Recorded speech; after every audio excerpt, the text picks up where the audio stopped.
I think she must have done something there. And while I'm doing that, can you repost that on Facebook? Yeah, I already have that question. Oh, perfect. Can you guys hear me? Did you get to see her when she came into town, Harmon? What's that? Did you get to see Magdalena when she came into town? No, she didn't tell me about that. Yeah, she we were going to see her possibly, but we were gone. And she's went to New York and then went to San Antonio for like a few days.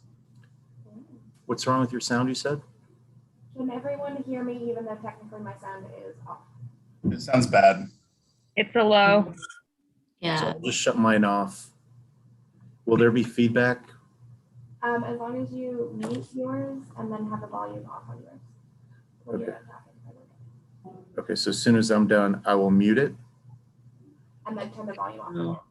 Oh, really? Okay. I'll do that. Oh, Okay, no. so we're moving. Good morning, everybody. Welcome to one of the biggest days for nonprofits across San Antonio and South Texas. It's called the Big Give. As those working in the nonprofit, we're all familiar with it, but the community is also aware of it because you've been getting dozens and dozens of emails about contributing to the Big Give. What we wanted to do with the Big Give is slightly different. We didn't want to just ask for your contributions. We also want to share what our mission of the organization is. And by the best way we thought of doing that was to present our programming to you all virtually and have it throughout the day. We have 10 events today, and we will talk about each of them as we get to each hour. They're all on the hour. They start shortly with the Young Professionals group, and they'll go on till 5 o'clock today. We really appreciate those who have already contributed, and we'll keep you updated about how much we're raising. And so far on the Big Give site, we've got roughly about $3,500 raised already. So thank you to those individuals, and we'll elaborate on who those people are as we progress through the day.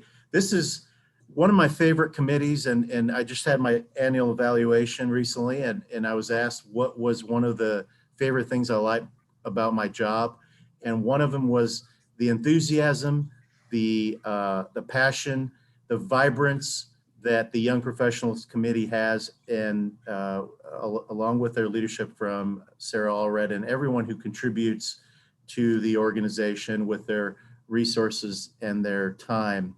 So I'm really excited to kick off the Big Give with the young professionals that you see today. They are awesome. They're amazing. I love working with them. And who better than my partner in crime, Samantha Scory, to moderate the panel. And I'm going to give you a brief introduction. Samantha Scory is originally from El Paso. She has been an invaluable San Antonian for the last 8 years. And after graduating with a psychology and communication degree from Trinity University in 2016, she continued pursuing her education and received her master's degree from St. Mary's in international relations. Through this field, she's been able to work as an international program coordinator with World Affairs Council of San Antonio right here. She's very interested in international politics and history and the Cold War, and she's currently learning Russian so she can expand her research on Eastern Europe and its global impact. So she's also one who had the vision to begin our book club series. So we have that every month. So without further pause, I want to introduce you to Samantha Scory. Samantha, take it away. Hello, everyone. There we go. That's what I need this. Perfect. Hello, all. I want to thank you guys for the first program of the 2021 Big Give. We have a full day ready for you all. And to get you properly amped for what a great organization the World Affairs Council is, we have our young professionals to kick off our day. So full disclosure, I am a member of the Young Professionals organization, so I'm a little biased, but I really think that these are some of the best people in the city. Even Austin is included for you, Wayne. But just like the level of intelligence and worldliness that these young professionals possess makes me so proud to be in a group with these individuals. So let me get some introductions out of the way. We have the chair of the young professionals, which is Sarah Allred, who is a government affairs specialist at Valero, doing a million things, always involved. I don't think she sleeps ever. We have Wayne Smith, who's a regional sales executive at the CoStar Group, also doing a million things, just new projects all the time. And then Jen Rosakian, news operation producer at TPR, which, you're also doing everything. So this is a good group to be involved with. And this is kind of my favorite group of people. So I want to start the program by asking what drew you guys to the World Affairs Council? What kind of brought you in and has made you stuck around?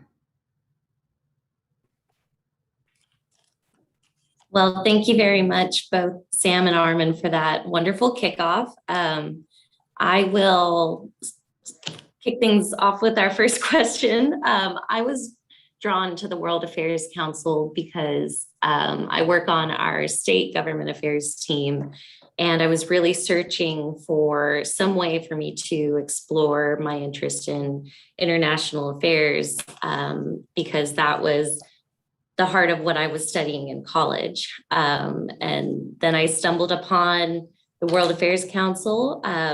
I think my very first event was the panel with Will Hurd downtown, and I wanted to know more about it, wanted to find out how I could get clued into all of the cool things that they were doing around the city. And it's been a great adventure, and through it, we built a lot of wonderful connections and friendships. So it's so far so good.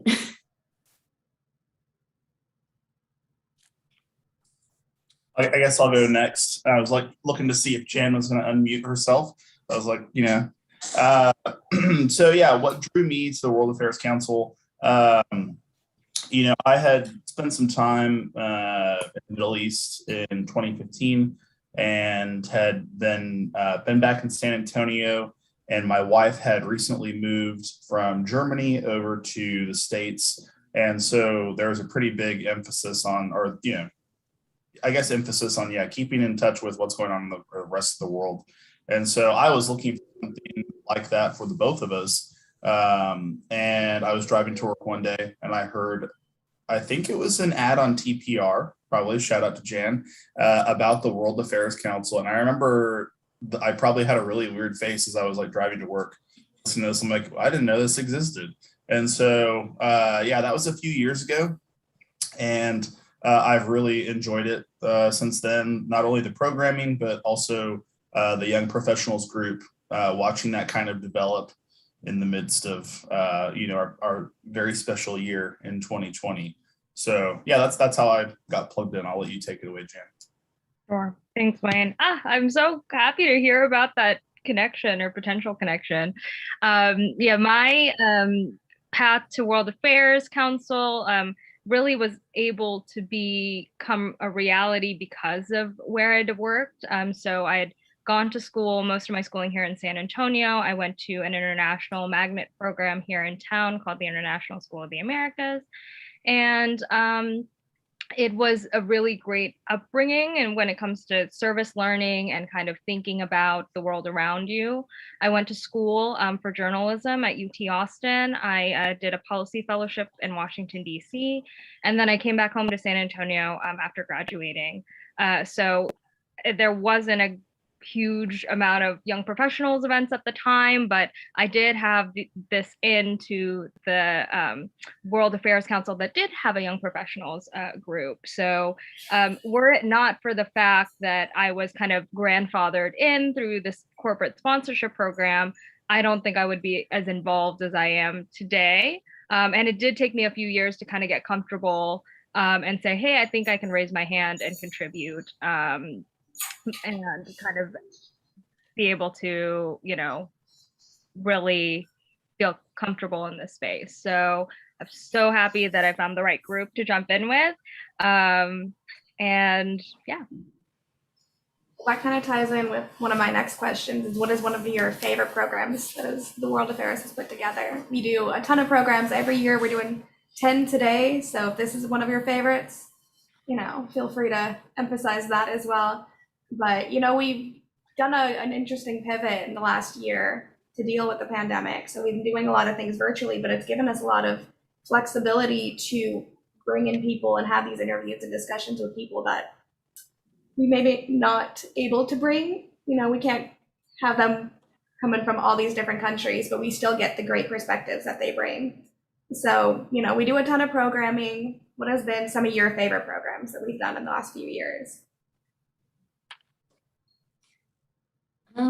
I think I'll give you two. Of course, I loved the Will Hurd discussion. I thought people were super engaged, and that there's nothing like your first encounter with an organization that you've fallen in love with to just always really stand out in your mind. I thought that was very well executed, and of course he's a phenomenal speaker.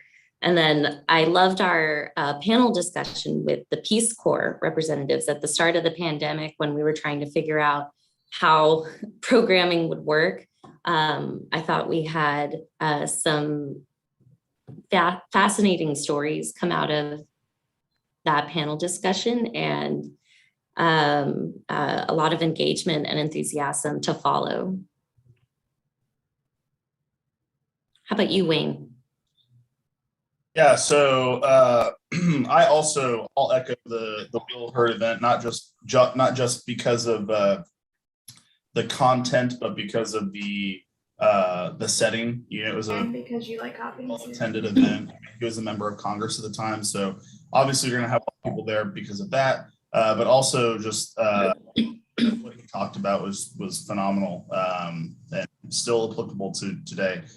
So I would say, though, if I had to think of it just off the top of my head, my favorite programming, and I'm not sure this counts as programming per se, but I really love our young professional trivia nights, because I think we've had a few of them. It was kind of hard to do it over the pandemic, but major shout out to you, Sam, for always curating questions. But they always have led to really good discussion with young professionals or whoever's attending that want to, most of us don't know all the answers to these questions, but it's really fun. It leads itself towards a really good discussion, which is, I think, what we want to have in the World Affairs Council, have these discussions on differing thoughts and what's going on in the world and staying engaged. And so, yeah, I've really enjoyed that. Sorry, Jan, I took all the good answers. Oh, I was gonna say, yeah, I was only at the Will Hurd event for 20 minutes, and it was so much conversation already. So that one is one for the books. And I think you're right, Wayne, totally, that trivia, especially trivia online, is a challenge. But everyone who had done it, we had done one joint together with Austin at one point as a holiday party kind of set up, and it was wonderful. I think one of my favorite kind of programming things that we did, which really helped us get together as a group, Armin was really interested in using the Facebook offshoot called Instagram Live. And so we had these like really quick 10-15 minute lives with different members of the Young Professionals, because it seemed like a good way to get to know the platform. So that was really fun because it helped me get to know a few of our other members. But also, I think our most recent kind of dive back into live programming with Philip Roskamp, who was the Foreign Service Officer in the Philippines, which is where I'm from. And so just seeing people in a room again and having that live conversation between him and Ambassador Moreno was really nice. And it reminded me of like, oh, this is what it's like. You have some food and you have this nice discussion. So I really enjoyed that, and I'm very biased towards that one. No, I love all of these programs, and getting to do them all with you guys is kind of just one of the best parts. How would you guys think that we've benefited from building up this organization? Is there a personal growth that you've had, or any professional advancements that you guys feel like you've gotten from this group?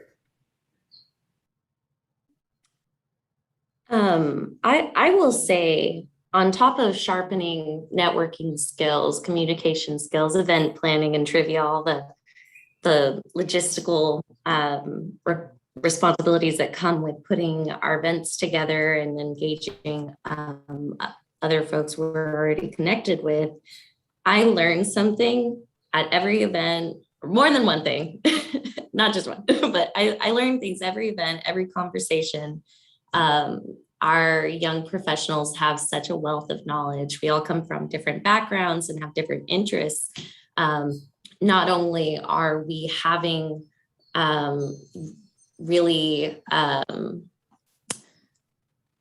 fascinating conversations that are driven by our own experiences, but just talking about what's going on in our own city and other organizations we're involved in or things we like to do. It's really helped us build a strong community and a solid foundation for this organization to continue to evolve and thrive for generations to come.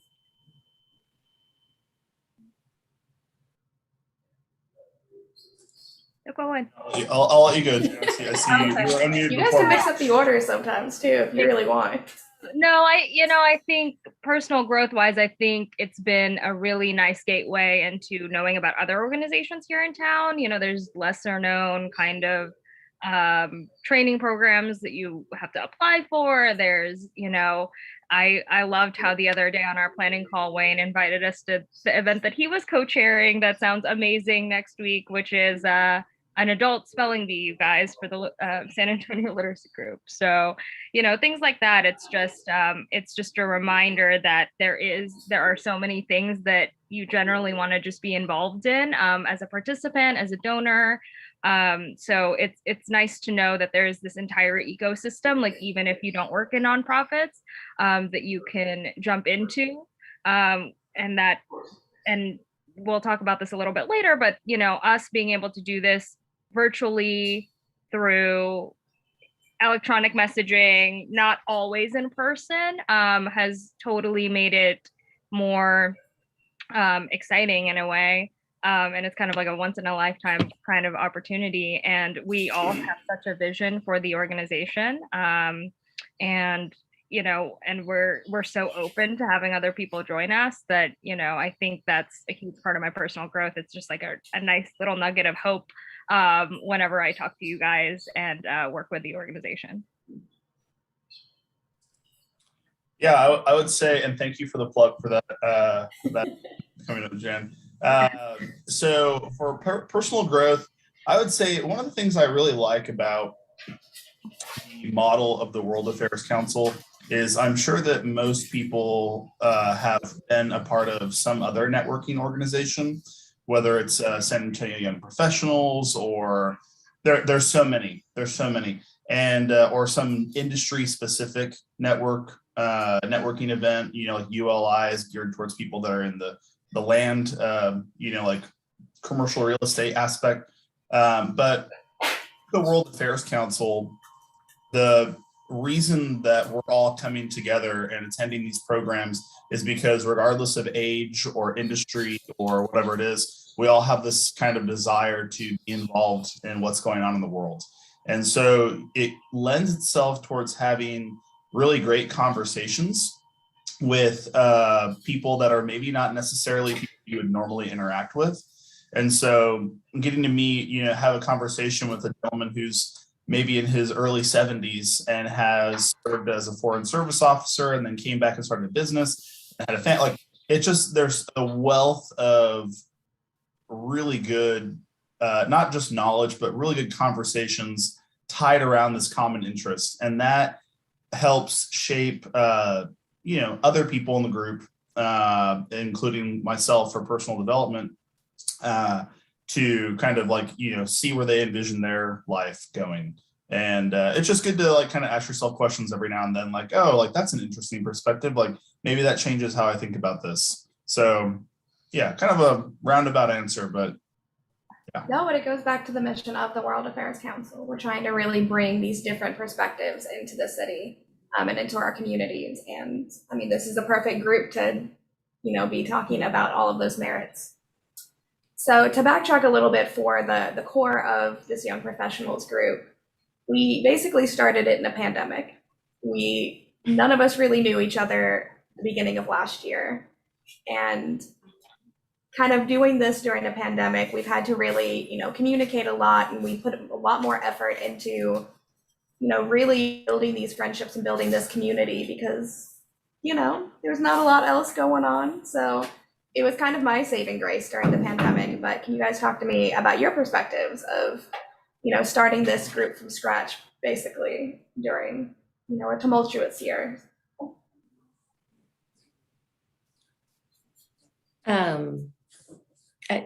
I think with everything that has been going on in the world, and there have been, sometimes you think of a recent major event, you're like, oh my God, that was not that long ago, that was this year.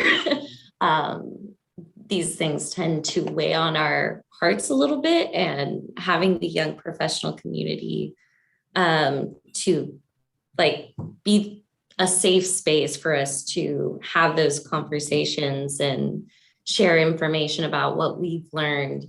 It's kind of helped de-stress or bring me back down to earth whenever I get together with y'all. Not only is it fun, but we do make good use of our time together. And we're always talking about something new. So I think having a safe place to debrief what's going on in the world has been invaluable, or priceless might be a better word. Going off of that, I think that, being able to have discussions with people face to face has been really great. We've had many social events where we have multiple ideas, and then it leads to more ideas about programming and what's possible down the line. So I think the great value is, even though we might not be able to execute on all these programming events, we're still talking about conversations that people might want to have. One of my favorite memories, and just for context, everyone, I it's probably early March 2020 when we all got together in a conference room, and then that was kind of our first in-person interaction, and then we started doing everything virtually. So there was this one, hiking trip that we went to. We went all the way up to McKinney Falls, which is an hour out from here. We carpooled. I brought snacks. It was a whole kind of proper. We got lost the whole way. Where probably a dozen of us went up there, and I remember being like, guys, it's been a year. It's been a little over a year since we started doing this, and I just had this amazing moment of gratitude for us being able to do this in person safely. At that point, I was vaccinated already, so it's a really nice sense of perspective, and I do have a lot of hope about moving forward with this in the future. Yeah, I love that hiking trip. Such a fun time. I'll touch on two things. One is forming the young professionals group in the midst of the pandemic, and then the other is the just young professional group as a whole. So as far as this group coming to fruition, largely because of Sarah's commitment and creative thinking and being able to play in programming during a pandemic, I think it was something that now that we're on the tail end of, or the back end of it, hindsight's 2020, it's probably something that we all mentally needed. We were trapped in our houses and every other young professional organization was like, hey, we've existed for a while, we're gonna shut down because this is a pandemic, and we're like, oh, we're just getting going, so we're gonna just create events in the new normal. And we had really safe and fun events during that, and I think there were a lot of people that were starved for that kind of interaction, and so it was good to see that.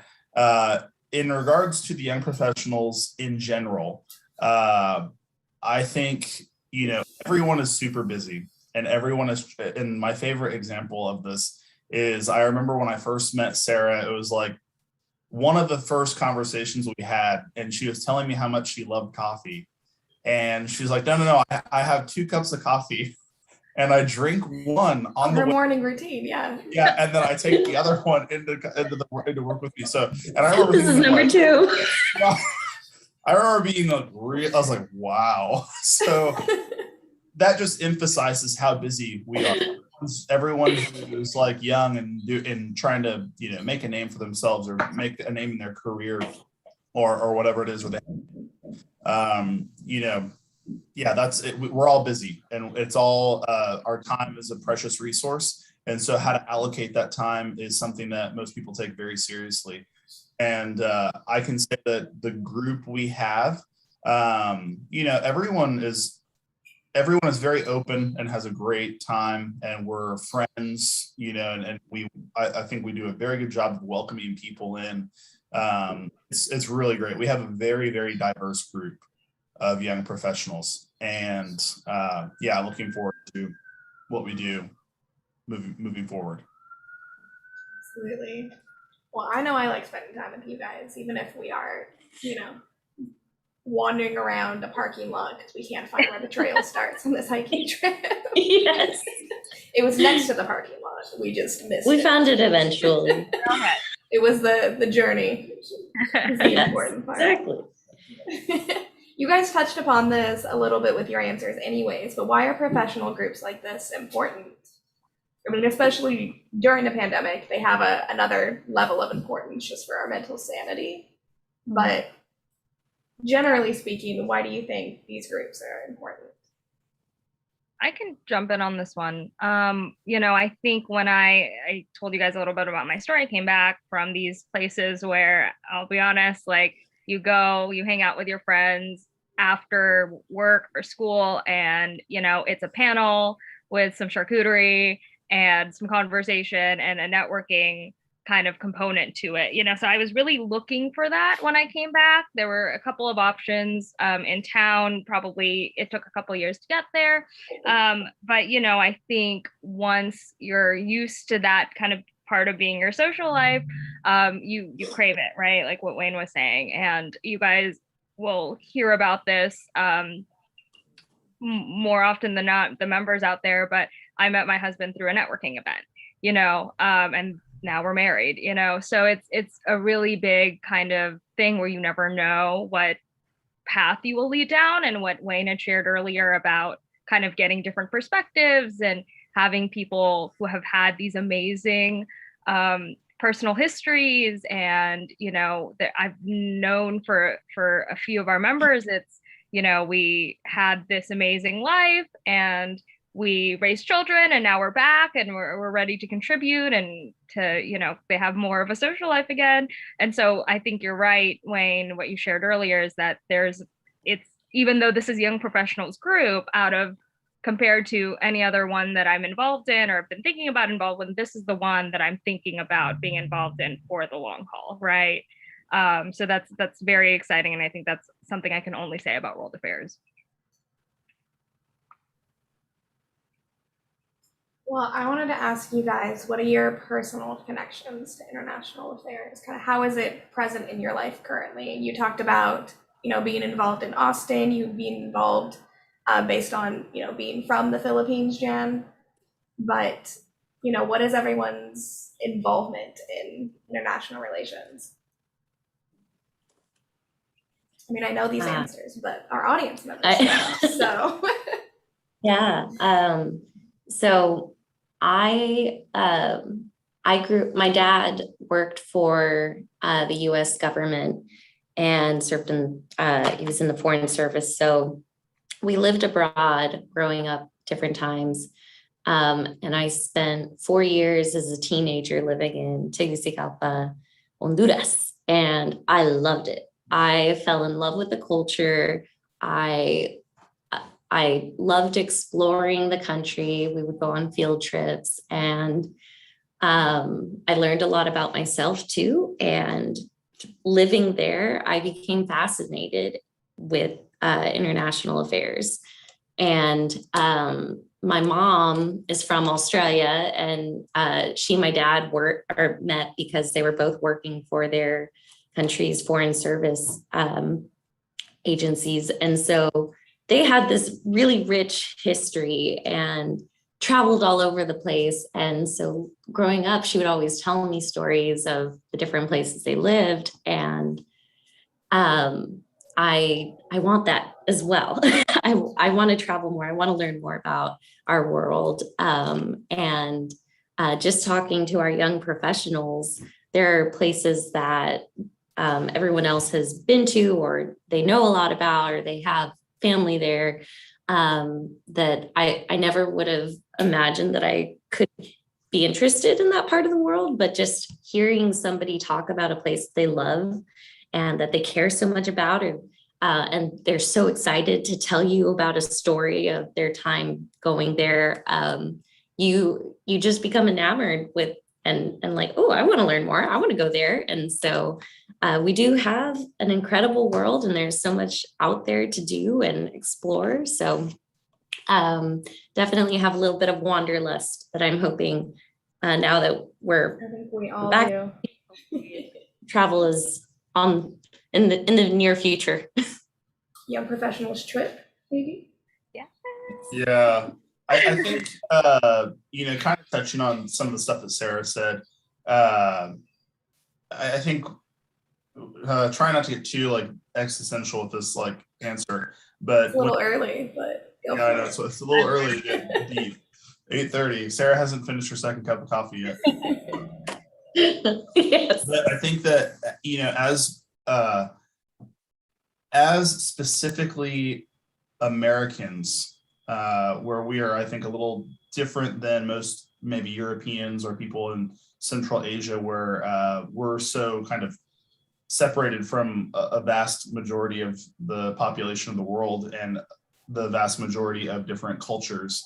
It's very easy to visit, 10 different countries if you live in Europe, by getting on a train or taking a 1-hour flight, whereas we can be in Texas and drive to El Paso, which it's a great city, but it's so not just the cultural difference, but I think there's an innate desire to learn more about people who are different than us and to understand cultures that we are maybe unfamiliar with.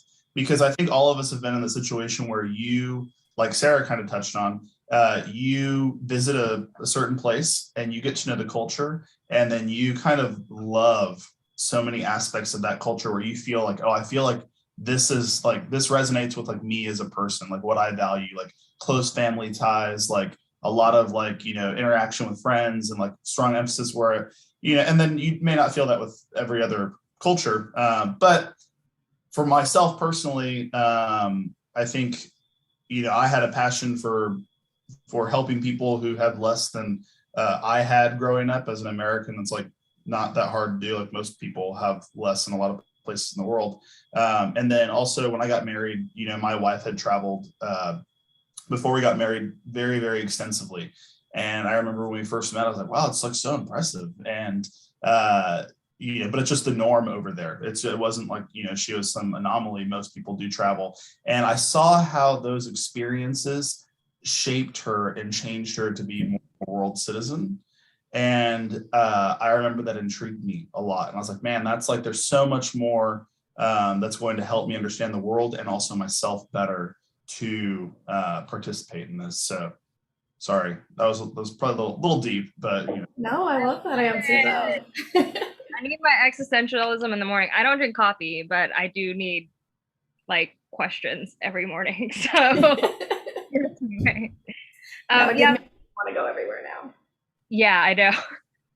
For me, I was born in the Philippines, and I was born on the southern, I call it the southernmost tip. My city called Zamboanga is called Asia's Latin City. So we have a fort in town. We have kind of like a port system going, but like as Sarah said earlier, there's a lot of these very heavy topics. And I think I was reflecting last week, and I realized, I was exposed to a lot of heavy issues.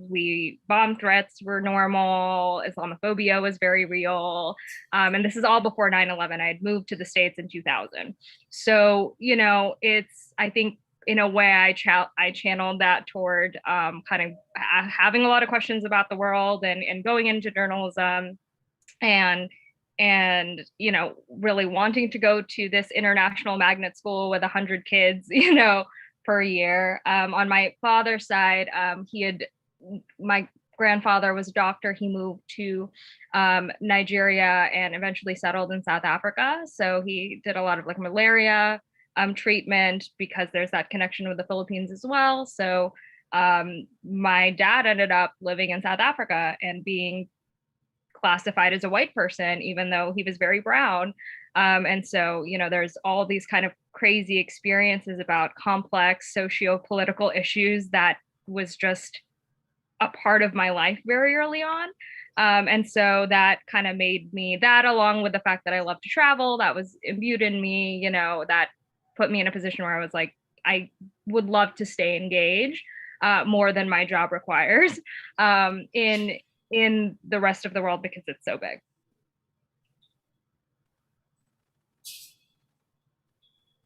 So how has it changed all of your guys' global perspectives? You talked about it a little bit, but has it made you want to live abroad? Has it made you want to, pivot your career, or just having it as this really nice kind of hobby where you can talk about your interests and still focus on what you're interested in career-wise?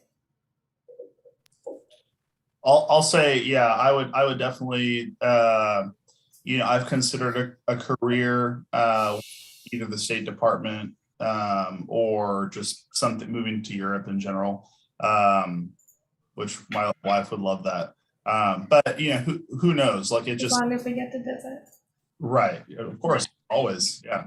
I think it just kind of opens your world up and your perspective up to the possibility of other things, not necessarily like, oh yeah, I was part of the World Council, so I'm going to go live in, sub-Saharan Africa or Siberia or, the middle of Europe. But it just it kind of like, hey, like I'm more open to these things now and like would consider them. Whereas sometimes, we don't even think outside the city we live in, or you don't have the opportunity to do that. So I think it's also important that we realize that it's, you are sometimes a product of the circumstances you're in.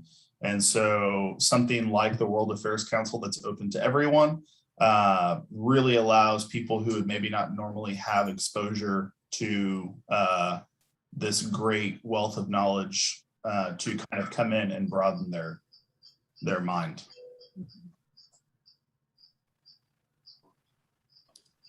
Sarah, you want to go? Yeah, sure. So I think especially my time as a teenager in Honduras, I was at a very impressionable time in my life, and being fully immersed in a vibrant culture, language, and just observing the world around me, I became very appreciative and grateful for everything that I have, just because there are so many countries around the world where they're experiencing food insecurity, and here in the United States we have that luxury of being able to study the world around us, and so understanding that there are populations that are really facing chronic food insecurity, lack of access to basic necessities and economic opportunity, education. We are certainly very blessed here. And so I have just, a great appreciation for the ability to have the life that I've been able to build for myself. So it's just made me, I guess it's humbled me in a lot of ways, being able to study what's going on abroad. I think for me, I I'd done a lot of, there was at one point where I was like, maybe I can go down this path, and even though that's not the path I'm currently on, I mean, you guys, Sam, you organized for some time a foreign service officer like study group, and then I remember going online and being like, I know all these answers, maybe I should do it, so I think what Wade was saying was that it leaves you open to saying, oh hey, that's not me taking on the entire world. That's just me being more knowledgeable about it and, having fun with it, because it is something that I find fun, is a huge part of like what I think drives me, or what I think how it affects my everyday. I also think that I had a greater appreciation for San Antonio. I think Austin as well, but here you can truly meet somebody who has lived in different places their entire life, or has had all these amazing experiences. And so I think us is a welcoming type of city. I can feel that. And that's another thing I wanted to say earlier about why these groups are important, is because that's already in the ethos of our city. But World Affairs is one of those that it's like, that's what we're all about, is kind of making people feel welcome and, teaching them something, or like allowing them to kind of engage in something different. I love all of your guys' answers. You guys are wonderful. Oh, I did want to ask, what direction do you see this young professionals group going? How do you see it evolving? How would you like to, help get involved in helping it evolve? If you want to. I'm assuming yes, but. Yeah. I'll say it's really easy for us to get stuck in routine and recycle the same kinds of perspectives that we surround ourselves with. And so one thing that I think the young professionals is doing well right now, and we will of course continue to try to do that, is to attract young professionals from different industries or different companies from around San Antonio in the private sector, and in folks who are working in nonprofit and in the public sector. And so we also are working on formalizing what the young professionals what the World Affairs Council of San Antonio Young Professionals is, and just providing a lot more structure to our group. And everybody that who has remained engaged has awesome ideas on how we can do that moving forward. I know we all think alike, so we have been able to pour a lot of energy into the same initiatives, but just continuing to reach other audiences around San Antonio and the Austin corridor, now that we have our ambassador to our sister city, Mr. Smith. So that's what I would say is my priority. Yeah, I think for me, I'm really interested in formalizing us as a group, because in a way, that allows us to be able to provide better like products and programs for members. So part of that is creating a specific tier that says young professionals is X amount per month or per year. And so I think structurally, I'm very interested when I join organizations to be able to say, hey, how can I create impact? Even if it's something very bylaws related and I'm sitting on a Google Doc with people for a few hours. I think that's a huge part of what I like to contribute. I also think, being able to have more substantive peer-to-peer connections, whether that's resume reviews or perhaps mentoring. I mean, the sky's the limit here. So before I forget to share this anecdote, I do remember, like I told you guys, we had started as a corporate grantee where it's like, hey, we have these free tickets to these events, to being asked to contribute to the membership task force that's currently happening across the entire board, World Affairs Council board, to, having this moment where I was able to, become a family membership with me and my husband. That was like a huge moment for me, because I was like, oh, this is part of the growth within the organization. And so I hope that there are opportunities and moments for that for our members as well, as they kind of shift and grow, or they can go back to a student membership if they go back to going to school. We always really just want to support folks in whatever path they want to take, whether even if they move to different cities or kind of decide. I'm thinking about Isabella, who's leaving soon to go to London. Personal growth journey. Exactly. So I think, all that stuff is just so exciting. So those are the things that I want to contribute. I think I also say that if someone wants to join us, it's really about what they want to do, right? It's like if someone wants to do more event planning or wants to be able to talk or fundraise or things like that, we're able to facilitate those opportunities. Yeah, I echo everything that Jen said and Sarah.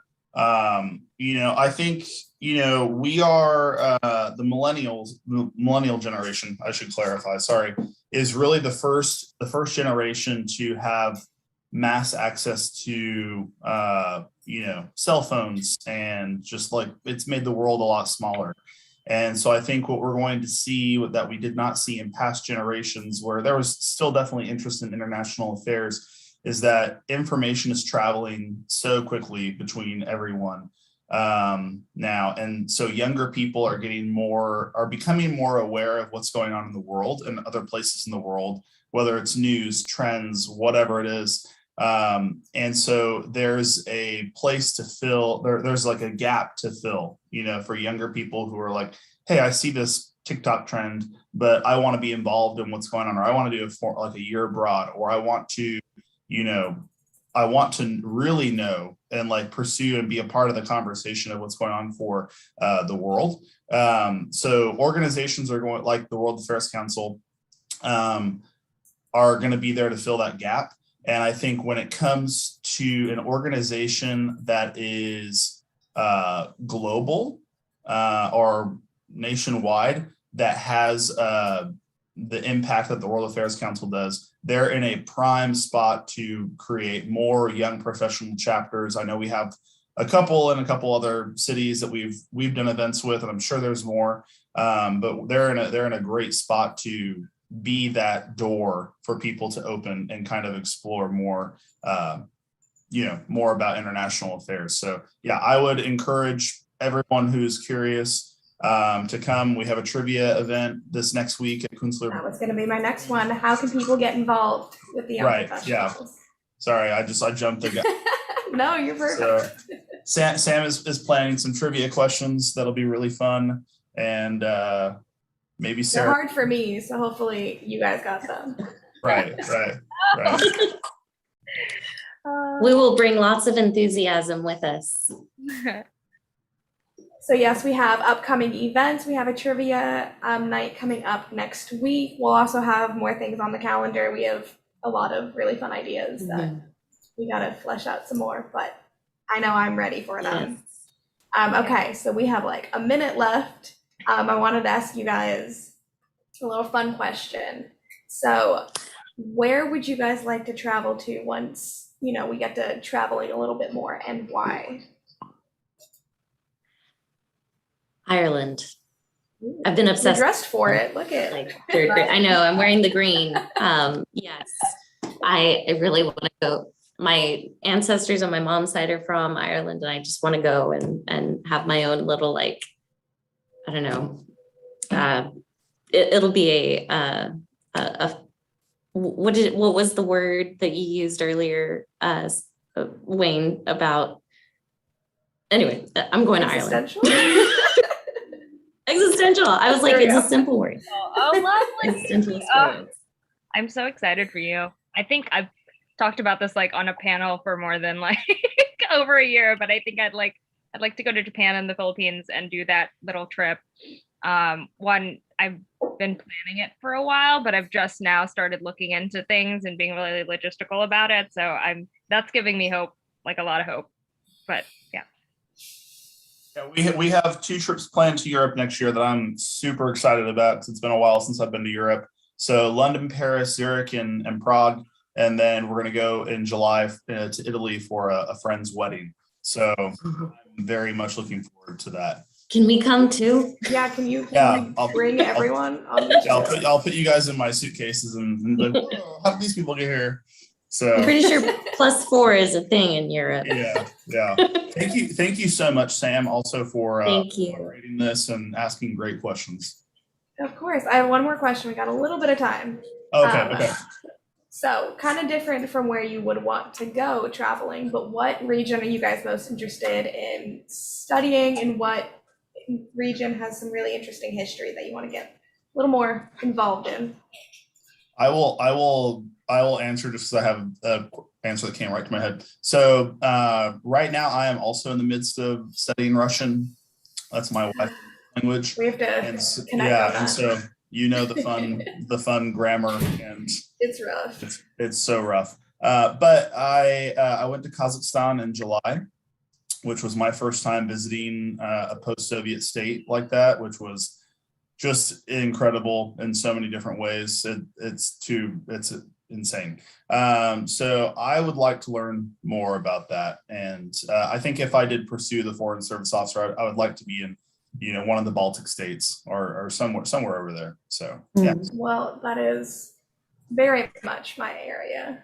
I am a Cold War aficionado, so if you want to talk Cold War history, I will actually talk for too long, and you will not want to talk to me. That's what you should look into. Okay. Yeah, I would say I'm interested in learning more about like the Caucasus region. I married into a family that is ethnically Armenian, but unfortunately we don't have a lot of information about that part of my husband's history because his great-grandfather was a refugee. So they moved from Armenia to Italy to Argentina into LA, where he had met my Mexican mother-in-law. So that's just a lifelong attempt of mine. That's something that both me and my entire family is trying to work on. And I'm so glad that I have Armin here as a guide. So thank you, Armin. He'll be jumping on in just a second. Sarah, what's yours? I'll be quick with my question. I'm fascinated by Latin American politics. In school, I did a independent study on desaparecidos in Argentina, and it was a total random selection. I just happened to be in a class and heard about that. That'll be my independent study, and it turned into a 30-page paper. And I loved studying it. Still try to read up on different articles, and so I love that region. 30 pages, Sarah. Oh my gosh. I know I there's wanna a read lot it. to unpack there.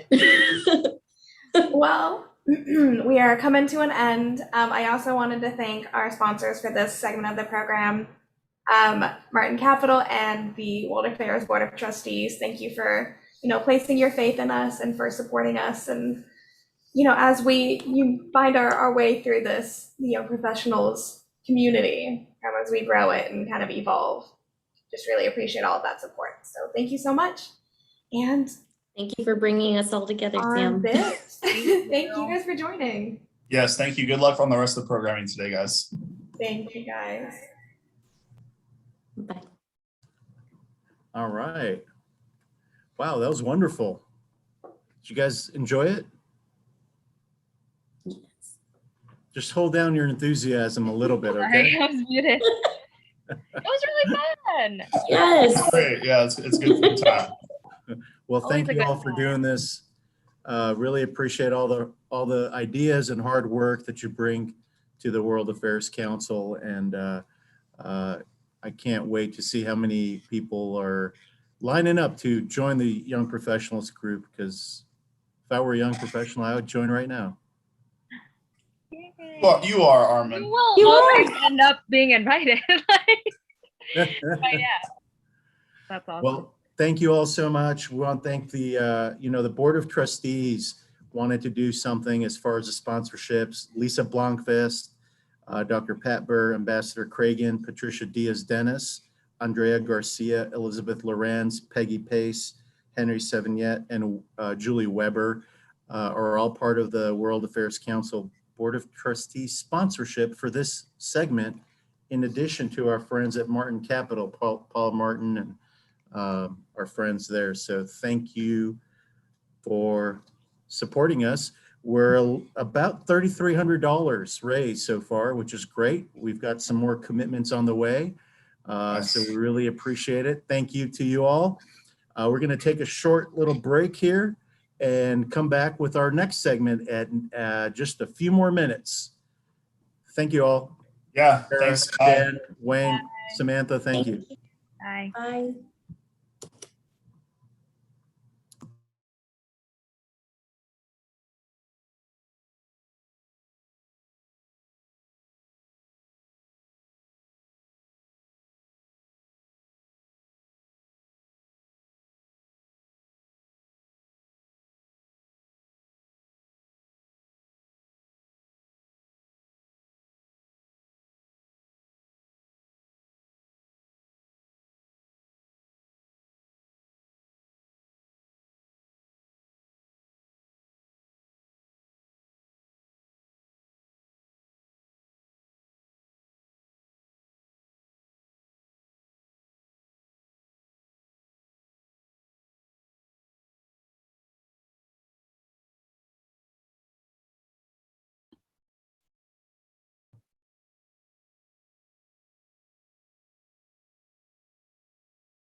Good morning. Morning. Trying to get set up over here. This is not my usual Zoom place. All right. Your lighting, you're good, even though you've got the window. Your lighting's good. Thank you. That's what I'm trying to fix. Shadows are on me. I come across better that way.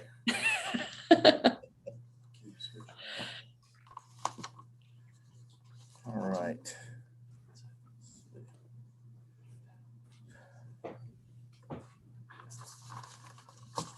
All right, we're going to get started here in a few seconds. As you From 1 to 10, how good is my how's my audio quality? Fine. Lucan, I think we lost you. You muted and still can't hear you. Yeah, you're muted, Lucan. I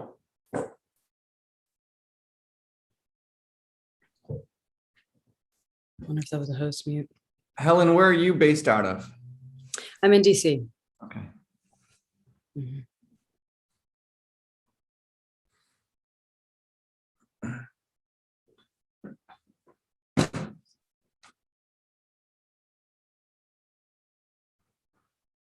give it one more minute. You can talk or not. Where's the feedback from here? There we go. All right. Well, we were gone just for about a minute, so thanks for tuning in. We've got a great segment now with one of my favorite board members, Lucan Gilliland, Councilman Mario Bravo, and Helen Waller with the State Department. Is the world on fire? They're going to discuss climate change. And I'm going to introduce Lucan here in just a second so you guys can get underway. So far, we've raised a little over $3,200 for the Big Give, and our goal is $20,000, and we're on our way there. So thank you all for contributing. We will be sure to mention who is making those donations and support. So thanks for tuning in. And if you're on Zoom, you could click on the link to make a donation to the World Affairs Council of San Antonio. And if you're on YouTube and Facebook Live, you could also do the same. Lucan Gilliland, he's got various business interests, including restaurants, real estate, healthcare, and ranching enterprise. For more than 30 years, he was the director, officer, and shareholder of companies which owned and operated 29 Black Eyed Peas restaurants, as well as other establishments. The Broadway 50/50 Bar and Diner, Hacienda Colorado Mexican restaurants. He's currently the owner of Elways, right there in Denver, downtown Denver, steakhouse in Colorado, named after John Elway. Lucan serves as the general partner of Insight Venture Partners LLP, specializing in healthcare-related investments. Really cool thing about Lucan, he was appointed by Governor Ann Richards to the Texas Racing Commission and was confirmed under then Governor George Bush, where he served as vice chairman. He has also served in various capacities for Judge Wolf back when he was mayor, Texas Land Commissioner Gary Morrow, and also President Bill Clinton. Lucan, I don't know if you know him, but he's a graduate of UT Austin. He doesn't really talk too much about that. He was also a member of the national champion Longhorns football team and also served on various student organizations. He's a native San Antonian. He has served as chairman of the San Antonio Development Board of the Nature Conservancy. And guess what? Also on the board of the World Affairs Council of San Antonio. He also works on the Brackenridge Park Conservancy Board. And he is the past chairman of the Texas Lyceum Association. And he's been involved in a variety of political, civic, and service organizations. And he's also run for office. Without further ado, I want to introduce Lucan Gilliland. Thank you, Armin.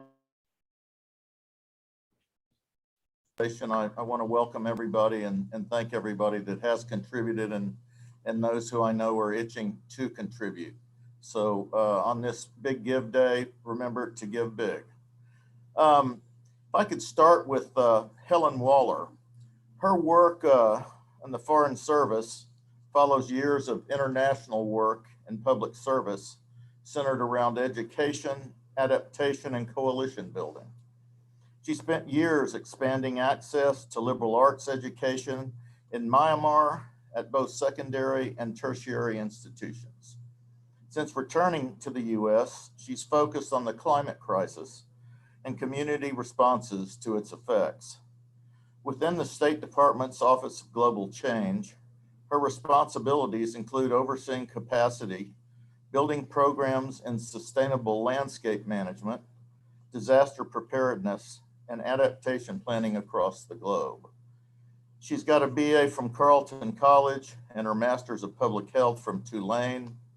I'll get to you in a minute, Councilman, but Helen, why don't you tell us a little bit more about yourself that I didn't get to in the resume, and what prepared you for the issues that you're now facing in the position that you find yourself in. Also, there's quite a bit in that resume. Why don't you explain all of those things that you're responsible for doing? Sure. Thank you, Mr. Gilliland. I suppose that I was prepared by all of this. I not only went to Tulane, but I'm a native New Orleanian who obviously resisted going to Tulane for some time. And so I am, I guess we call them a child of Katrina. I was during high school during that event. And I can't even say that I remember that it changed my mind, but it's constantly a touch point of how societies are going through these changes that previously were just dramatic events, and now we're starting to see that they're part of this much larger trend of events. And so then my work in Myanmar, really during that transition time, following the elections of 2010 and before this coup of February 1st, 2021, was really about shifting the education system that had really suffered from being underfunded and not necessarily designed to engender critical thinking and exploration and entrepreneurism within the society. which I think are very important attributes actually of any society that expects to survive and thrive as we go through the transitions that climate change is going to induce. So in many ways, to me, teaching high schoolers and college students is very much instructive to me of how we get through this climate transition. And so then returned to New Orleans and during my work, while I was at Tulane doing an MPH in disaster management, got to work at the New Orleans Homeland Office of Homeland Security Emergency Preparedness. That was very instructive. Everything from planning evacuations to preparing for evacuation exercises. We didn't have any evacuations during that time. And looking at our hazard plans. I don't know if anybody in this audience touches on those, but those are huge exercises that take pretty much all the 5 years that we have to prepare each one for a city and a state. And so then now that has really led me back into, I thought all that was very instructive to get to the point of working for the State Department and recognizing what all of these a lot of small and island developing national governments are going through in terms of expecting this transition, needing everything from technology to better data management systems to better tools to make decisions with that data. You can get data and then it's like, getting data doesn't solve the problem. Then you have to get to, and I'm sure Councilman Bravo can speak more to this. Once you have the data, you have to make a decision about what to do with it. So that's very important. And sustainable landscapes has been very interesting work. A lot of that is looking with governments about this whole issue of trying to get out in front of adaptation, because there are all these revolutions of clean energy that we can do to limit our emissions, but we really also need to focus on our ability to sequester carbon.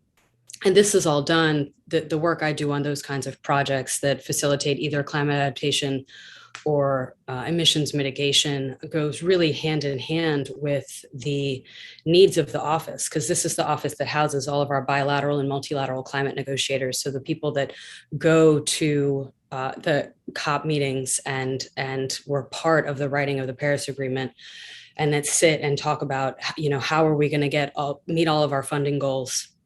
They work with international organizations in maritime and aviation, which are still huge emitters and huge operators that we can't do without. And so keeping projects close hold to those interests is really important. So that's as a whole what our office focuses on is driving that. And it happened even before Secretary Kerry arrived, and it's obviously really accelerated, and we're very excited to have him and his staff on the team as well.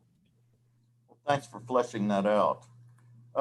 Councilman, I've known you since you were first developing your political skills, probably over 20 years ago. You're a brand spanking new councilman. I guess you've been in office now about 3.5 months. You grew up in San Antonio, graduated from Clark High School, went on to get your master's from the UT LBJ School of Public Policy. You have a bachelor's in history, minor in mechanical engineering. That all seems like it prepared you for your current job, working on medium and heavy duty vehicle electrification for the Environmental Defense Fund. And you also served on the Alamo Area Council of Government's Air Improvement Resources Advisory Committee. So can you tell me a little bit more? Can you fill in your resume a little bit more and tell me how you arrived at your current interests? Thanks, Lucan. I think I arrived here with a combination of growing up in a family that was committed to public service, meeting a gentleman, Ed Wendler Sr., who I know mentored both of us. And that's part of how you met me when I was just a pup, I guess, over 20 years ago. And also, I've always had a drive towards, how do you build a better mousetrap, whether it was through studying mechanical engineering and trying to figure out how can we make a car that's more fuel efficient, or being in government now. And so thinking about how can you structure your local government so it better serves its community. And along the way, my life has also been peppered with what some people would say too many jobs for somebody my age that should be able to have on their resume. And I think that's a good sense it's a reflection of my sense of adventure, and that I'm not afraid to take risks. And so I think that's how I ended up here. Well, it served you well at this point in your life. So we're supposed to be talking about climate change here. You know, climate change, I don't need to tell you all, has become politicized like so many things today. Some have even suggested characterizing it in another way, just to move past the political piece. But from your perspectives, what is climate change and what are its chief causes? This is for both of you. Do you want to start, Helen? Sure, I can take a crack at it. So climate change, I think is perhaps the best word. And I'm going to say that as a departure from global warming, because what we're seeing climate change is it's not just the earth getting hotter and becoming an oven, although it may feel that way for some of us. So climate change is really a disruption in the normal kind of weather patterns that we see over the course of a series of years, that can induce all kinds of changes. It can make Portland really hot. It can make, in DC, we've had an extremely mild, what I thought was a mild summer. I don't know if that's relative to a New Orleans summer, but I felt like we only had a couple weeks of real hot, which is not what people remember. You know, people say all of August used to be really hot. You're seeing changes in the circulation of water across the globe. You're seeing a desertification in a lot of places, and this is an outcome of changing rain patterns and precipitation patterns. And so a lot of those, and I'll go into this a little bit more. I'm going to pull a trump card and say at this point, the new IPCC report can project that really, without a doubt, humans have been the largest contributors to the greater than 1 degree Celsius increase that we've seen in median temperatures across the globe, a lot of which is happening more in the Arctic and Antarctic. So it hasn't even hit those of us that live in the more temperate climes just yet. And this is really outside of human exercises. And we can say, you know, that this has to do with releasing greenhouse gas emissions, but we also, things like precipitation is affected by a lot by our forest cover. You know, if your forests aren't where they used to be, they're not cycling rain up into the clouds so that they're carried over areas that are used to having more rain, creating soil rather than dust, in ways that people have historically been used to. So that's really just to touch on a few of the prime drivers. Councilman Bravo, I'd love to hear what stands out to you in this as well. Sure. I mean, I agree with Helen, and you know, climate change is it's not just weather; it's patterns of weather over time that change, as opposed to what they historically were. And so, obviously, we've had climate change occur prior to you know, human activities affecting it, but we're clearly affecting climate change now. We're going in the opposite direction. We should be heading into a cooling period. Instead, we're heading into a heating period overall. But like Helen said, it's not just global warming. It can be just changes in all kinds of patterns of weather. You know, today, here we are. This is a great day to have this forum, Lucan, because we're in September in San Antonio. And on my drive to work today, it was 54 degrees, which is pretty unusual for September weather in San Antonio. You know, I think we're probably not used to hitting 54 degrees until the end of October, early November, maybe. But this, you know, today is just one data point. So today, 54 degrees, that's weather. But like if we keep having cooler Septembers, then that's going to be climate change. And so what was the second part? It was, you asked, what are the chief drivers? Chief drivers, obviously, human activities. And that's going to be, you know, carbon emissions, but also methane emissions. What we're seeing a lot people talk a lot about your carbon footprint, but another greenhouse gas is methane. And, you know, which is natural gas. And when you have natural gas that leaks and you don't burn it, and as opposed to using natural gas in your home where you combust it, you know, in your stove, in your water heater, or whether a utility combusts the natural gas to be able to be used to produce electricity. When raw methane, natural gas, escapes through the production process or the distribution process, that is such a potent climate pollutant that it is affecting the climate change that we're experiencing today, right now in our lives. So carbon emissions, those can affect climate change over a really long period of time because they slowly trap more heat, but all those methane emissions, they can trap as much as 80 times as much as carbon dioxide, as much heat. And so they are really affecting climate change in our lifetime right now. I think you're seeing a lot of pressure, and you read about it every day, regarding energy and the burning of fossil fuels. How do you think we manage this energy transition, if you believe we do have an energy transition going on? You know, humans like their freedom and their creature comforts. You know, what do we give up and how quickly? Do strategies like planting trees smooth this transition? What's your take on that? Well, I think you have to do a lot of things. There's not going to be just one thing that we can do. So it can be planting more trees.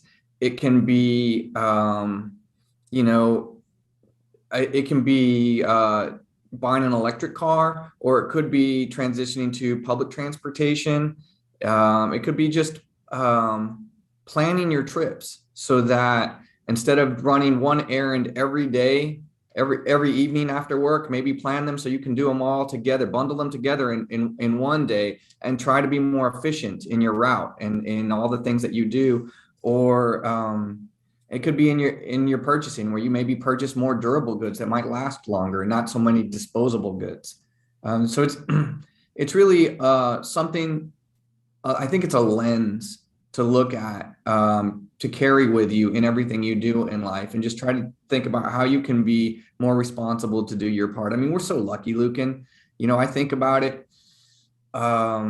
Geez, you know, maybe 15 years ago when I didn't have much money, I bought a car for $1,250, you know, and this car got great gas mileage. This car had a stereo system, it had a sunroof, it had electric windows, and I'm thinking for $1,250, and it was reliable enough I could drive it all across the country. And so I just thought about, how rich am I, you know, as an American with very little money, that I can buy this vehicle and I can drive across the country reliably with air conditioning, with music, you know, with a sunroof. And so we have so much abundance in our country, but there's, you know, so we can think about the things, what can we do that can, I don't think it's always asking a lot. It's just to be a little bit more thoughtful in how we can expend all the resources that we have at our fingertips. So I don't think it's asking for a lot of sacrifice. I think we forget to be grateful for how much we have when it comes to resources and material goods. Ellen, what's your take? I think there's a lot of value in what Councilman Bravo said, and I think we can really expand upon, you know, ways that we cut carbon emissions. You know, folks have seen planting trees, but there's really so much else. The way you manage your soil, the way you manage your coastal ecosystems, those are also huge carbon sinks. If we just decide kind of where we want to have our human activity and where we want to let nature do what it does really well, that allows each of those to thrive in a greater way. And I am of the opinion, even being from Louisiana, that you know, I think we are facing a carbon transition that's going to hit coal, that's going to hit petroleum, that may even eventually hit gas. I think there are lots of companies out there running all their simulations of what exactly these transitions need to look like. And there are a lot of different options is what you see of what all of that staggering is going to look like. And of course, we need to keep in mind that renewable energies are not perfect. Solar panels have huge geopolitical implications right now.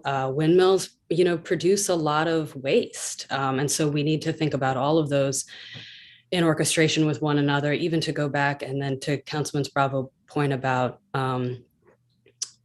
methane. So if we look at kind of any of these industries, just the safety and the efficiency of these industries, it can also be a huge focus, as well as then the efficiencies of our transportation systems, of our buildings. All of those are really huge. And we can think that and be like, oh my gosh, that's so much work. We're never going to get there. I think we also need to remember humans love having new things to do. It's really not great. Idle hands are the devil's playthings. We can cause ourselves a lot of trouble if we don't have like new challenges to take on. This should really be, we should be thrilled. We are so comfortable. We've got so much stuff. And now we're sitting here like, what do we do with ourselves? Well, we've got this whole new challenge of how do we create these efficiencies? How do we develop these new industries? How do we keep ourselves comfortable? How do we keep our grandkids and our great grandkids comfortable through this whole process? That should be, to me, that should be really exciting. And for me, 5 days out of 7, it is. And then a couple of days, it's really just frustrating and disheartening. So I can't say that it's exciting every day, but hopefully it's there for some folks a good bit of the time. Well, I think I'm hearing a need or a cry for balance and for a smooth energy transition, and one that doesn't unduly affect employment in the energy industry. Is that what I'm hearing? That there are ways to do this where there's not a huge disruption to the economy or the society? I think we can do it without a huge disruption to a majority of livelihoods, which is a bit of a refinement. But that also takes, to go back to my education roots, I think that's going to take a different attitude about education. I think in the US, we haven't really figured out ways of, there's not sufficient focus on having persistent training and expecting to learn through life, expecting to learn these kinds of new industries and new tools and new skills that'll allow people to go through these kinds of transitions, or even to expect how to improve the career that they're currently in. And so I think if we can focus on that and realize that is huge, that people do want to work, and and it's just a matter of putting the opportunities before them to figure out how they can do that in a changing environment. Lucan, I think that climate change is happening faster than we expected, and that climate change is going to be the big disruptor when we see these extreme weather events. So like part of the convenience or the inconvenience, the big inconvenience is not the energy transition as much as it is the extreme weather events that we have to deal with if we don't do enough, right? And so, you look at Houston, the energy capital of the world, and, oil and gas capital of the world. I think that we saw a change in mindset coming out of Houston when it comes to climate change after their big, Hurricane Harvey that went through there, and all of their flooding that they experienced. Then I think it hit Houston. They said, oh, this climate change thing is real and it's going to affect us. We need to do something. And so that was the big, I think that was a big disruptor for them. I think we may have seen a little bit of it or gotten a taste of it with Winter Storm Uri here in Texas, when people had to go up to 5 days without power during the winter storm. And, that you can't contribute that entirely to climate change, but you can say, okay, with climate change, we're going to experience more of this, and it could be more severe. And so what are we willing to do? What am I willing to change in terms of my personal habits, and what can we focus on as a society to reduce these impacts going forward? Well, that was going to be my next question about the relationship between these recent natural disasters, like the Texas freeze and the California wildfires and the flooding of the New York subways and this heat wave in the Pacific Northwest. So y'all think those are all related to climate change? I'll say that you can't attribute any one event directly to climate change. What you can say is that for some of these events, they were probably more severe because of climate change, and that we can probably expect to see more of them and more severe versions of them because of climate change. So how much responsibility do you attribute to corporations versus individuals as far as global emissions? Let me add to that a little bit. So if you remember with Hurricane Harvey and all the flooding, not just in Houston, but on the Texas coast, prior to that, the ocean, the surface of the ocean had been warmer because of climate change. And so there was more, as that storm was forming, as it was swirling around, those winds were swirling around over the Gulf, they were actually absorbing more humidity. And so that was going to allow to drop more rainfall when that storm did hit. So that, so Hurricane Harvey probably would have had happened without climate change. Hurricane Harvey could have caused flooding without climate change, but we know that it did absorb more water as those winds were swirling before it made landfall because of it. And I think that same was true with Ida. I mean, we saw a storm go from Category 2 to Category 4, and then it's, swept through Southwest Louisiana, and then it shows up in New York 3 days later, and it's still able. It has the organization and the precipitation to wash out New York and to cause tornadoes in Annapolis. So I think, and we've seen those two storms within 3 years of each other versus, so there was kind of Betsy and Camille, and then there was like the 70s and 80s with Andrew and a few others. But to see so many storms with such a broad impact does give pause to start to recognize that this is a new trend, that this is a new normal. What countries do you all think are the leaders in combating climate change, and why are they the leaders? And then the reverse side of that coin, who are the laggards, and how do we deal with that?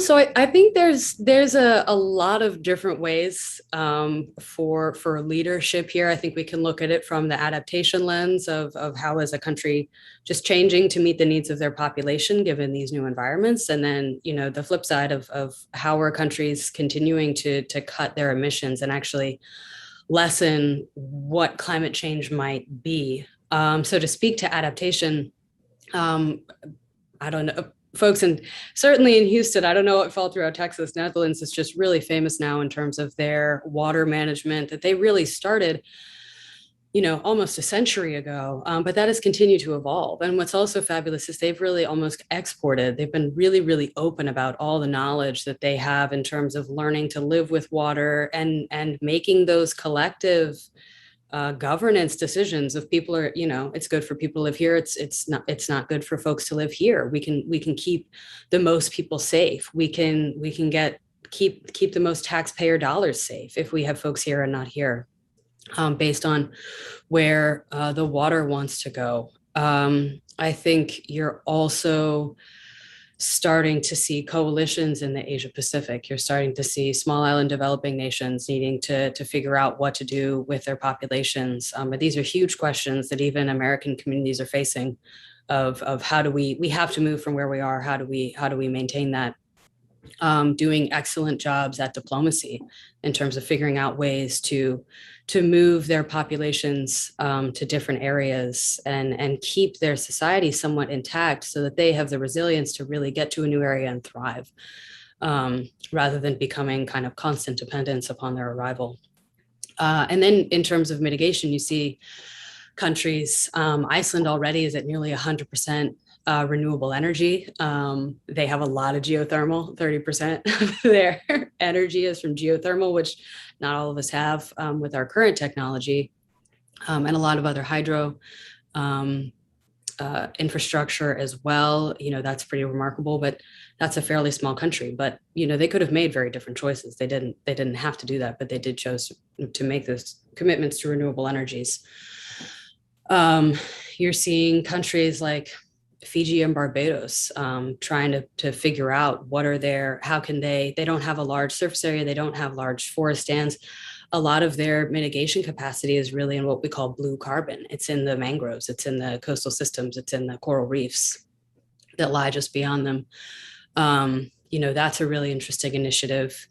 And then you're seeing much larger coalitions. The European Commission choosing to cut emissions substantially by 2045.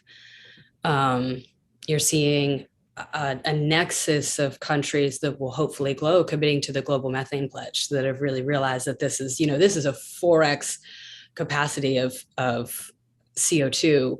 This is absolutely where we can cut our greatest emissions. And often it just comes from industry efficiencies. We just need to pay attention to that.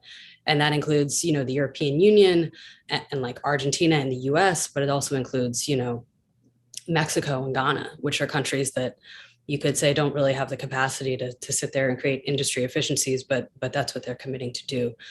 And there's a whole lot of other examples. There's also all of the subnational examples that are really interesting. But it's certainly every country trying to engage in what ways they can, or many of them trying to engage in what ways they can.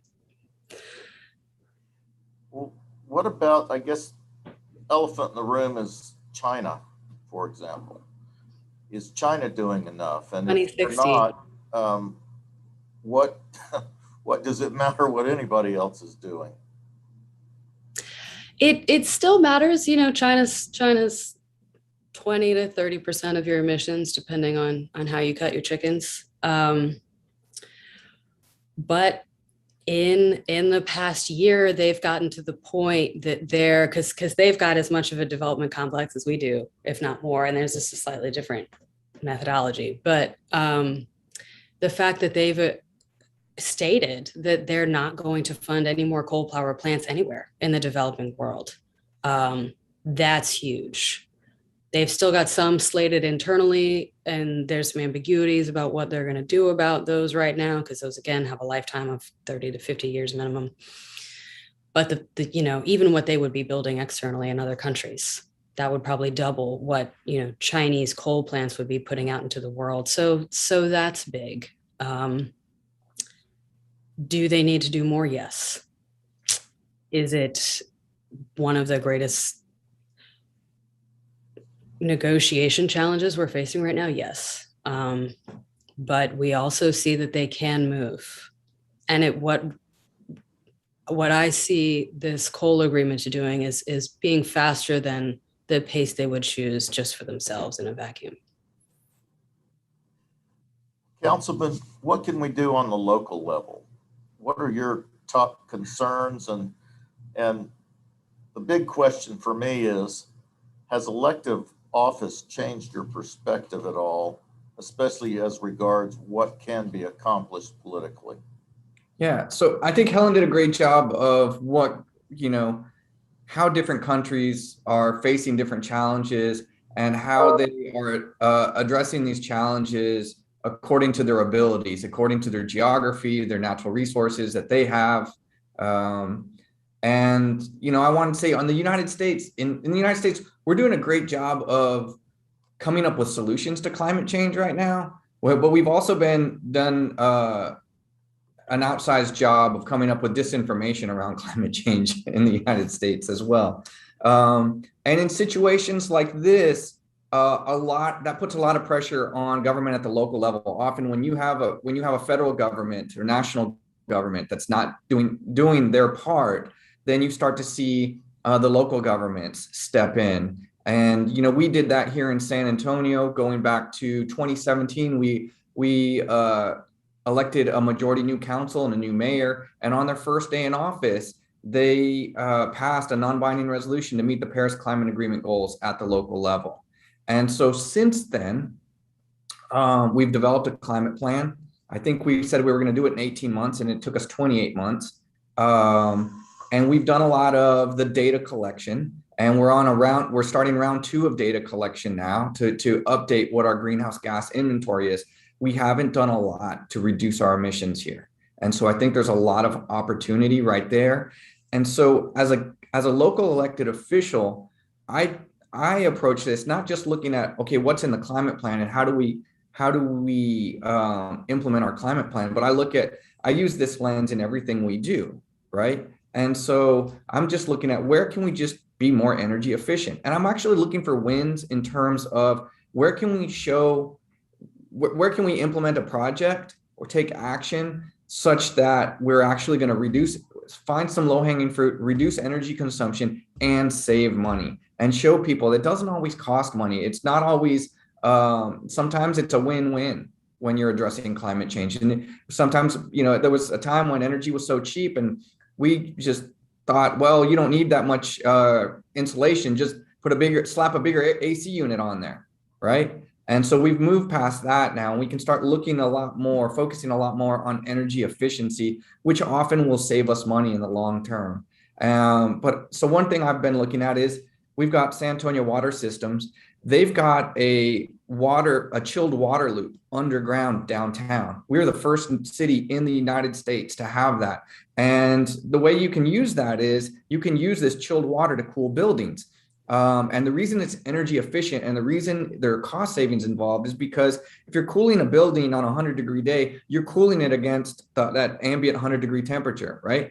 But instead, if you wait for that sun to go down and it cools down to 80 degrees, you can cool this water against the ambient 80 degrees, not be cooling, during a blazing hot day with the sun out, and then store that water underground. And then in the daytime, when it gets hot, use that chilled water that you've been storing to cool that building. And it's much more efficient. You're cooling against 80 degrees instead of cooling against 100 degrees at this point.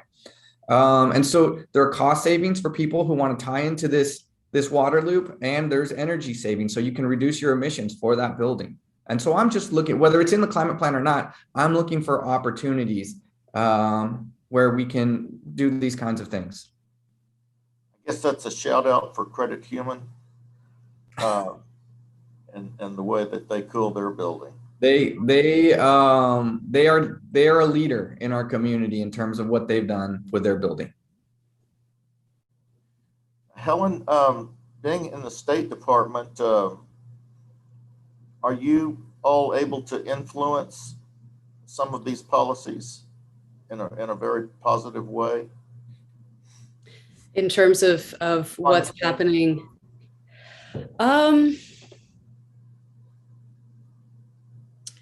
There is certainly interest in influencing these policies because, at those times when the US is going out and trying to drive more ambition globally,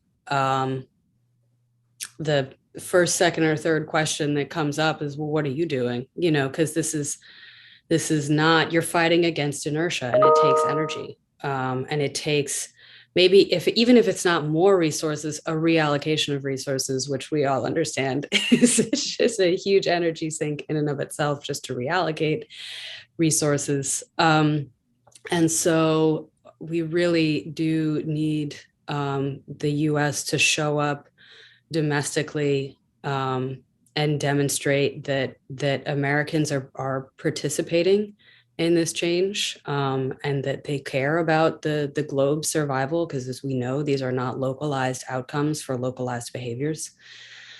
That's very important. And also leveraging both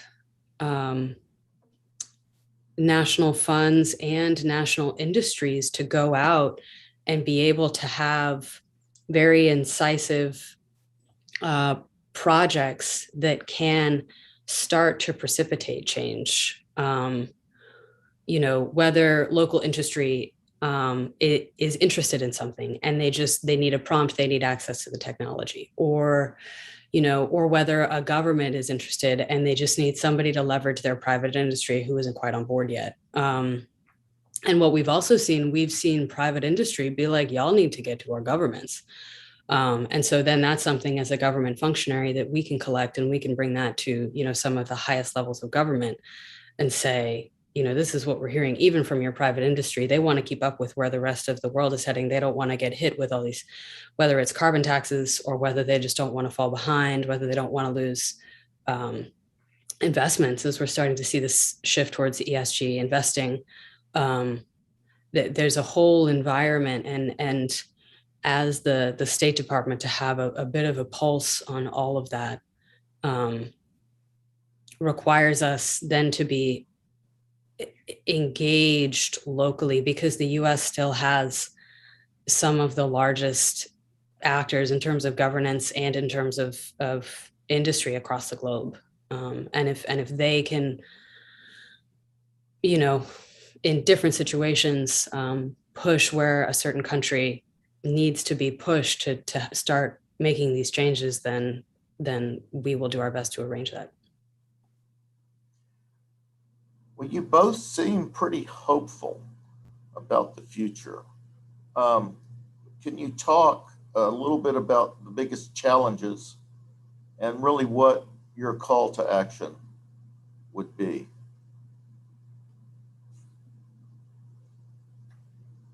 I think the biggest challenge is that there's disinformation out there, but there's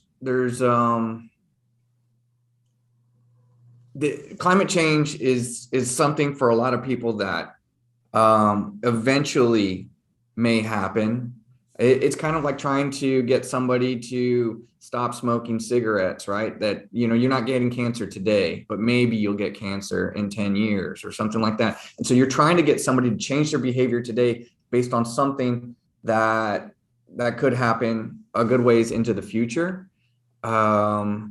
So I think that's part of the challenge. And the other part of the challenge is that we're all contributing a little bit. And so each of our contributions is just a drop in the bucket. And when we need to, fill that bucket.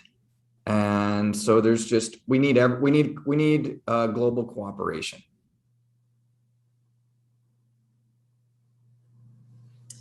Yeah, I unfortunately don't have, try to be hopeful most days, but don't really have great news. A lot of the science is pointing to right now, if we don't get to net zero by about 2050 in terms of emissions, 1.5 is pretty out of reach. Now, can humans survive past 1.5? Like, probably so, in different ways though. So in that case, we also need to be investing in adaptation as much as we're investing in mitigation.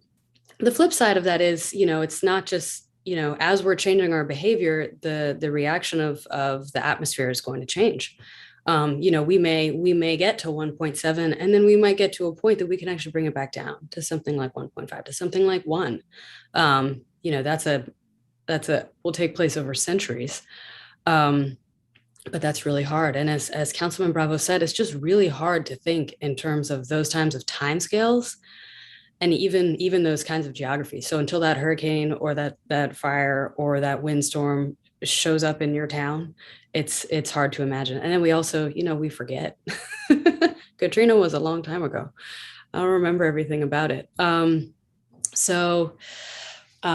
Really, first and foremost, my call to action is remember that climate change, we should treat it as a human issue.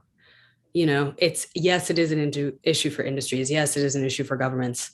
Yes, it is a security issue. Yes, it is a biodiversity issue.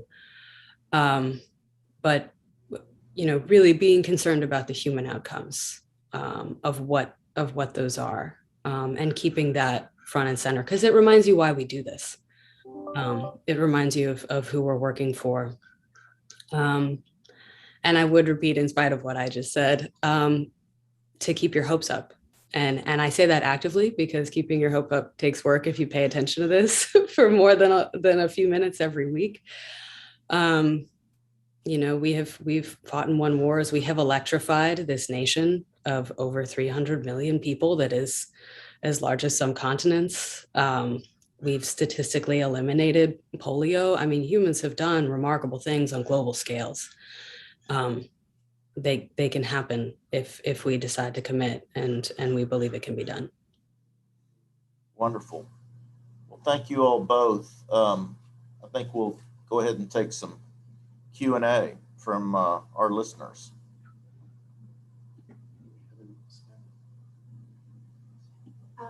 What can individuals do to help prevent climate change?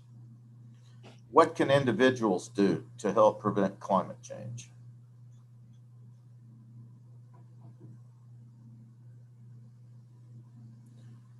Just Stay jump right educated. Stay educated. Within that, maybe like pick a topic, because this is big. This is really big. Are you interested in adaptation? Are you interested in mitigation? Are you interested in like clean energy? Are you interested in agriculture? So just like follow your interests and maybe pick something to really focus on. If you want to participate in like a communal, past a municipal level interest, because you do want to show up with the right information, because there is so much misinformation in this topic. And I am really one for the lifestyle changes, which need to happen on multiple scales. I chose to live in a specific place in DC that allows me to largely never need a car. Not everybody's able to do that. It depends on what demands you have. It depends on how much you're able to pay for rent. But that's a choice that I make, and I almost never use one. But, even the small changes that Councilman Bravo was talking about, just changing your lifestyle, recognizing what you need to do to reduce your driving. If you're thinking about renovating your house, how can you make that more efficient? If you're thinking about buying your kids back to school clothes, and this is a huge family negotiation, but does everything you buy need to be brand new? We buy a lot of things, and both the production, takes a lot of energy, and throwing away takes a lot of weight, creates a lot of waste. So I think those can happen, but I really would, and I'm going to have to depend on Councilman Bravo to pick up at how this can really hit the road, but engaging at a municipal level, because as we're going to need to see these structural changes in terms of how people commute, in terms of what new building codes look like, in terms of where and how industries develop and grow with, to support the communities that surround them, whether those are fossil fuel industries, whether those are new renewable industries, whether these are industries that we haven't imagined yet. Those are ultimately going to be decided at a fairly local level. I'd say as an individual, when it comes around to election time, vote for candidates who follow the science and who aren't climate deniers. When it comes to your home, there's a lot that can be achieved in the average home in terms of just doing simple things like adding weather stripping around your doors. If you have a door where you can, when you close it, an exterior door, if you can see some light underneath it or around the edges coming through, you need to add some weather stripping in there, and that's going to help make your home less drafty. You can get an energy audit of your home and find out whether or not you need more insulation or weather stripping in certain areas. Like Helen said, and I said earlier, it's like bundling your trips together when you're going to run errands.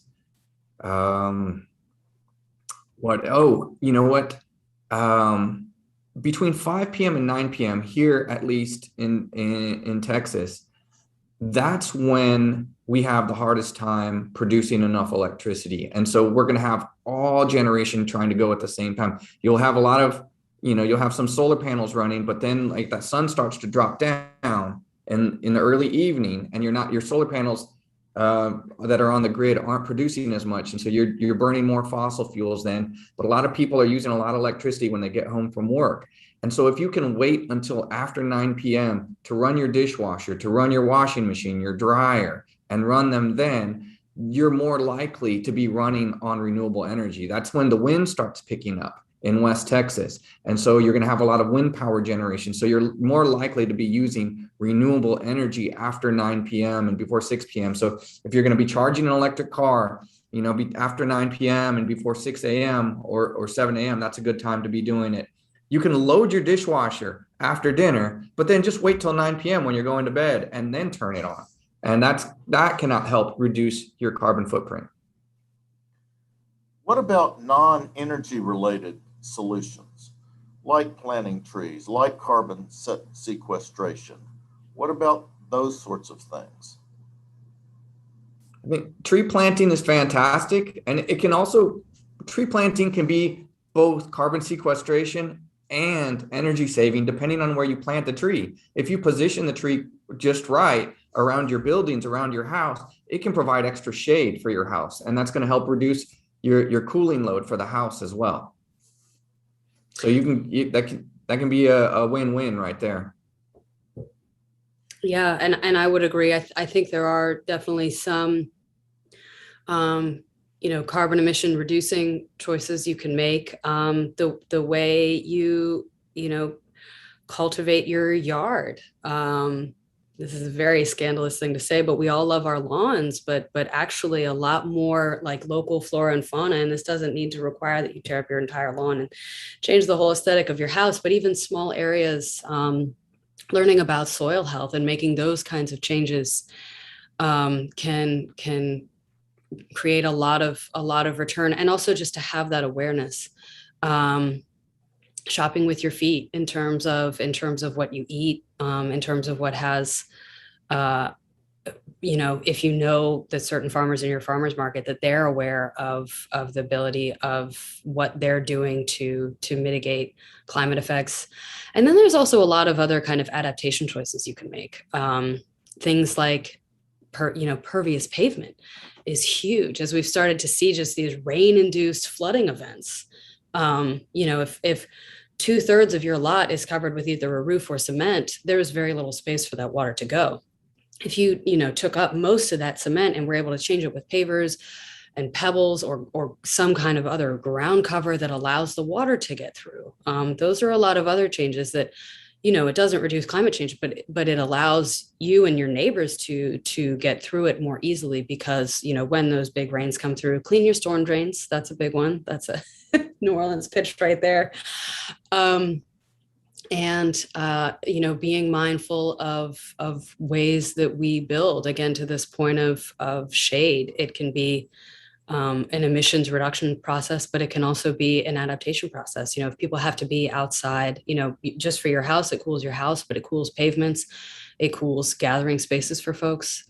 So those are just, as you're going around your town, think of ways that it could be more comfortable. Think of things that cause acute events like acute heat and dramatic rain events to become, disasters. They might not have to be disasters. They become disasters because we're not prepared for how to deal with them.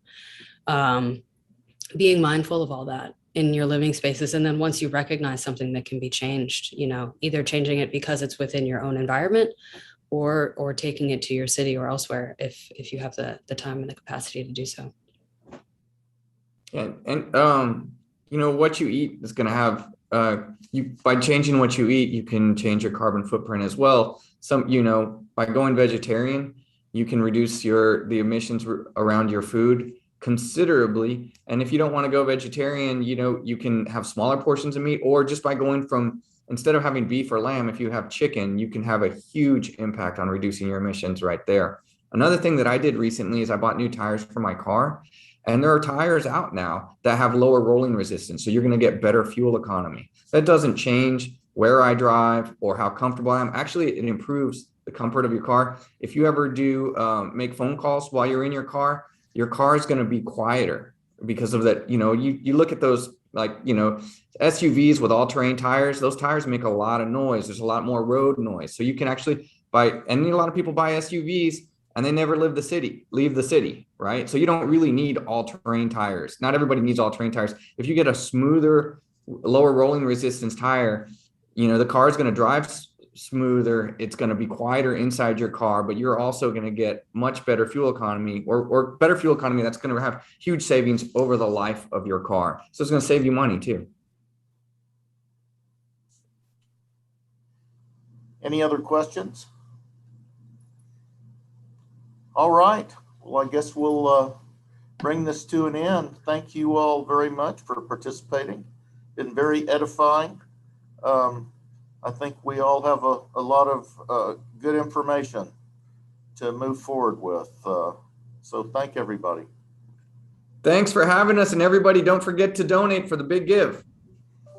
There we go. Great. Thanks, everybody. Thank you, Helen.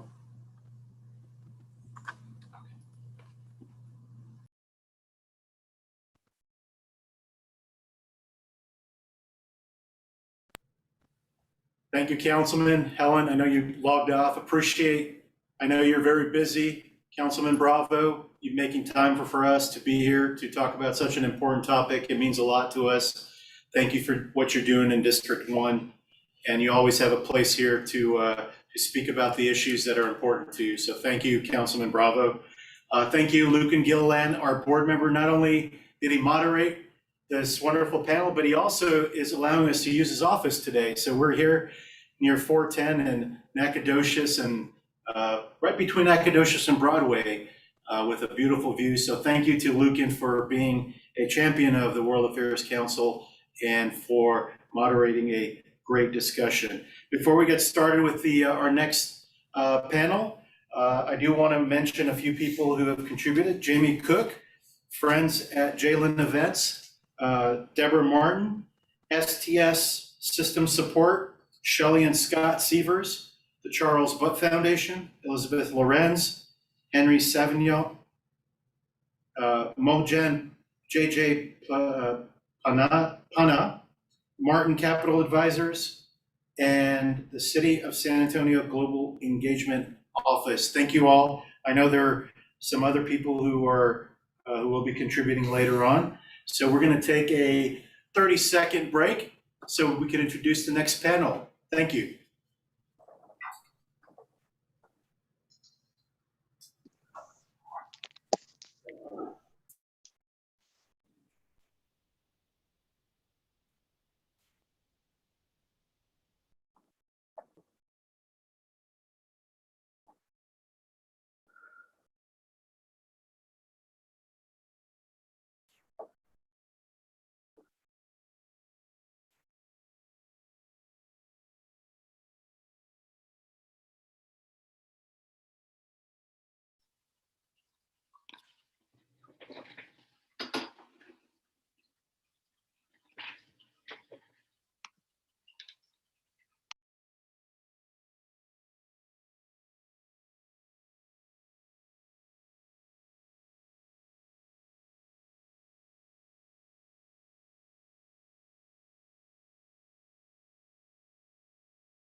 They could get there. We are back. A short break. Thank you all for tuning in. And we'll get started here. Robert, how are you?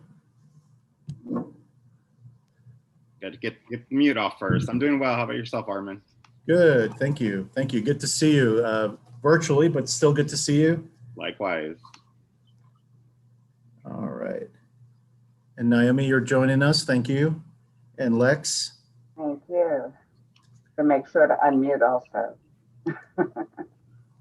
All right. Morning. All right. Right at 10 o'clock, we will start.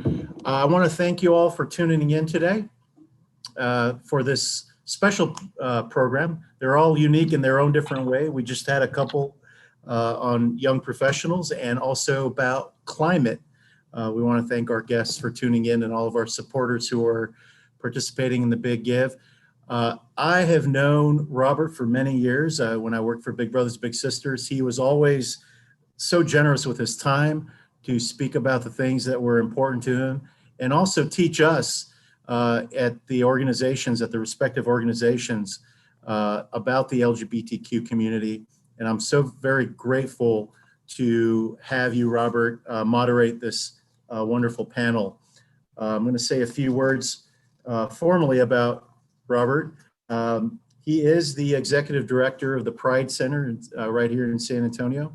He's committed to civic engagement and social justice of underrepresented and marginalized communities. Robert is the community outreach and engagement manager at Equality Texas and serves as the executive director at Pride Center San Antonio. Additionally to his community roles, he has extensive experience working with issues of equity, diversity, and inclusion, LGBTQ plus education, and matters of discrimination, making him sought after consultant, speaker, and facilitator. You can't go wrong if your business or nonprofit is looking to learn more about the LGBTQ plus community. Please reach out to the Pride Center and all the great work that they do, and reach out to Robert Salcedo. And I also want to thank one of our board members, Scott Sievers, and his wife are sponsoring this event today. So thank you for Scott for sponsoring this panel.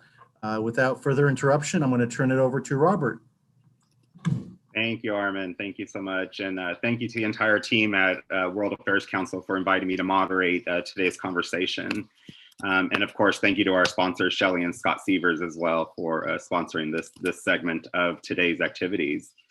As Armin mentioned, I have many roles here in the community, but the two that I'm most proud of professionally is my local work serving as the executive director of Pride Center San Antonio, and also serving as the community outreach and engagement manager for Equality Texas, which focuses more on statewide policy and LGBTQ plus rights. These two positions uniquely position me to impact change from a local to state to national level. We all know that social attitudes can heavily influence whether LGBTQ plus people are accepted or rejected by employers, family members, teachers, clergy, and really society as a whole. And our panelists today will offer some insight into their work and to their perspectives on acceptance of the LGBT plus community, not only locally, but across the state, across the country, and globally. Joining us today, I have two amazing community leaders. I am so fortunate to call them colleagues and friends. First being Reverend Naomi Brown. She's a licensed clinical social worker who has many different hats in our community as well. Most notably to the work that I work with her in is serving as the director of case management and the board vice chair of Pride Center San Antonio.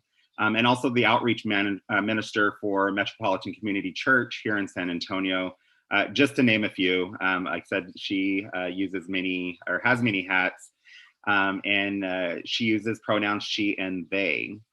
The next person that we have is Lex Loro, and they use pronouns they and she. Is a licensed marriage and family therapist who serves as the community empowerment coordinator at the Pride Center, and is also a contributor to the Strengthening Colors of Pride project, which is a project that we've embarked on over the last 3 to 4 years with Trinity University. And so happy to have both Lex and Naomi join us today, again, to give us perspectives in the work that they do in the clients and the environment that they work within to promote LGBTQ plus equality, LGBTQ plus acceptance, and just an overall quality of life, a better quality of life for our community. So thank you all again for joining us. You know, when we think about acceptance in our community, there's many different factors that can be considered when we think about acceptance within the LGBTQ plus community. One of the global indicators of this rating, if you will, of how accepted our community is across the globe is brought to us through the Global Acceptance Index, which uses the data from more than 20, it's almost like 3,000 surveys conducted over the past 30 years to measure changing levels of acceptance towards the LGBTQ plus community across 174 countries. This report, which is done by UCLA Williams Institute, analyzes this data from this 174 different countries, measuring the relative level of social acceptance of LGBTQ plus people and the rights that they have in each of these countries. The most accepting countries have experienced increased levels of acceptance are Iceland, the Netherlands, Norway, Canada, and Spain. These are the countries that are estimated to have the highest levels of acceptance. Countries that are estimated to have the lowest level of acceptance are countries like Egypt, Ethiopia, Senegal, Tajikistan, and Somalia, just to name a few. And so rating this UCLA Williams Institute report analyzes and scores countries from a rating of 0 to 10, 10 being the most accepting. The US came in, and these scorings are as of 2017, are the most recent ones, but the US came in at 7.2 out of the highest possible of 10. And so, as we know, acceptance is looked at differently across the board when we talk about a global perspective. And so powerful forces come in society that really dictate or kind of align where acceptance falls. Things like tradition, culture, religion, law, and media can all contribute to the existence of beliefs about LGBTQ plus people. And this is real and perceived. And so thinking about that when we kind of look at where we're at. So with that and kind of that frame of how we're moving forward, I'm really interested to ask both of our panelists and kind of get their take on it. Thinking from a global perspective, what do you think having a high LGBT plus acceptability means for a country, whether that's the US or abroad? Well, I'm going to jump in real quick. I think one of the things that does is it gives a sense of people's sense of well-being. And when folks feel accepted, when they feel like they can exist in society as part of society and be an equal part of it, it does a great job in increasing their sense of worth and how they go about their day-to-day life. And in doing so, it increases their connection with community, their connection with family, their connection with their work. So it's an all-out way to raise people up and make them feel like they are a part of the puzzle, or at least a piece of it. Yeah, I absolutely agree. Connectedness is key when it comes to being accepted and feeling accepted into that. How about Lex? What are your thoughts on that? Good morning, everybody. Good morning, Robert, Naomi, Armin. Hi, everyone. Thank you so much for having us. Thank you again to the World Affairs Council for having us this morning.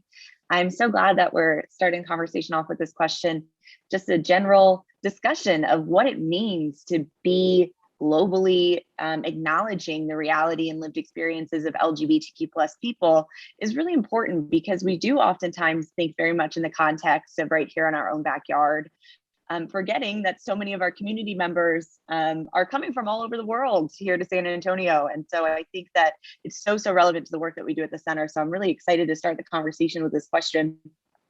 But when I think about these numbers, the Williams Institute gives us so much good data. And this data I think is very, very important, because I see a really interesting disparity in these numbers. Our understanding of LGBTQ plus identities and communities has grown and shifted so much just recently. I mean, even since 2017, I'd be interested to see the survey done again already. But in the past 10 years or so, the very public conversations we're having about queer and trans people, particularly about trans people and their needs, is having a positive impact in most of the countries that are having these conversations. And that's amazing to see, but it's also having a negative impact in other countries. And for me, that's even more starkly important. The fact that in some communities, in some spaces, more knowledge and more information about LGBTQ identities is actually being met with more discrimination. Some communities are showing us that they're not totally ready to accept and embrace LGBTQ plus people. And I think that's the number that staggers me the most. I don't know the exact statistic, but you see in the Williams Institute report, most countries improved their overall LGBTQ plus competency, but for some countries, that competency decreased.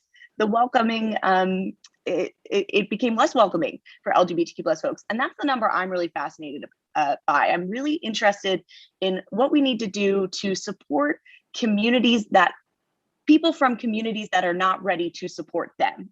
And so I think about that a lot. I think about how here in the United States, here in San Antonio, we can kind of navigate some of the disparity of the reality that not all folks are ready to accept LGBTQ plus identities, LGBTQ people and our needs. And so we have a lot of work left to do. So I think about that globally.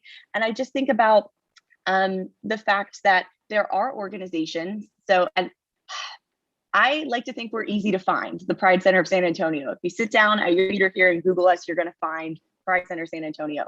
But in some countries, it's not as easy to sit down and just search for an LGBTQ plus resource in your hometown. That actually might be impossible, but that does not mean that LGBTQ plus people are not organizing, coming together and finding ways to support one another in all of these communities, even communities that aren't quite accepting yet. So I really do want to just shout out organizations like the Global Trans Advocacy Network and other organizations that are working hard to support folks in the communities where, like I said, we're not quite ready to maybe accept LGBTQ plus folks, or it's really hard to even find those places that are accepting and affirming. So you're already getting my gears turning here, Robert. I think we're going to have a great conversation this morning as we think about what are we going to do to improve overall accessibility and access to affirming services for folks no matter where they're living.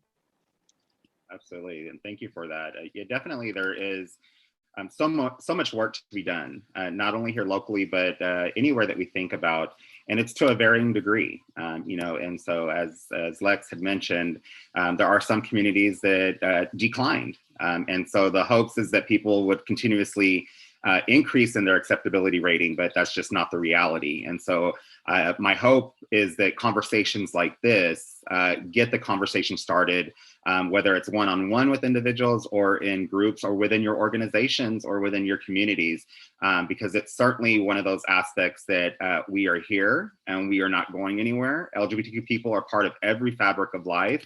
And so thinking about that, as I mentioned, Naomi is the outreach minister for MCC San Antonio, and I'm interested to know what you believe the role of religion or faith or spirituality has in LGBT plus acceptance within the community. So thank you so much for asking, Robert. And I do want to say that one's connection to one's spirituality, whether that be the God of your understanding or your community, that it has such significance. When we look at God as a God of love, the only new commandment we were given, we realize that acceptance brings about wholeness and it brings about healing. I deal in both parts of my life, both my life as a minister and my life as a clinician, with folks who have suffered from religious trauma. And people who say, in the name of God, and by the way, God would never agree with any of this, that there is something innately wrong with folks who are LGBTQ+. And we know that people who are loved and accepted by their spiritual community really tend to blossom. When you have that connection, when you realize the importance of those organized religions and those that are unorganized who support LGBT folks, especially in their day-to-day walk. That's one of the most important ways that we are celebrated, is when we know in our day-to-day walk that we have a connection with a higher being. And the beauty of it is we are seeing a lot of churches who are affirming that. NCC is one of them, but there are many churches with Travis Park, with other churches in the San Antonio area, in Texas, that support and celebrate folks who are LGBTQ+. So that, to me, is such a crucial part of that mind, body, soul, that whole person who is excelling and knowing that God is a God of love and they are loved perfectly just the way they are. You know, God doesn't make mistakes. So that love is perfect.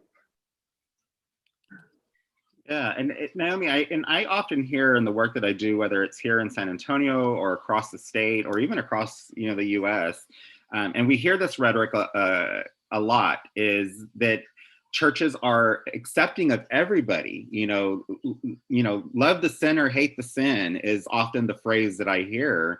Can you touch a little bit on that phrase itself, but also how do we know if a faith community is truly accepting? Absolutely. Thank you so much for asking. You know, that statement, love the love the sinner, not the sin, is a statement that's used to say that what I'm doing is wrong. Who I am as a queer woman is wrong. It is used as something to say that, you know, I'm going to love you in spite of your misguided life choices. And words like life choices are used to denote the fact that this is something that I decided. I woke up one morning and said, hey, I'm going to do this and really make my life as hard as possible, because it's a choice I'm making. So there is some things that we look at when we look at churches that are affirming. And one of the things I think which is really important is if a church is truly affirming, can you and your wife, or you and your husband, or you and whatever your partner is, whatever iteration of that, how that looks, can you join the couples ministry? Can you join the marriage ministry? Are you openly accepted as a married couple in this church? Can you get married in a church? And is it an open marriage, not one of those where the minister does it in his office and doesn't tell anybody? These are things to look at, because a lot of churches will say they are affirming until you ask to join the marriage ministry. And that I have found is one of the biggest smell tests for a truly affirming church. Can you join the marriage ministry? Do they not only want your money, but your time? So I think that's a very good indicator, is like, do they accept me and my entire family for who we are? And not just in the minister's office, but out in the pews as well, and on Sunday socials, and everything that is in between that. So thank you for that perspective. Lex, I'm curious to get some feedback on you from you about what are some of the things that people can do, whether that's within an organization or a business or just community in general, to be more inclusive, to be more accepting. And what are some of the things that y'all are doing at the Pride Center that help promote that? Great question. Thank you, Robert. So great question, and a big question in and of itself, because I think that it's easy to say that I believe this firmly, that through the research that we've done with the Strengthening Colors of Pride Project, through our work in the community with the Pride Center, one thing's become very, very clear, which Naomi already touched on this a little bit, and you said so yourself as well, Robert, that in all reality and all actuality, the entire community thrives when LGBTQ+ people are thriving. When LGBTQ+ people are doing well, are contributing to their communities, are excelling in their communities, have freedom to be who they are in the workplace, at school, in their homes, and in their social circles, everybody benefits. Everyone benefits. We see clear correlations in the work that we did with Strengthening Colors of Pride that mental health outcomes improve for LGBTQ plus people, that relationships with family improve, that relationships at work, that financial outcomes improve, that rates of homelessness decrease, rates of unemployment decrease when LGBTQ plus people are affirmed and respected in their identities. And so this really does support and help the entire community. The whole community does better. I say this all the time, that everybody in San Antonio, everyone in South Texas, everyone globally, if we all cared about LGBTQ plus people, if we all invested a little bit of time and energy into improving LGBTQ plus competency wherever we are, the entire community is going to benefit. So I hope I really hammered that home, but I'll give specifics now, I swear. When we think about the way that we can actually make these changes and become more inclusive, I like to remind folks the first part, which should be obvious, but needs to be said again, you do not have to be LGBTQ plus yourself to invest in LGBTQ plus people. And a lot of folks, I think, it comes from a good place. This comes from a good place, but a lot of folks will be afraid to step on toes, be afraid to say or do the wrong thing. And I always want to remind people that doing nothing to support LGBTQ plus folks is much more harmful than maybe saying the wrong thing or misstepping in your process to work towards becoming an ally. So the first thing is to just commit to doing something. And so I say showing up to your workplace, showing up to your school, showing up to your community, and asking your colleagues, your coworkers, your classmates, what are we doing for LGBTQ plus people here at our office, at our university? What are we doing for the community? Just starting with a question can make a huge change and a huge impact. Even if you don't know where to start, just starting the conversation of how are we ensuring that LGBTQ plus students feel safe on our campus? How are we ensuring that LGBTQ plus colleagues are thriving in our workplace? Engaging in that conversation with people in your workspace is going to go a huge way. So I always tell folks it's okay to not know where to start. That's a great place to start, from a place of not knowing and a place of curiosity about what you can do to improve your own community. So think about it as no act is too small. I'd love for anybody on this call today to go right back to work and make sure that there's a gender neutral bathroom sign up on the single stall bathroom in their office, or to go back into their place of work and ask another colleague what they think about the attitudes towards LGBTQ plus people in the workspace. Having these conversations and just getting the ball rolling are going to make a huge difference. If we forget to check in with LGBTQ plus friends and family, if we forget to check in with one another, these things just slide through the cracks, and that can't happen any longer. So it just starts with a small action, a small conversation. And of course, I always say, if you don't know where to start, we would love to hear from you at the Pride Center. We are so happy to help get the ball rolling. Yeah, you had mentioned, Lex, increasing LGBTQ plus competency. And I think that's one of the key things when we talk about acceptance and increasing the acceptance, whether that's the global index or just on a smaller level. As you said, there's no act that is too small. I think education is a huge component of bringing about this acceptance and the really the knowledge of who we are and who we're not, who trans people are and who they're not. There's so much information that is swirling around society about who folks are. And if I think people took that extra step to educate themselves and to reach out to resources where they can get educated, would certainly help things out. I know certainly in my role with Equality Texas on the statewide, when we talk about policy, we just started this past Monday, the third special legislative session of this year. And so let me repeat that, the third special legislative session. So we've literally been in legislative session the entire year. What usually lasts only 140 days has now extended and is going into the 10th month. We've already seen 70 plus, there's more than 70 bills that have been filed that are anti-LGBTQ plus bills that would directly impact and harm our communities, particularly trans youth of color and trans girls. And so we think about, for example, the sports ban bill that is going through right now. In our role, not only as Equality Texas and as advocates for the community, our role is to educate our lawmakers. Our role is to educate their staffers.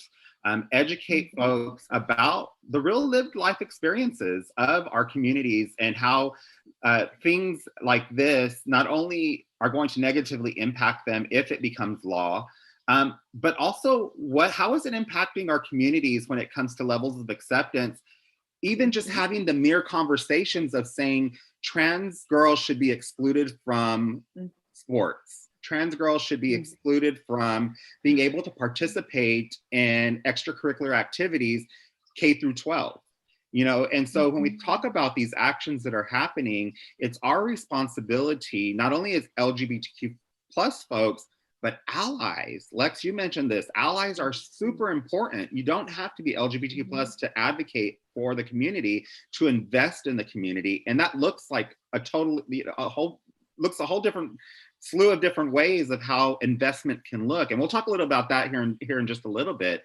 But I just think it's important that we understand that educating ourselves and educating others about our communities not only is going to increase the acceptance of who we are as individuals, our full authentic selves, but it's also going to cut back on the harms that are created by just having mere conversations of calling into question our humanity and who we are as individuals.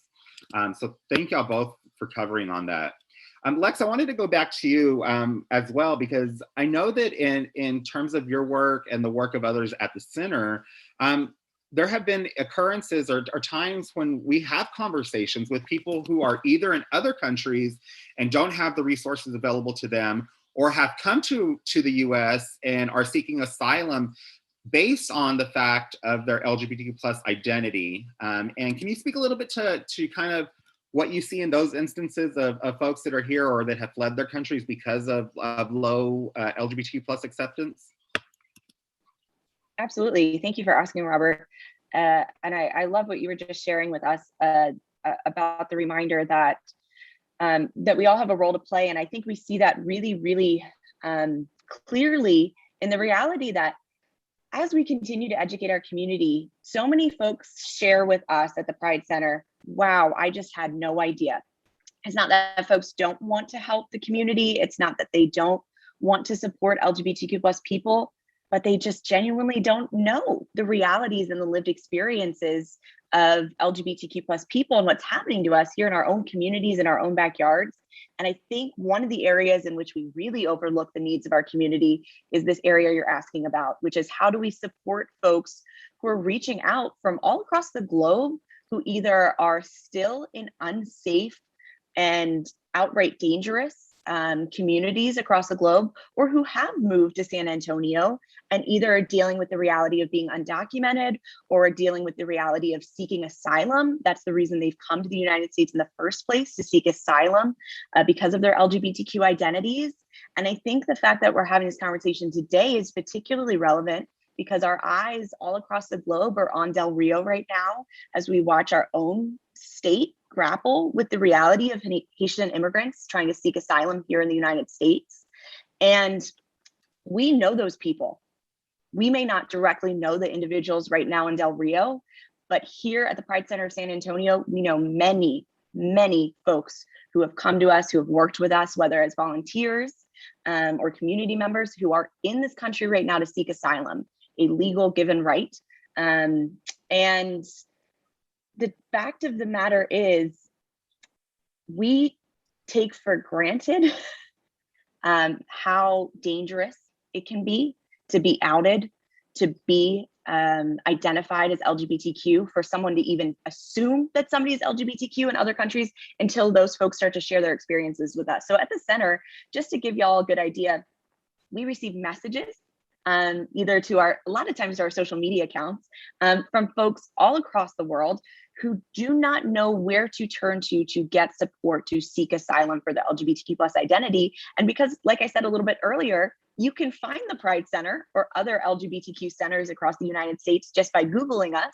We have the relative safety to publicly market our organization in a way that organizations in countries like the ones you mentioned earlier today, Robert, like Senegal, they do not have the safety to publicly market the fact that they're doing LGBTQ advocacy work because it would create safety concerns for the activists themselves. And because of that, when community members in countries like Senegal who need to get support, when they try to find somewhere to turn to, sometimes they find us. They find us all the way here in little San Antonio, and they ask us, where do I start? And we've had a great opportunity to work with some wonderful attorneys. We have to give a shout out to Texas Rio Grande Legal Aid, who's pointed us in the right direction, or to Lambda Legal or the ACLU, who have helped us point folks in the right direction to help them get started in the process. But it's not easy. It's not a simple process. It's not a quick process. And even for the community members who are already here, for the volunteers that have given hundreds of hours of time to the Pride Center, I've gotten the privilege, the opportunity to write letters of support on behalf of our community members seeking asylum. And then after they get these amazing packets of information together, after they do all the paperwork, after they go above and beyond to show the need that they have to seek asylum and seek safety here in this country, they still get hung up in weeks, if not months and months of bureaucratic paperwork. And it can be a really arduous and difficult process.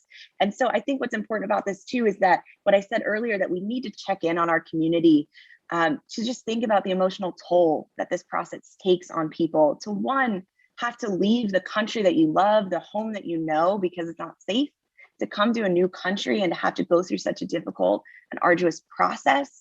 To even know that you can stay here safely, that's emotionally exhausting. It is difficult. And oftentimes people are doing that in isolation or in silence because they don't know who they can trust. They don't know who is going to celebrate and uplift their experience instead of judge their experience. So I think I'm really glad you asked this question, Robert. It's just a little reminder that that's happening here in our own community. We're seeing it in Del Rio, but it's here in San Antonio too. We have community members who need our support as they go through the process of literally just trying to be safe, just trying to be themselves, just trying to find a safe home to welcome them.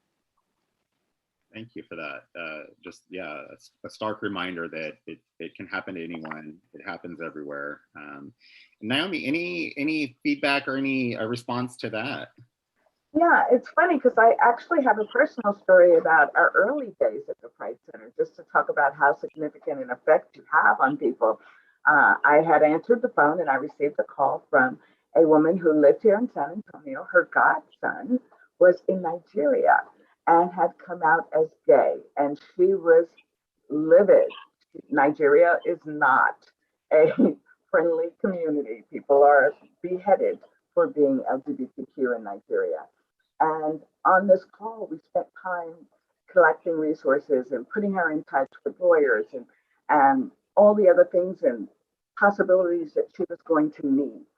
And I received the call 2.5 years later. And this tells you the impact of the work we do that you don't even see. 2.5 years later, she called me back and we were talking, and she says, I have someone I want to put on the phone. And she put her godson on the phone. Through the work we had done at the center, she was able to bring her godson here to San Antonio. Took almost 3 years, but she was able to bring him here on a student visa. And he was safe and he was with her, and she was so incredibly thankful for that random call that actually ended up on me that night. And when I heard him, I realized the importance of the work we do and how that work touches people all over the world, and we don't even know it. I mean, here we are sitting in an office in San Antonio, answering a call from a godmother who is just terrified. And 3 years later, I'm talking to her safe godson. I can't tell you what that feels like to know the impact of the work that we do, not just here, but globally. To know that we are touching people's lives when we don't even know it. And I thought this was lost until that phone call came. And the reminder that what we do matters, and that the Pride Center has the effect of being able to touch people that you wouldn't even think we were touching. So for me, that was huge. That was a perfect example of work done in the dark that comes to light. Thank you for sharing that story. And I think that just as, it definitely speaks to the importance of nonprofit organizations that are helping, especially in situations of what you just explained, but also thinking about the World Affairs Council, of even having these types of conversations and the broad conversations and topics that they're just covering on today. That doesn't speak to the work that they do year round. And I think that is really a testament to nonprofit organizations like Pride Center, like the World Affairs Council, and so many others here in San Antonio, and again across the globe, that are really doing humanitarian work that are saving lives, whether through conversation and education or through direct work itself. So definitely thank you for sharing that. I want to shift gears just a little bit. And so I want to talk about the relationship between LGBT plus inclusion and economic development. I think economic development is important to any city, any state, any country. And I think levels of acceptance are directly correlated to the resources that are available in those communities. And so what we find is oftentimes communities that are under-resourced, do not have strong economic backbones, are oftentimes those countries that don't have strong acceptability standards, not only for LGBTQ plus community, but for even larger or other communities and other marginalized folks. And so when we think about the economic development, again, cities, states, countries can avoid major competitive risks and really win business and talent and investment by sending a clear and consistent signal that the LGBT plus community is fully welcome. This message matters to large and small businesses, to tourism, and to talented workers, especially those that are graduating from college and looking to see where are they going to relocate to. They are looking at how are LGBTQ plus folks treated in these cities, these states, and these countries. And these are also non-LGBTQ plus identified folks that are considering these as reasons why or why not that they do not move to a particular community. And so treating LGBTQ plus people fairly and welcoming on them warmly and embracing costs nothing, but it would change the brand for the better, particularly thinking about Texas, where we live. And it's creating quantifiable long-term economic benefits. And so it's what we would call doing smart business, or it's a smart business decision. Before I go into the question itself, I know that Equality Texas, along with the Texas Competes, were able to get some data to support that. The Perryman Group was able to do, who's a Texas economist, was able to do a report based on this, and it backs it up, showing that massive gains in jobs, state and local revenues, and a state economy, especially here in Texas, would increase if non-discrimination laws were to be passed in our state. And so that the study that the Perryman Group did showed that if the comprehensive non-discrimination laws were passed, particularly here in 2021, that it would increase. Some examples were in like technology-oriented business activities for the state would increase or would be at 11.6 billion in annual gross product, and approximately 104,000 new jobs by 2025.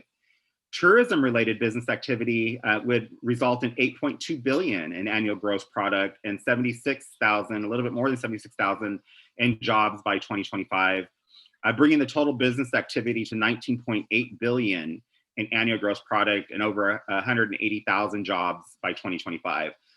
So being inclusive, being accepting, especially when we talk about the economy and the economic impact of it, the numbers are there. Not only is it good for just quality of life for our communities, but it's good for business as well. I think when I think about, business and how being inclusive, it brings me back to the Olympics that, were just earlier this year, the 2020.1, because, it was a year later because of COVID. But it's a good example of being inclusive to LGBTQ plus people, especially trans athletes who have transitioned. They were allowed to compete without restriction. This started in the 2016 Rio Olympics. However, there were no openly trans athletes that competed at that time. But in 2021, the IOC approved a trans woman, an Olympic weightlifter, to compete. And so I think looking at that in terms of how inclusive the Olympics are, of what type of impact that has on those local economies where the Olympics are being held.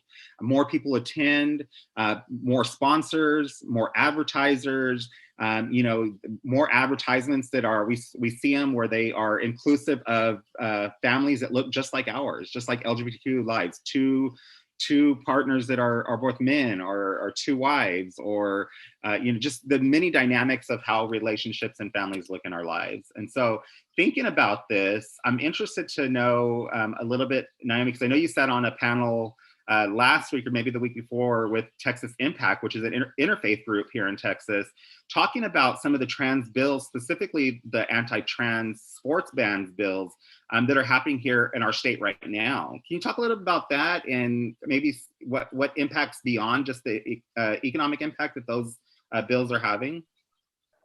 Thank you for asking. That is one of the things I think which is super frustrating. Just having to continue to fight for something that we know is not an issue. I mean, this is technically our fourth session. Our fourth session, every single session, this trans sports ban has come up. I have been to Austin. I've stepped in legislative offices. I've spoken. I've prayed. I've, laid everything out there in the sense that this is a non-issue and it hurts trans children to consciously hurt a child. God said, if you hurt one of my little ones, if we are attacking children, and to live in a world where that's okay is tragic in its own right. But to say it, that you are doing it as God's work, I mean, the reality of that is beyond ridiculous. One of the things that we looked at in the Texas Impact information that I did on Monday is, dealing with ministers all over the world who know that when we hurt a child, that hurt does not go away. That child grows up to be an adult who has lived through that pain. So this constant attack on trans children is something that we will be paying for long after this legislative session is over. Mm-hmm. The work that Equality Texas is doing is probably the most brave and courageous work I've seen happen in a long time. To continue fighting with the same energy that you started with when everyone is exhausted, and to realize that these hearings go on till 2 and 3 in the morning, that people are viciously cruel, and that trans children are there listening to this, that their parents are hearing this, that you are saying to a whole generation of beautifully magic people that they should not exist. And I am standing here saying point blank, that is not God's word. That's not the God that I serve. It's not the God of my understanding. And there is nothing in this that makes it righteous work. This is evil work. And we have to say what it is and call it as it is, and recognize that we need to put our money into organizations that are doing good work, that are helping people, that are saving children's lives. And the sports ban is an incredible waste of energy and money, and it's wrong. We're hurting kids. That is horribly wrong. And there is no way to justify this, saying it's being done in the name of God. I absolutely agree. There's many ways that we can get involved. Again, especially right now here in Texas, that we are in the third special legislative session. Just a shout out to Equality Texas. Look them up. there's ways to get active and get involved to advocate, again, for the most vulnerable within our own community. Naomi's mentioned it, Lex has mentioned it, but lack of acceptance and exclusion has many repercussions to our community's physical and mental health. Lex covered on that.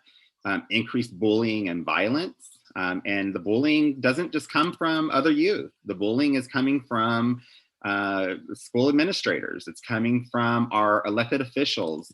It's coming from all angles. And so thinking about how can we help impact that, it has repercussions of discrimination. Here in the state of Texas, it's completely legal to be fired for your job, kicked out of a public space, or evicted from your home simply for being LGBTQ+ or perceived as being LGBTQ+. And really, I think it speaks back to the anti-trans sports youth ban is overall participation in daily life. That is a repercussion of not having acceptance within the LGBTQ+ community or for the LGBTQ+ community. I know we're running up on time, so I want to, for us to kind of start wrapping up. But Lex, I'm curious for you to tell us a little bit about everything that we've talked about today, everything that Naomi just mentioned about what's happening at the state legislature. Can you tell us a little bit how you see this play out on the local level? And how can we support people that are LGBT+ identified here locally? Great question. Thank you both for your comments so far. I think lots of good stuff to think about today. I hope that folks are feeling encouraged and inspired to do something about this here in our own community after having this conversation. I know every time we have a conversation like this, I feel another wave of excitement about the work that we have to do and the people that are so exuberantly already doing this work and so excited to share their stories. So just a quick thank you to all of the queer and trans people here in San Antonio that are sharing their stories, that are advocating for our community. It doesn't go unnoticed. It's so appreciated. For folks who want to read even more about it, we'll drop the link to our Strengthening Colors of Pride report here in the chat so that you all can read a little bit more in detail about the lived experiences of LGBTQ people in South Texas, particularly here in San Antonio. But to answer your question, Robert, here in our own community, we are unfortunately seeing challenges that we're not surprised to see. We're seeing higher rates of unemployment for LGBTQ+ people, despite the fact that many LGBTQ+ people do receive higher education. So it's not for lack of ability or training. We're seeing higher rates of homelessness. We're seeing higher rates of adverse childhood experiences. We're also seeing higher rates of some unhealthy coping mechanisms like substance use in our community right here in San Antonio for LGBTQ+ folks. And so we have a lot of work left to do because many of these things are compiling and adding up to negative overall physical and mental health outcomes for our community. And that is one area where we really, really want to do more work.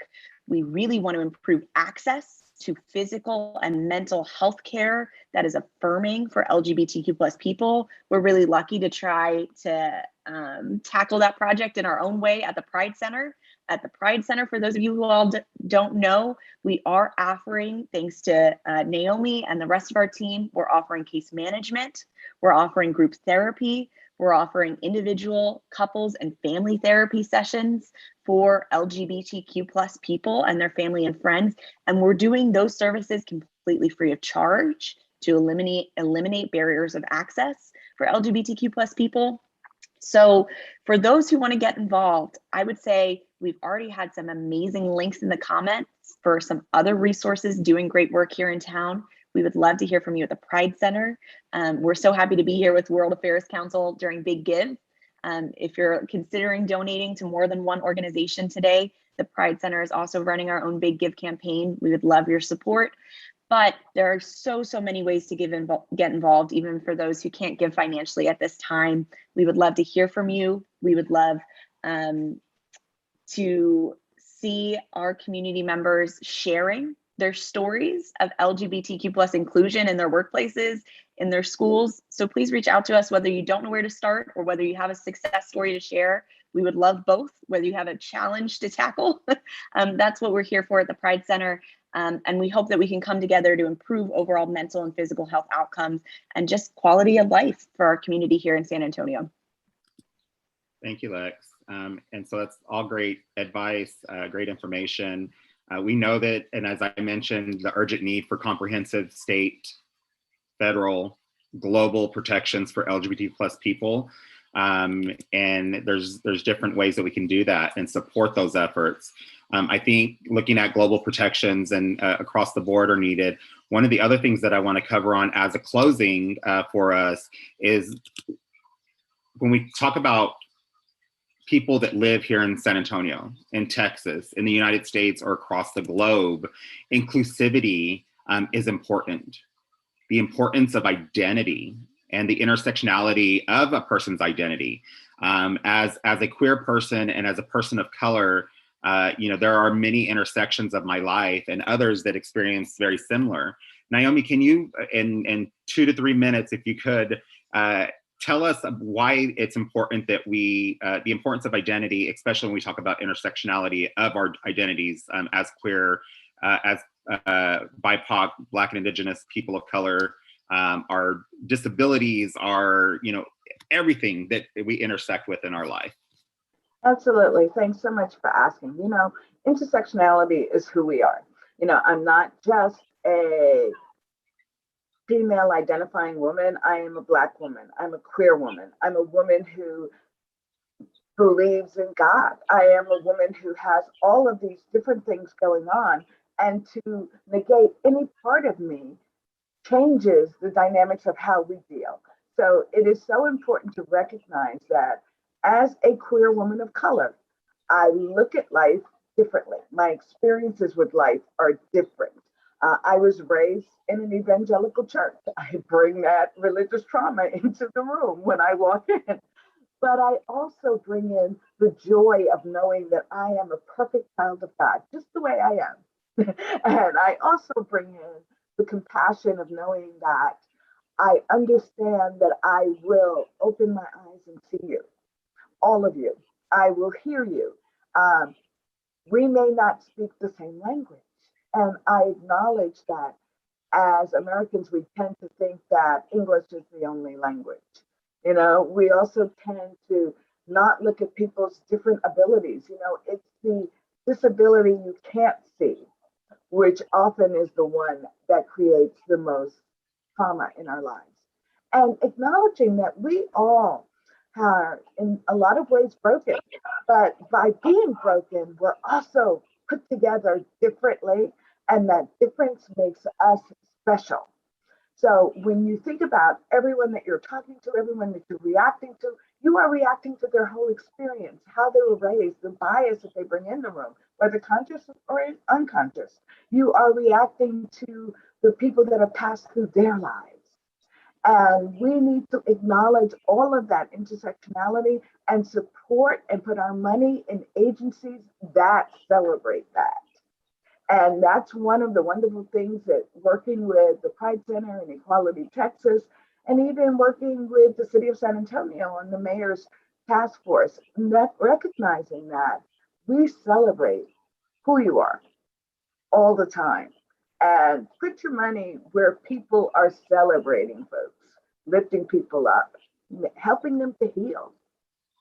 We're all looking for healing in one way or another. We all have suffered some loss. And COVID has reminded us of how much we need each other.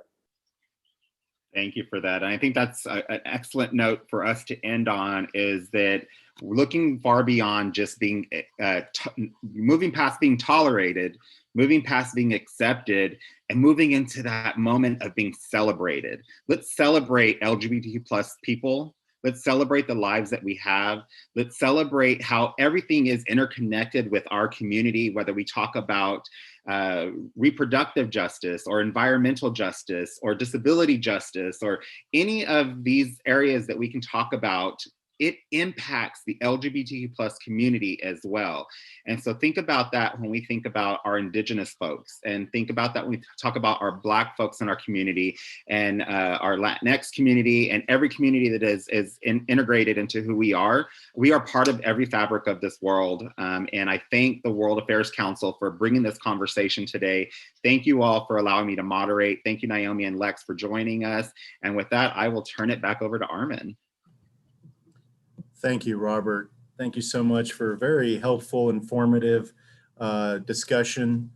And Lex, I'm sorry, the L's confused me there, sorry. Lex, thank you for joining us. Reverend, thank you so much. I think the take-home message for me was do something. Do something to reach out to the Pride Center, reach out to Equality Texas. If there's a way that you want to help out and you're not sure what that is, I'm sure Robert will point you in the right direction. And so doing nothing is a fault in itself. So there's at the very least, reach out, partner, sign up to support the LGBTQ plus community. And I want to thank the panel today. I want to thank Scott Sievers and his wife, Shelley, for sponsoring this program. And although we are collecting revenue for this, please consider the Pride Center as well. I know that they would appreciate your funds. And I think Samantha will put that link in there as well. So now we're going to switch over and talk about COVID. Thanks again, Robert, Lex, Reverend. Thank you all so much. You all have a wonderful and blessed day. And we're going to take a second to take a commercial break and come back and talk to our next panel. Stay tuned.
Oh, there we go. Hi, Hi, how are you? I'm well. I'm well. How are you doing? It's finally good to put a face with a name. Your brother talks you up quite a bit. Oh, he's the best. He really is. How you doing, Dr. Naranjo? I'm doing fine. Armin, how are you doing? Very good, very good. We'll get started here in a few minutes as soon as AB and Jennifer join us. Now, I don't know if it's, and how, do you go by Rocky also? Yep. I go by a lot of different names. So whatever rolls off the most comfortably for you, I'll respond to. I really dig, I don't know if it's my screen or what, but your hair is purple. Oh, is it really? Yeah, for Oh my me. gosh. Yeah. That's All really right. cool. Well, let me see. Let me see what my video filter is. I don't have a video filter. Okay. Well, Interesting. I forget what purple symbolizes, but isn't it a Royalty. What is It's it? royalty? Oh, I like that. Royalty. Well, that's one of the, royalty wears purple. Okay, I'll go with that. Nice to meet you, Dr. Cruz Bono. I'm Hi. Barbara from Econo Word, and thank you for your service to our country. Oh, thank you. Thank you so much. Your brother had given you a little bit of information about you. You can blame him for he spoke very highly of his sister, so I'm glad you're Oh, here. thank So I you. think AB's on the.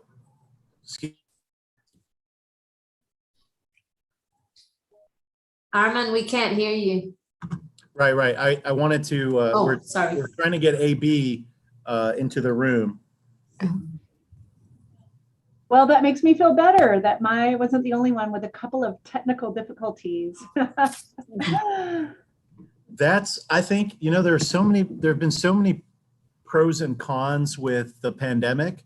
I think the biggest con has been the little glitches that come along the way. But you know what? There have been also some significant pros. There's Mr. AB Cruz joining us. I was seeing and hearing you guys, and you guys wouldn't let me in the room, or didn't want me, or didn't need me. Well, your sister said just keep him out. Yeah, I don't have any of the controls. I mean, I was like, it wouldn't be the first time she did that. Well, thank you all for joining us. We're going to get started right away.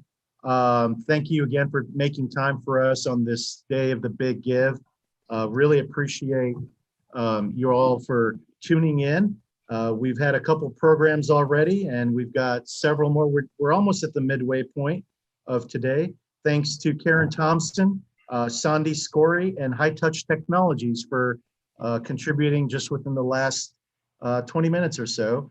And we are officially on the Big Give. We've raised a little bit more, but officially we're close to 5,000 right now. And I know that number is going to get higher and higher. And really happy to see that AB, one of our Board of Trustees, join us, who will be moderating the panel. I'll provide a short introduction and then let you all speak and discuss. So AB Cruz is a Rear Admiral in the U.S. Navy, retired. He has helped lead 4 public and 3 private companies. He is currently serves on the board of Graph Acquisition Corp and is a senior advisor at Barker Gilmore. And he is also the president of the Board of Governors for the National Asian Pacific American Bar Association. He's also served as a senior vice president and divisional general counsel at one of our favorite local companies, USAA. He holds a JD from Catholic University and a marketing degree from the University of Maryland and a general engineering degree and physical sciences from the Naval Academy. But the highlighted part on his resume is that he's also serves on the World Affairs Council board. Very proud to have him as one of our advocates and really appreciate all the work that he is doing for us in the community. AB, take it away. Wonderful. Armin, thank you so much. And I've really been looking forward to gathering this group of esteemed panelists. Hopefully we'll hear a little bit more from each of them regarding their rich backgrounds, what they bring to the table, what they've achieved. And really today we're going to be able to talk about something that kind of gets lost in the big picture. And let me explain. For the past year and a half, all of us, each of us, the entire world has lived under the scourge of COVID-19 and its real impacts and effects. We've as either individuals or in our professional capacities have had to try to get our arms around it, understand it, combat it, and come to grips with its impact. All the while, it has become a little bit, unfortunately, a bit of a political football that's been tossed around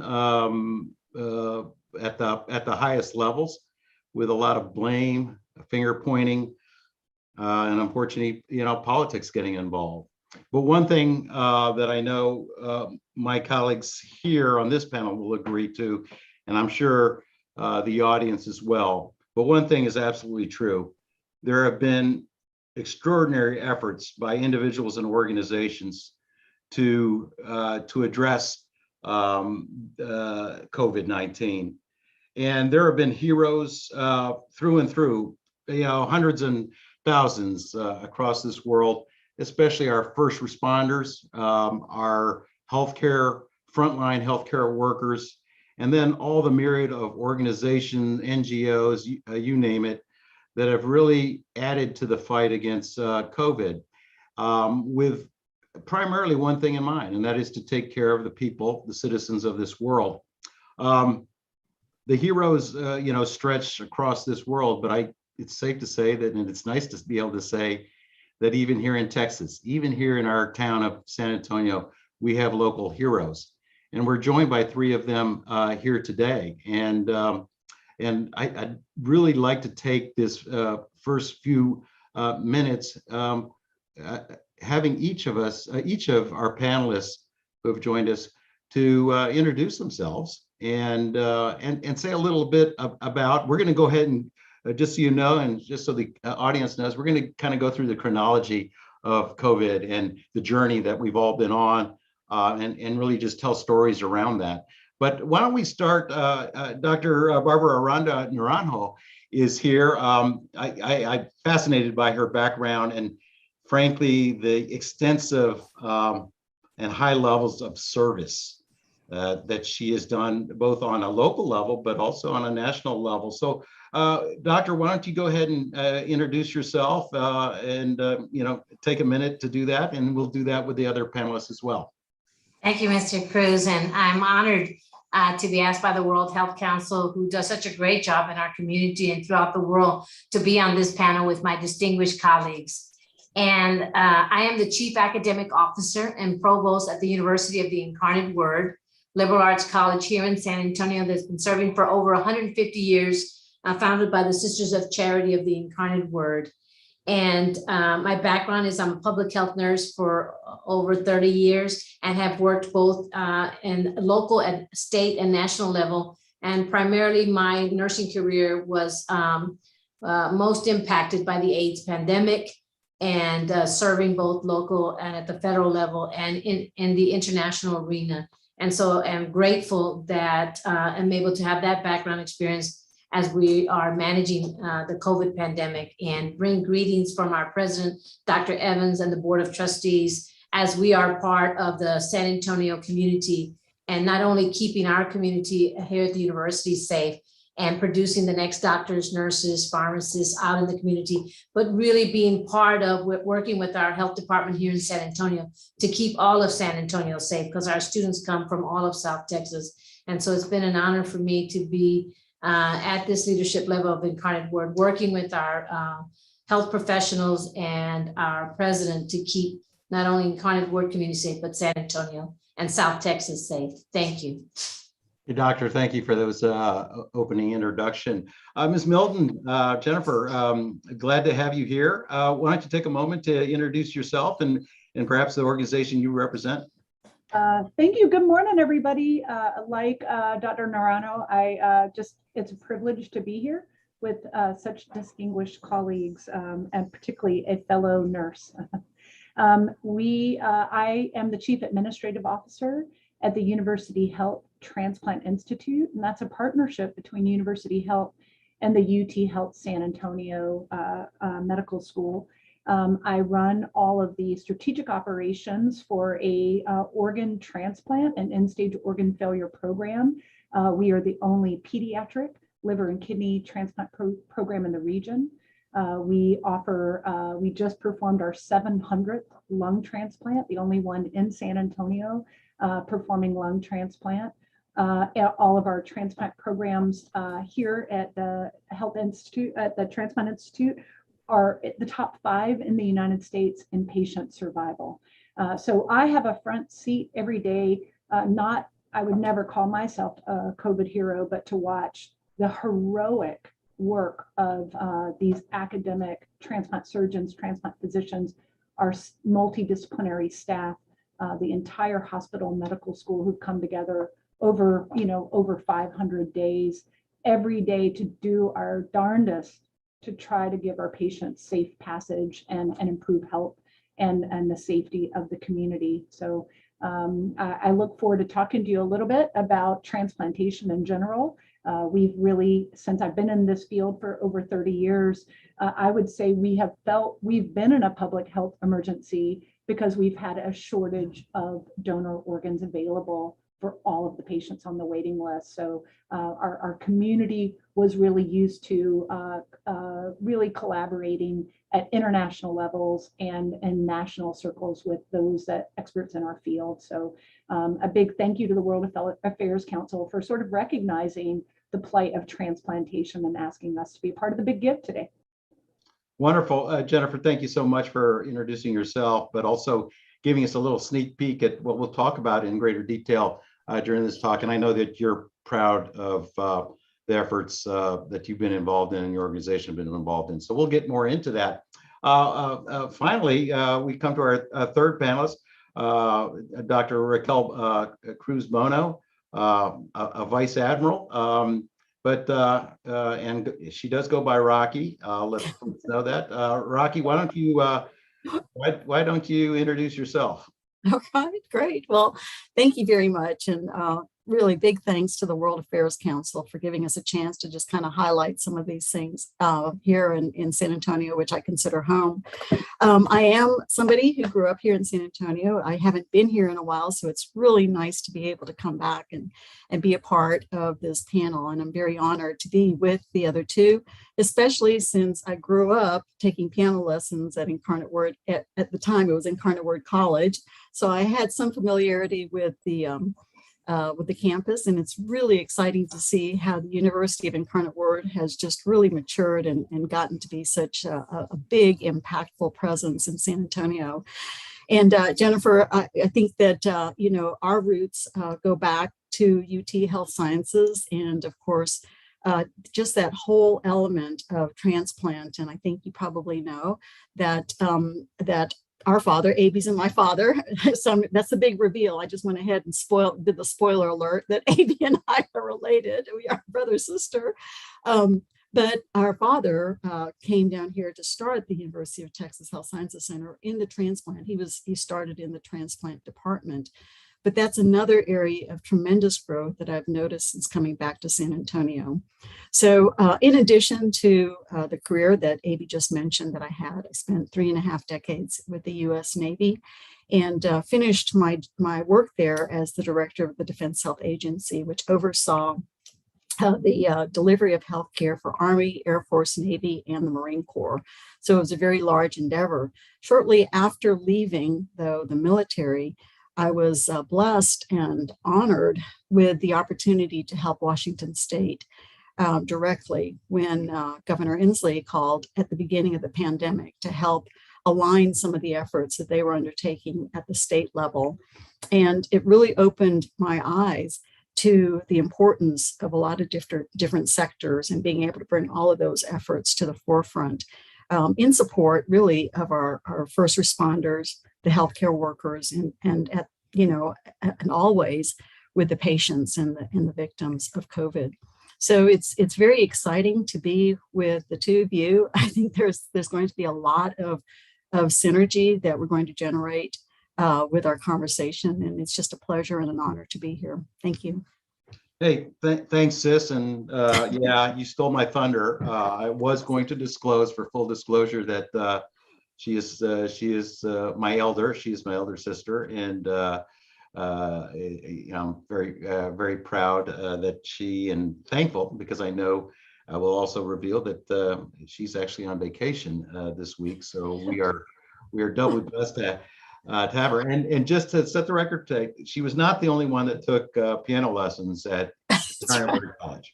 Okay, she was a lot better at that than I was. I must say that one of the favorite things was going to my piano lesson, but being able to either before or after my piano lesson to walk the beautiful campus that Incarnate Word has. And it was always nice to venture, especially behind all the buildings. And so I remember those with fond memories. But enough about that.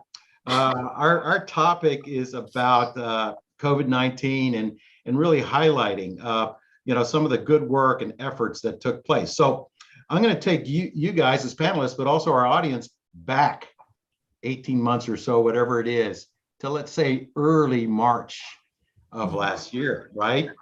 I will share up front that, in fact, I saw my sister around that time in Washington, D.C. I had spent time lobbying, or I shouldn't say lobbying, advocating on Capitol Hill and meeting with individual members of Congress, both on the Senate side as well as the House side. And I came home not feeling well from that trip. I was out for about 10, 12 days, really didn't know what it was, didn't know. But lo and behold, advance forward, when I finally started feeling well, thankfully, on my own, I kind of isolated myself from the rest of my family.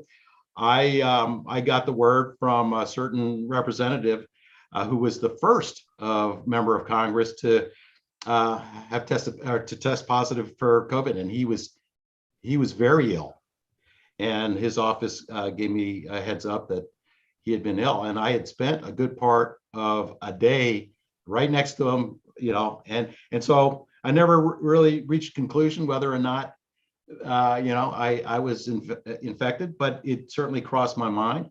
But anyway, let's go back and we'll do a round robin on March of last year. What was going through your mind personally, but also what kind of things were you, what switches were you turning on at that point? Why don't we start with Ms. Milton? Jennifer, talk about your experience back then. Sure. So on March 13th, 2020, the American College of Surgeons issued an emergency alert and really talking about the risks of patients having surgeries and for this, novel viral that we were just beginning to see some of the cases of in the U.S. And within really an hour of that communique coming out, the amazing surgical team at UT under the leadership of Dr. Ronnie Stewart was convening all of the surgeons to begin to have a conversation. And my chair, my boss is Francisco Cigarroa. And really between that communication coming out from the American College of Surgeons, Dr. Stewart had within hours an emergency meeting for all of the surgical leaders at UT Health San Antonio. And really within moments, Dr. Cigarroa was on the phone with us to talk about our, we care for some of the most vulnerable patients in the field of medicine, patients who are dying and waiting for a second chance of life on the waiting list. And I think for me, seeing the actual holding that printed out email from the College of Surgeons with some just not even sure how to guide the country, but alert us to the risk of surgery. I think all of us were just hit with those, 2,000 pre-transplant patients who are part of the 114,000 on the national waiting list. And immediately, oh my goodness, what are we going to do? How do we take care of them? So I think that was our initial communication response and worries. I'd shared in one of our prep calls for today's hour that one of the most amazing things about our field is how connected we are. We're such a subspecialty, with every state just having a few transplant programs and some countries only having one or two. that this immediate banding together of the scientists in transplantation and the practitioners and the patients in Israel and Wuhan and Spain, communicating with us what they were doing to protect their teams and their patients became our lifeline. And so I think those were just my initial impressions of March 13th, 2020, that very big day for us and our patients.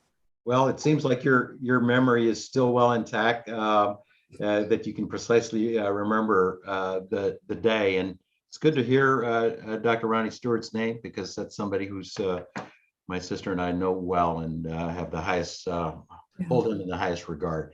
Dr. Aranda Naranjo, what was it like for you? What were you doing, after your morning coffee in that early day? I think we will all remember March 2020 in a variety of different ways. But for me, I had just been confirmed as the provost for the university. And we, get this information about this pandemic. So immediately talking with Dr. Tom Evans, who was the president, and getting in contact with the chair of the board for our university, Jack Lewis, and then coming together with all the VPs as to what will be our response to that. And of course, we are fortunate as the Health Science Center to have a medical school and a group of health professionals that we could immediately draw on, and making the decision to move, as we were in the midst of the spring semester, move all of our students from our Broadway campus, which is our traditional students, about 4,000 students, to online education, and to work with our faculty of how to continue to maintain the excellence in the education for our students. And that was something not only the University of Incarnate Word, but you can imagine all universities across Texas and across the United States. And again, being fortunate that we had a medical school and could draw from our healthcare professionals. So we immediately, as Dr. Cruz Bono was saying, you kind of got to get together a what we called our business continuity group that would then provide direction in a variety of venues, because it wasn't just pivoting to online, but with our 5 health profession schools, as you all know, our students are doing clinical in those settings. And so when March came out, with the COVID, we were still able to get our students to finish up their clinical responsibilities. But of course, as they began to get more patients, the hospitals had to close that to students. And so we were able to complete our clinical rotations to the thanks of the community clinics that were still needing. So they saw our students as part of their staff that they needed as they were triaging people that were dealing with COVID. So we were able to be essential workers, our students in pharmacies, and also essential in the community health centers. So for our students in the health professions, they continue to do their clinical work. We did, as part of looking at policy, allow students, because we, as we all know, didn't know a lot about COVID, if they wanted to opt out and wait another semester. And I'm just so honored and proud to say that none of our health profession students opted out. They said, this is what we're going into, and we want to be a part of helping our community, which is the mission of UIW, but the mission of healthcare providers all across our country who stepped up and then they continue to do in this arena. So we, we are a Hispanic serving institution. Many of our students come from the communities that are underserved. So we had to immediately ensure that our students had laptops and whatever they needed to continue their education.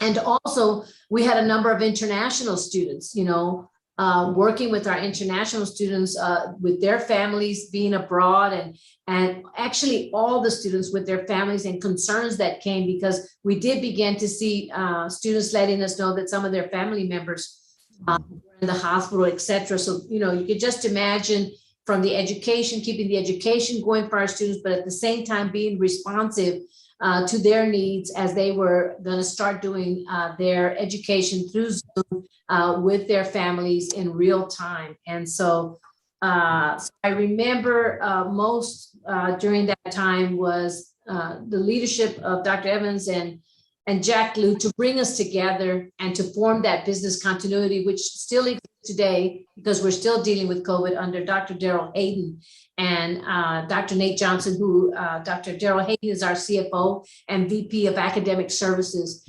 So I'm sure that Dr. Cruz Bono will talk more about, how you need to set up kind of a continuity, whatever the business you had, but for us, in education. And it was a time of prayer for us here at the university, and a time of really coming together so that we could make strategic decisions so that we could continue our education for our students. Thank you, Doctor. It's funny that they confirmed you. I think it was good fortune, or certainly great luck, that Incarnate Word confirmed you, especially given your background, professional background, and your experience. In terms of lining up the role and responsibility of a provost, coupled with the experience that you bring to the table, I don't know, that was kind of like stars aligning as far as I'm concerned. So we like to say it Incarnate Word, and the sisters would say that that's divine providence. So I am very grateful for my background in nursing and health, and especially having managed the local, state, and national level with AIDS, which is, people need to know AIDS is still with us. We do have medication to mitigate, but we are so fortunate with our scientists, that we have a vaccine for COVID. But I am honored, and I do thank God that I have this background, which has been very helpful. So thank you. Yeah, we share in that thanks. And having grown up with sisters and nuns and the like, I'll go with the divine intervention. So, all right, sis. Admiral Bono, I remember those times. We were talking quite often around that time, but you kind of gave a little insight as to where you ended up working, as I call it, the COVID czar for Washington State. But why don't you give, share with the audience your thoughts of that time? Yeah. That was a really interesting time. And I think Jennifer and Barbara both highlighted some things that came to the forefront for me in my experience. Just a little quick background for myself, having just left the military. I hadn't even gotten to half a year out. I was like at 5 months after retiring from the military. Part of my background that I'd had in the military as one of the senior officers was actually participating in these things that we called war games or tabletops. And a frequent topic of that tabletop was, what do we do in a pandemic? And I'd been watching about the reports of this novel coronavirus coming out of Southeast Asia.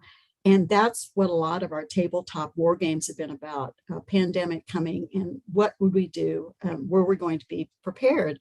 There was one part of me that was like, okay, guys, we know what to do here. When I was in uniform, I'm thinking, gosh, if I were still in uniform, I would know exactly what we needed to do. The other part of me was going, wow, I'm so glad I'm no longer in uniform, because this would be a big lift.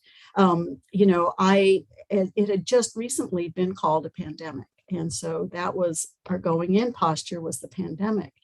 But I was struck that with that military framework or frame of reference that I was using, what really got my attention was the systemic impact of a pandemic. And Barbara, you kind of mentioned it, you alluded to it, because that systemic impact to the students and how do we keep going through this? But Jennifer, you bring up a really important point, because I think we all remember at that time, we had to make some decisions on what we were going to do and not do in the healthcare field, because we had a terrible shortage of PPE.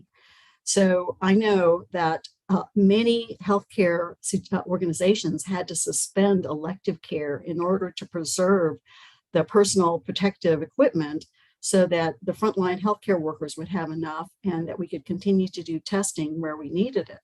So there was, from my perspective, there was a military framework where I quickly saw that from the local elements, there was a systemic impact to different populations and to different organizations, and that we were having to do some triage in the civilian world based on the fact that we had limited testing capability and we had limited personal protective equipment, PPE. But then the other piece, and I had two more pieces that really came to the forefront for me on this, was that I think that the pandemic, it didn't cause this, but it revealed the brittleness of our interfaces between public health and the healthcare delivery system. And it became most evident in how the care to different populations occurred. And so what we saw happening was this, this disproportionate impact of the pandemic on people who might not have the same equitable access to care. And we were making prioritization decisions about who was getting care on a system that was not built, on a healthcare system that wasn't built to be agile and flexible enough to respond to that.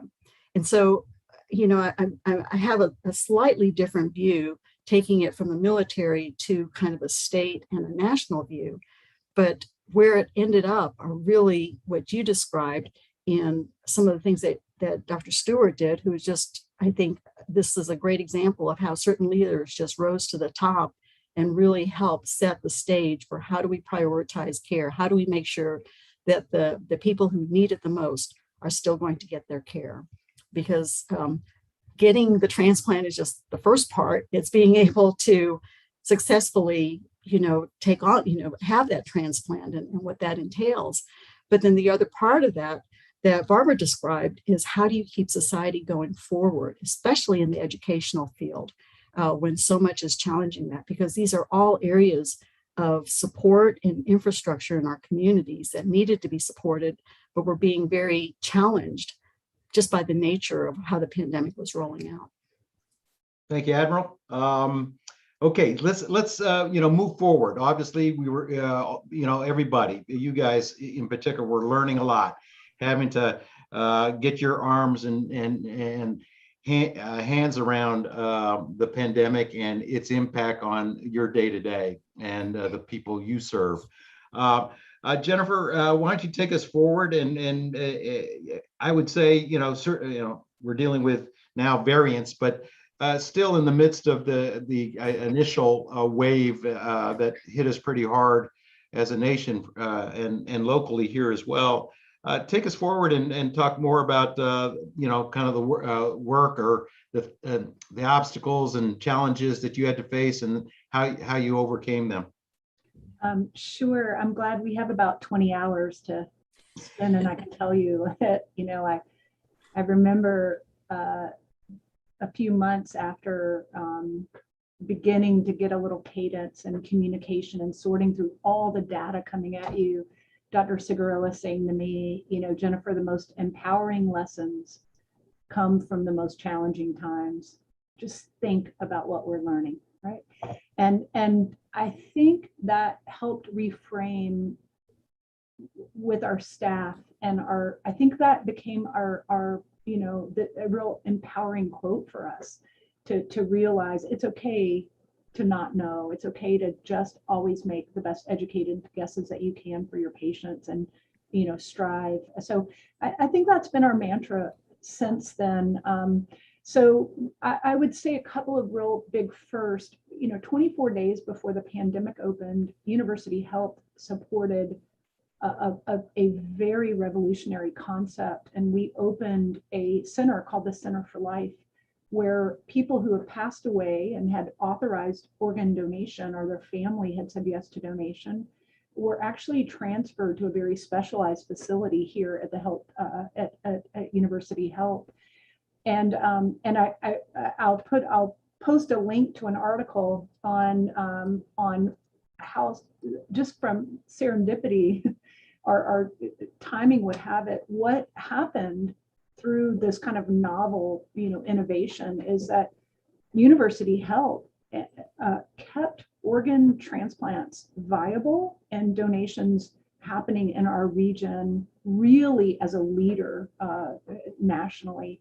And so I think that has been a real point of learning and innovation for us, that we could innovate and do something so revolutionary in the field during such a challenging time. And we also became the first in the country during the pandemic to do a paired live liver exchange and kept saving lives. So I think, again, Dr. Sigro's sort of challenge, we can do it. We've just got to be informed. We've got to be educated. And I think that leads us to kind of a third area where we're trying to sort things out, which is Delta variant is absolutely proving itself to be even more life-threatening to people whose immune systems are compromised. So it was a study in transplant population that led to the conclusion a booster shot would help those patients who had compromised immune systems. So we've it's been amazing to watch the leadership at UH, so leadership at UT, our own transplant leadership, every single day try to sort through these best in class practices, delivering care, saving lives, and how do you sort it all through and then deliver an innovation. So I think for us, it's just every day seems to be a brand new challenge.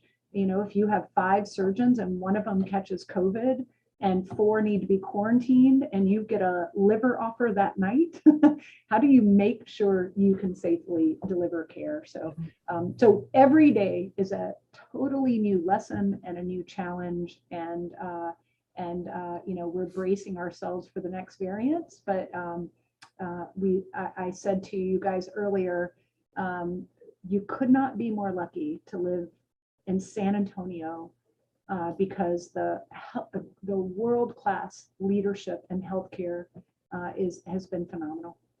That's thank you for saying that. Thank you for noting that.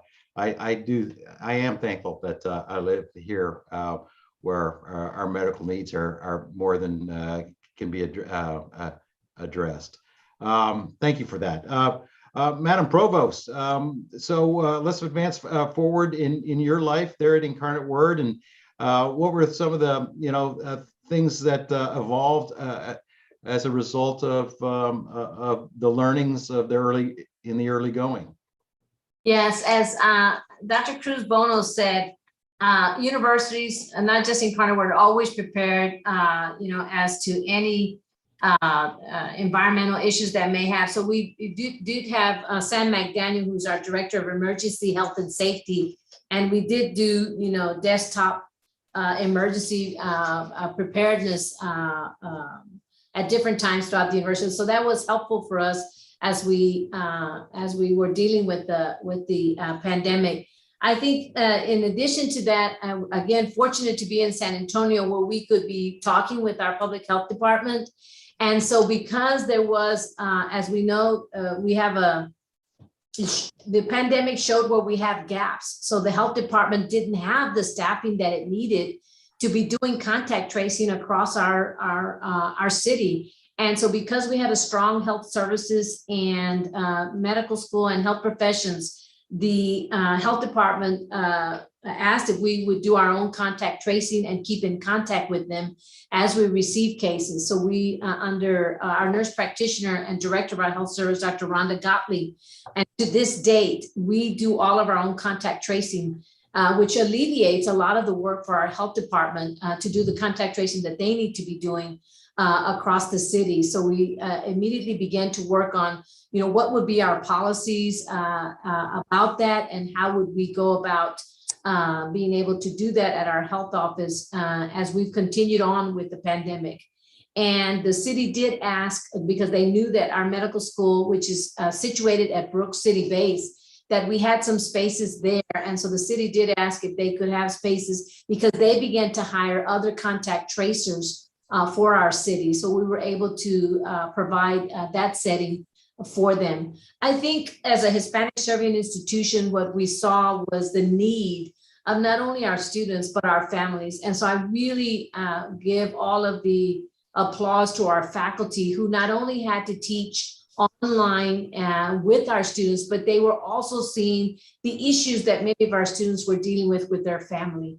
And so as part of being a service-oriented university, we worked with our faculty to support not only the student, but some of the issues that were occurring with families who were either losing their jobs and were not able to, continue and having to deal with food insecurities, et cetera.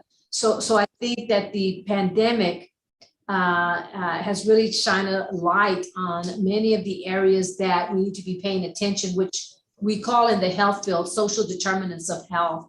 And so we were able to reach out to our students, but also to the needs of their families. We worked with our internet provider because not only were students did not have the laptops, but they also didn't have the internet connection. And so I'm really thankful for our IT department who worked with our providers to provide that for our students. I think many people would think in this day and age of the connectivity that everybody would have it, but that's not true. And especially in rural areas where the connectivity is not as good as it should be.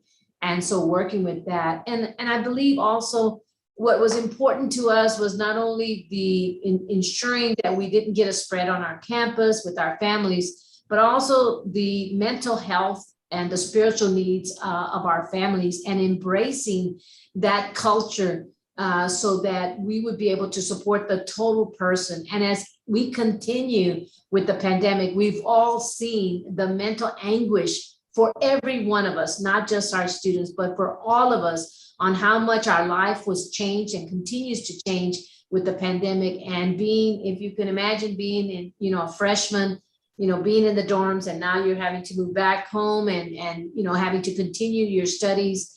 And so really being there for our students in every way. And we continue to do so. I've shared a number of links where we just had a mental health day for all of our campus, but especially our students as they are still continuing, to manage with the pandemic and with their families who have lost their jobs.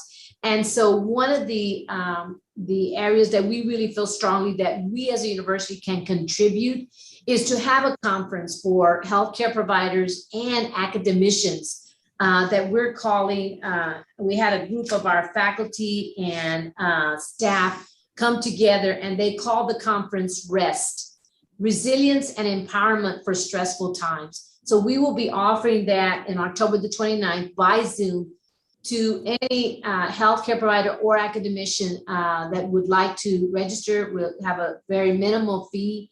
And we're wanting to do that because what we've learned in the beginning of the pandemic, and we're continuing to learn, is that we know that we have to deal with the whole mental health issue that happens as we're dealing with a crisis and something new.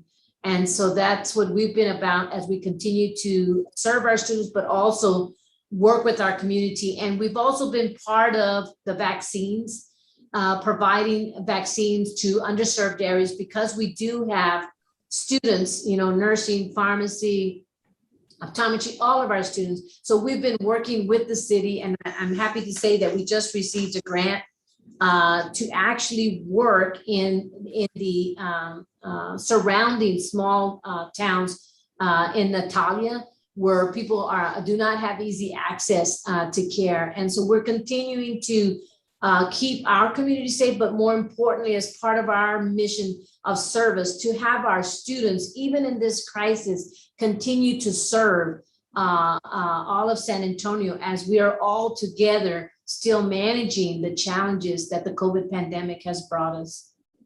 Thank you, Doctor. And I applaud your holistic approach to care of not only those directly impacted by COVID, but also their families. So I applaud that effort. Rocky, you were in Washington State for 5 or 6 months. Maybe you can share kind of how you left it. You did a lot of great work, you and your team there, and maybe you could share some insight into that. Well, I think that actually some of the best examples were just shared now because these were some of the things that we learned while we were in Washington State. And this wasn't unique, I know, to Texas or Washington State, but it was something that I think everybody was learning or relearning. And one of those things is, as I mentioned, from my military background, we had done these tabletops, these war games. And one of the conclusions we had made when we did a pandemic war game was we realized that the only way out of the pandemic or through the pandemic was with a whole of government, whole of, of community response. And so I think that what the pandemic really showed us is that this was not a single sector responsibility. There was no way that public health on their own could help bring the communities through this pandemic. There was no way the healthcare delivery system could do that. It really had to be a whole of government, multi-sector response in order to continue to survive and move through this pandemic. And one of the things that was very successful in Washington State, and I'm hearing echoes of it here in the state of Texas, which, now I'm even more proud that, of some of the things you've described, is that public-private partnership. Because oftentimes what happens is public's over here, private's over there, and now having worked on both sides, I understand a little bit more why it's so hard to get to that middle ground, that shared collective space, but it is so imperative. And with this pandemic, we've had many opportunities. Some have been taken advantage of in more productive ways and others in less so. But it's really being able to complement each other in the solutions going forward for the greater good. And so the perspective and the observations that I had in Washington State are really very aptly highlighted here in that multi-sector, all of community response in order to help everybody or help the most number of people get through what is just an incredibly protracted experience and will probably continue to be with us for some time. So these success stories where you have, the contact tracing that's being supported to the rest of the community and being able to continue to do the health professions education, and at the same time work with the community and the different organizations to make sure that the organs are identified and that they're available, and that people who desperately need this can continue to move forward and continue their life and their livelihood. So it's been, I think, an ongoing lesson for all of us about the importance of being able to cross some of our in all likelihood, self-imposed silos and get to working to that collective impact for the larger community and looking at it through a multi-sector approach and through a public-private partnership lens. Yeah, I'm glad you highlight that because, there are silver linings and good outcomes, good lessons learned when you go through a challenging crisis, right? And so I do think that is one of the positive facets or outcomes or results from the fact that we as a world have had to deal with COVID. So we're at about 46 minutes after the hour, and so we have just a few minutes. But so I'm an optimistic person. It's always glass half full, right?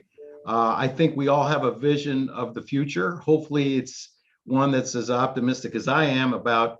What will it look? Are we going to be able to transcend COVID, or is it going to be with us? But maybe if it's with us, it's more easily managed and so forth. But with an eye towards the future, based on everything you've learned over the last year and a half, what's your view and hope for the future? You certainly use this opportunity to each of you to highlight things that the audience might want to know or could help with or the like. You can take it in any which way you want, but I do want to have a future perspective because everybody wants to embrace hope as we try to continue to navigate now with the Delta variant and perhaps other variants of COVID. Jennifer, I'll turn to you and give us your what do you call the crystal ball for the future in your world? Well, I think in every industry and sector of public health, I think the advancements we have made are startling. To produce such effective 3 versions of such an effective vaccine, I haven't even had time to process how marveling that is in the scientific community to me. The advancement of technology to provide access to education, to healthcare through Zoom and webinars is astounding when you think about the needs and certainly, as Barbara shared, healthcare disparities, but rural community, the access that we've exposed ourselves to and can capitalize on the future. And then I think those are two miracles of COVID, miracles to me.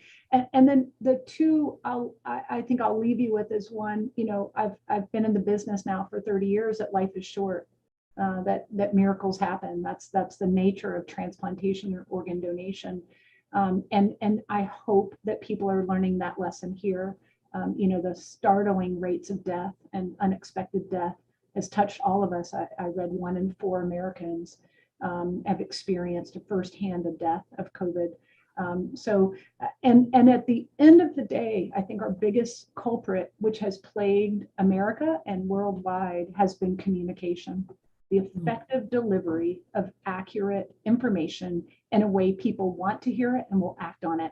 And if we could piece these revolutions in technology and in healthcare that the world collaborated to deliver with effective communication, where would we be? It would be astounding to me. So I think at the end of the day, the lesson for me is we've got to solve the communication. We've got to communicate in a way that people trust what's happening and act. I hear you there. Great point. Barbara, what's your view of the future? What would you like to share in your closing comments here with our audience? Yeah, I just want to applaud what Jennifer has said and the work they're doing at the Health Science Center, because we in addition to the pandemic crisis, we've been in the midst of miracles. For those of us who are healthcare providers, that the vaccine, and knowing that all my career was the AIDS pandemic and we still don't have a vaccine. So I don't want to minimize that there's been great hope amidst great challenges. But I think for me, as the provost and the mission of UIW, is that as challenging as this has been, I think it is redirecting what's important for human beings. What is important to us at the end of the day? And I think it really resonated with every person as you were closed in with your family. What is important? But second, that we are a global family and that every death matters, even if I don't see it in Rwanda, in wherever that is, here in San Antonio, that every person's death matters, and that we are a global family. And we need to look not only at pandemics, at what it affected us, but how it's affecting, because it is a global pandemic. And so I think as we move forward, what we embrace is we are so fortunate to be touching the future through our students.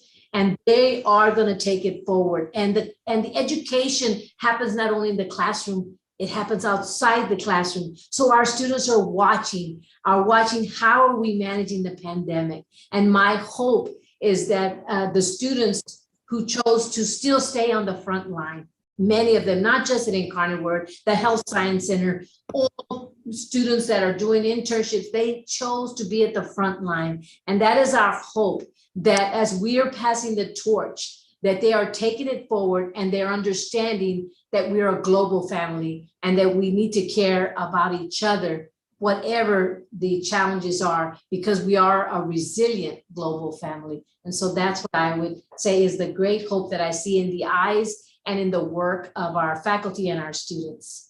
That's wonderful. And here for the next generation of healthcare workers. I love that message. Thank you very much. Dr. Bono, you are currently the Chief Health Officer for Viking Cruises. One of the big things that has been a challenge for many is, how do we keep our businesses moving forward and open and vibrant so that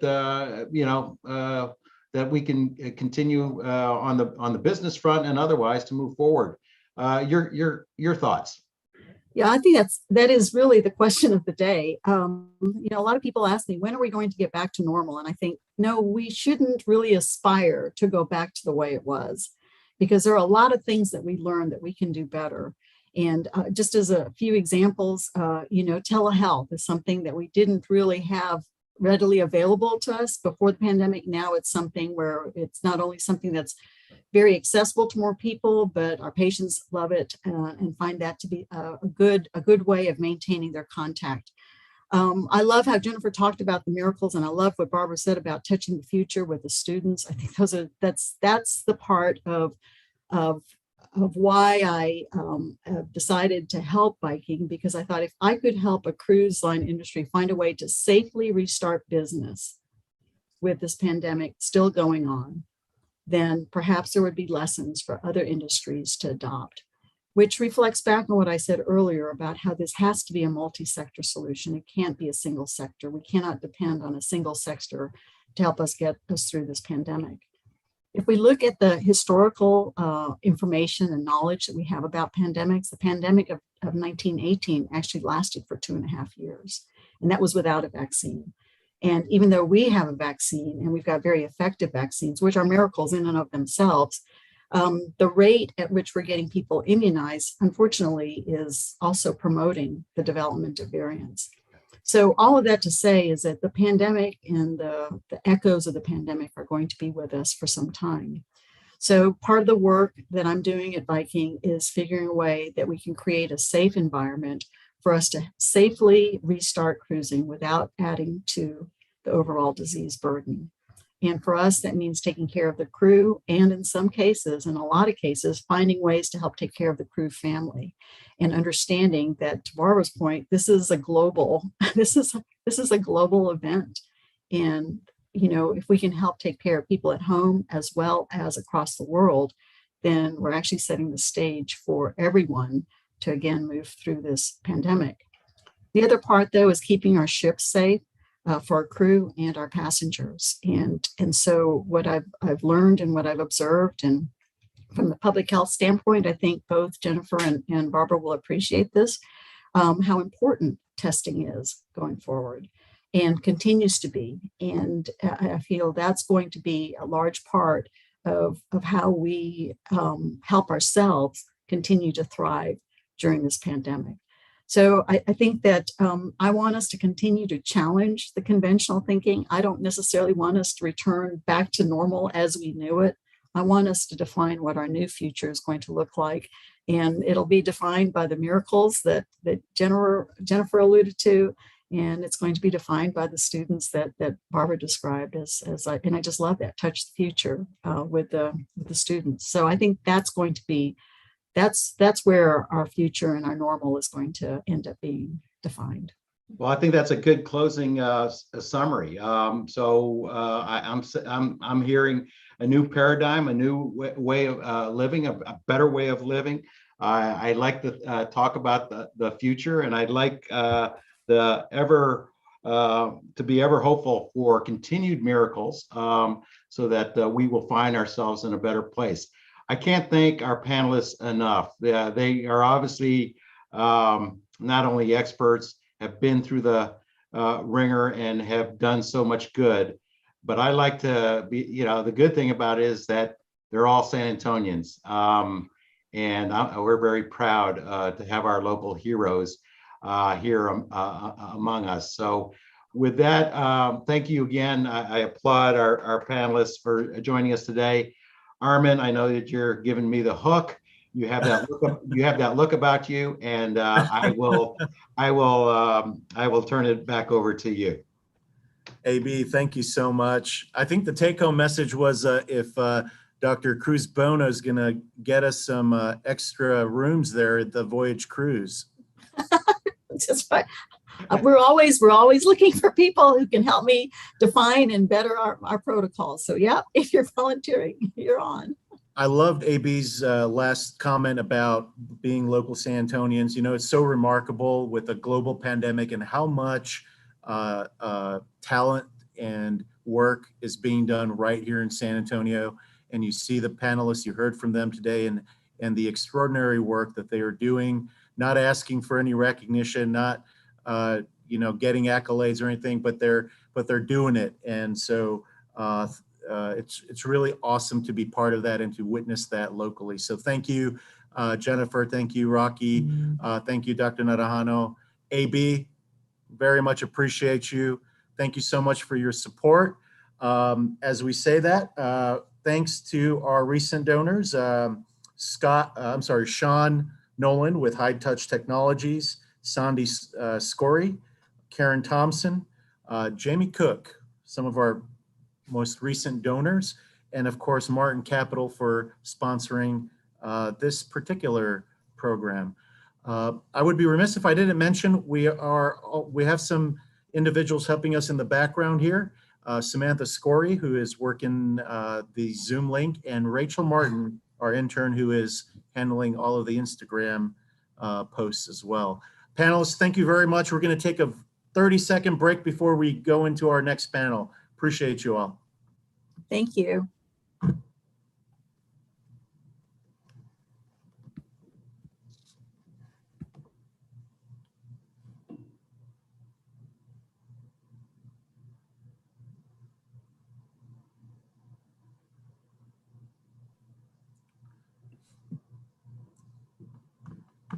Hello, Peggy Pace. Hello, how are you?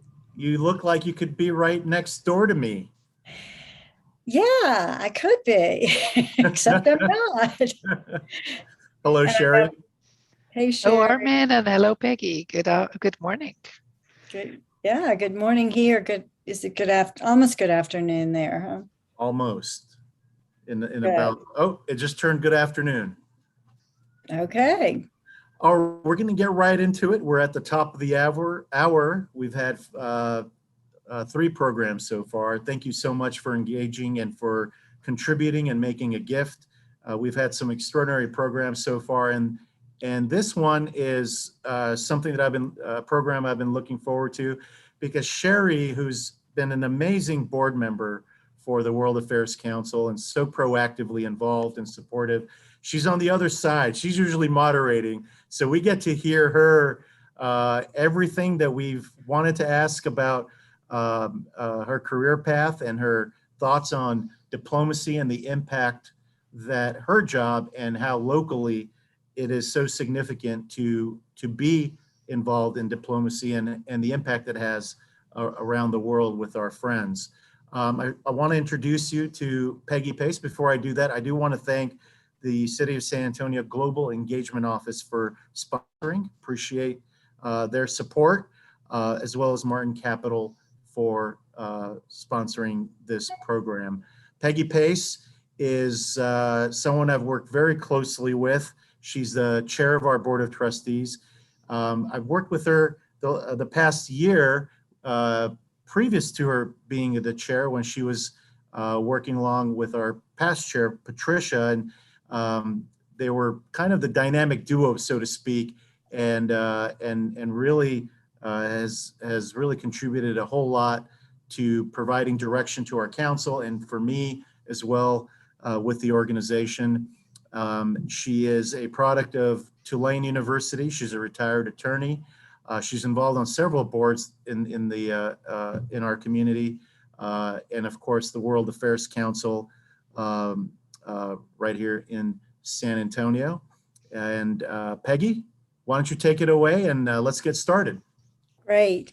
Thank you. And welcome to everyone who's here for the World Affairs Council programming for the Big Give this year. I hope you had enjoyed this morning's programs, and I hope you'll stick around for the interesting programs that are coming up this afternoon. And mostly, I hope that you will consider a contribution to support the World Affairs Council.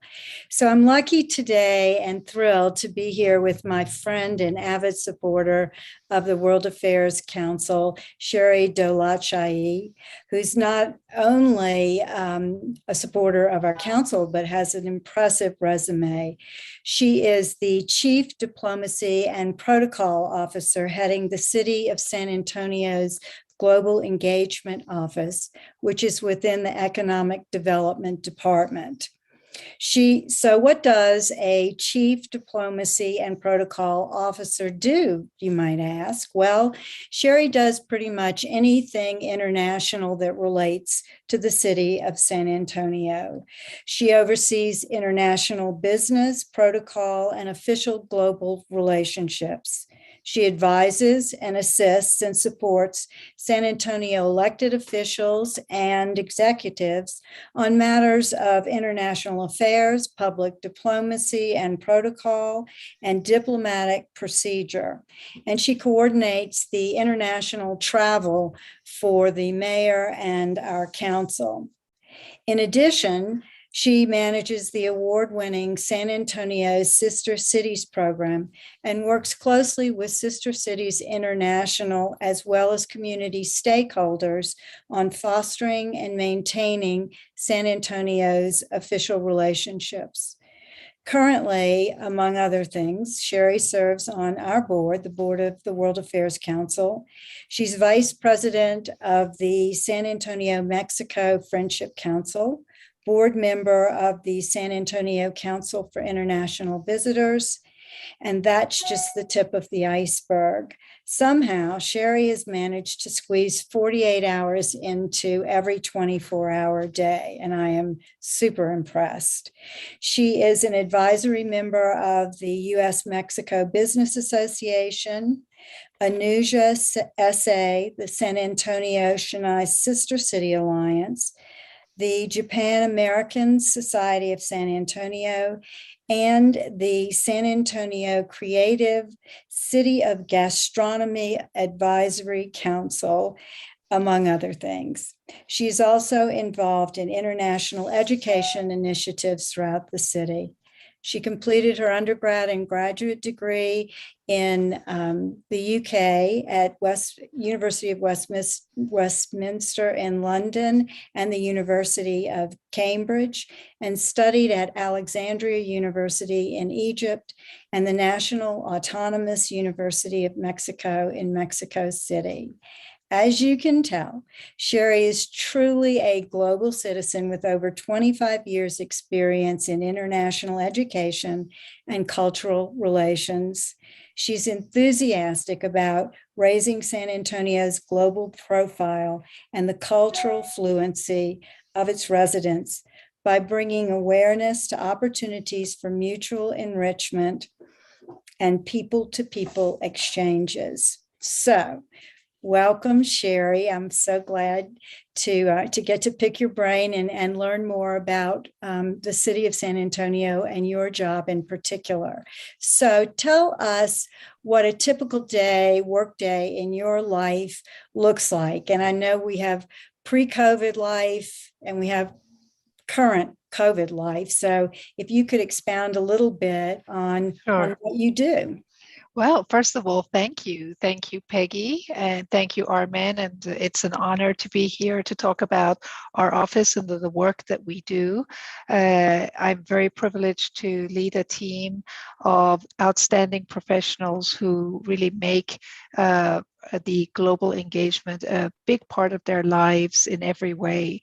And so the question is a great question because, again, it's what did we do before COVID on a daily basis? What would a typical day be? And what is it now? So maybe I'll kind of start off with the pre-COVID. Typically, we host delegations and dignitaries from around the world, and many of them will usually are interested in engaging with our elected officials, namely our mayor. And so I would say that a big part of our day, and this is something important to note, no one day is the same. And in the 10 years that I have worked at the city of San Antonio, no one day has ever been the same. It can't just be, you can never predict what's going to happen because there may be an element, you may even have an office day where you'll spend the whole day on a computer and then something unexpected will come, an unexpected visitor will show up.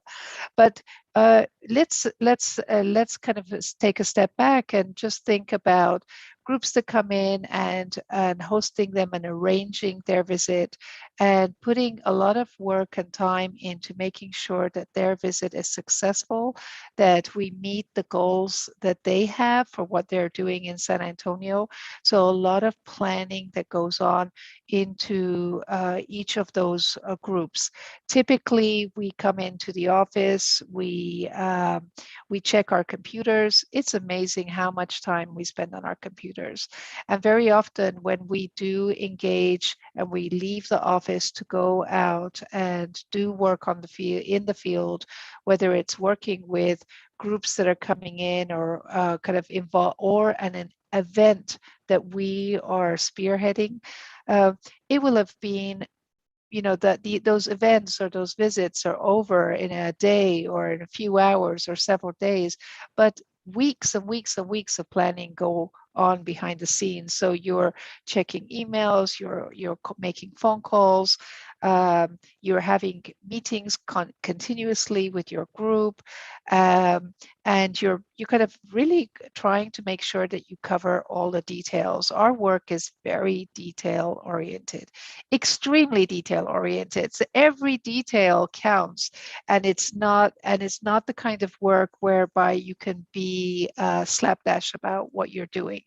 And so in kind of the pre-COVID times, we were in and out of the office. We maybe have one person running to deliver flags to somebody who has asked us for a flag loan, running to the mayor's office to meet with a dignitary who's going to meet with the mayor, perhaps meeting with a group for a lunch that is celebrating some theme related to international. Post-COVID, of course, everything changed. We felt the effects of COVID before lockdown even started here in San Antonio, because a lot of our delegations started to cancel. And so starting in February last year, we suddenly saw this kind of domino effect with cancellations coming in. And when lockdown happened, I think for the first month, we were all a bit shell-shocked. What do we do now? How do you engage? And then after the reality of what was happening had kind of sunk in, and we all realized, hold on a minute, we have to really rethink how are we engaging, and how are we engaging the world from our computers. It's no longer just about planning and writing emails, but what are we doing? And so post-COVID, it has been a lot of work on virtual engagement. Last year, we had some very successful activities engaging many of our global partners. And again, these are all virtual engagements. Slowly this year in 2021, we've seen some visitors come in, very few. Typically, they're diplomats, consular corps members who are coming in. We have had really, with the exception of one group, had no visitors, the visiting delegations from anywhere in the world. So we're still kind of in that process of waiting to see when travel normalizes, so that some of those activities that we did prior to COVID, we're able to continue doing, with the enhancement, of course, now of technology that allows us to continue to engage virtually with communities that in the past would not, and now know how to. Sounds very interesting. Are there other cities that that have international offices within their city government? So not every city will have an international office. We're very fortunate that San Antonio is one of those cities that does, and there has been, budget set aside to make sure that there is an international office. In our case, the Global Engagement Office. Most of the larger cities in the United States have international offices, and the level of staffing will vary. Sometimes those offices are one-man offices, and sometimes they'll have a team of 6, 7, 8, depending on the size of the city. We hear very often that the offices will either be an independent department, that's when they have more staff. Or sometimes they are a division or an area under another department. And typically here in the US, we see a lot of international offices put under economic development. And that is not the standard, but we see that typically. And when we compare ourselves to our colleagues, for instance, in Europe, the international offices tend to be bigger, better staffed, and definitely I've seen very few cases where they actually come under, say, an economic development department. They have their own identity. And then if I look at Asia, for instance, I'm always impressed by the staffing in Asia because they have huge international offices and they're very well staffed compared to us in the United States. But if I was to come back again to what we have in the US, we are very fortunate as a city that we do have, our city does understand the value of international relations. And we do have our office here as well as an office in Mexico City. Fantastic. Who else in the city of San Antonio is involved with the international affairs and on what different kinds of levels? Okay, that's a great question, Peggy, because, prior to, I would say, 2015, when we talked about international and who is doing international or who was in any way involved in international at the city of San Antonio, we would be talking about, okay, there's the International Affairs Department, and then you knew that there would be some people in maybe the Economic Development Department who were doing international business at the time, and then the airport. And then, of course, our previously Visit San Antonio used to be a city department. And so when they were a city department as a Convention and Visitors Bureau, they engaged in international marketing. Things have changed. A lot of things have changed over the years. And one of the things that we see, of course, on the tourism side, as well as the economic side, our city is marketed internationally as well as across the country by two very important organizations. We have the Greater SATX Regional Economic Partnership, which markets our city economically, and they go to recruit businesses and companies to come to San Antonio. They promote trade. That is kind of a public-private partnership. The city and the county, of course, provide funding for an organization like that. And then on the tourism side, you have Visit San Antonio, which is promoting San Antonio and tourism to San Antonio across this country, but also globally and into very strategic markets. And both Greater SATX and Visit San Antonio do have kind of target countries and markets they work with. Within the city, we saw a shift after we got our designation for World Heritage Site. And the city decided to create a department called the World Heritage Office. And that office plays a really important role in working with both of our UNESCO designations, our UNESCO World Heritage Site. We are a member of an international network called the Organization of World Heritage Cities, and also the UNESCO Creative Cities Network. And in 2017, we were designated a creative city of gastronomy. Well, both those designations were considered so important by our local government and our leaders that they have created this department, which really focuses on how do you leverage those designations to bring up our community in so many ways, and how do you improve this whole experience of cultural heritage tourism, and how do you connect it with the tourism authorities.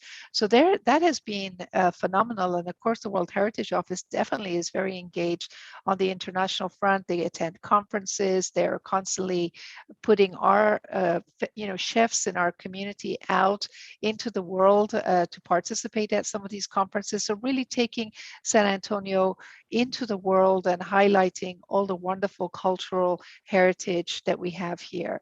But then we have offices like the Office of Sustainability, which increasingly, of course, they oversee our climate action plan, and they would be involved with international networks like ECLI and C40 and American Climate Mayors, and they, you know, it's important that San Antonio is visible on the global stage in these networks to have a voice. And so what we have seen from our perspective in the office is that, yes, we're here and we handle the international relations, but there are other entities within the city organization that we work closely with, and they're getting increasingly involved. And a few years ago, again, the city created the position of an immigration liaison. And so the immigration liaison, again, is a great a position that connects the community with the city in terms of what's going on with immigration affairs here in San Antonio. We work very closely with that office. I mean, they are leading kind of communication on everything to do with the asylum seekers, refugees, working closely with the faith community. And of course, a position was created for our Compassionate Cities involvement. And we are a member of the Charter for Compassion, and we have a faith liaison who takes the lead on San Antonio's involvement in that international network. So I've just given you an example of positions and offices that suddenly have these roles. They were not there prior to 2015. And then, of course, you have our airport, the San Antonio Aviation Department, and they are forever working really hard to find us direct flights, not only connecting us in this country, but to countries outside. And we have direct flights to Mexico, but they, believe me, they are working really hard to find us new destinations to other countries. And that is, again, very important work. And we collaborate with all of these people to make sure that together we can have the outcomes that we want for our city.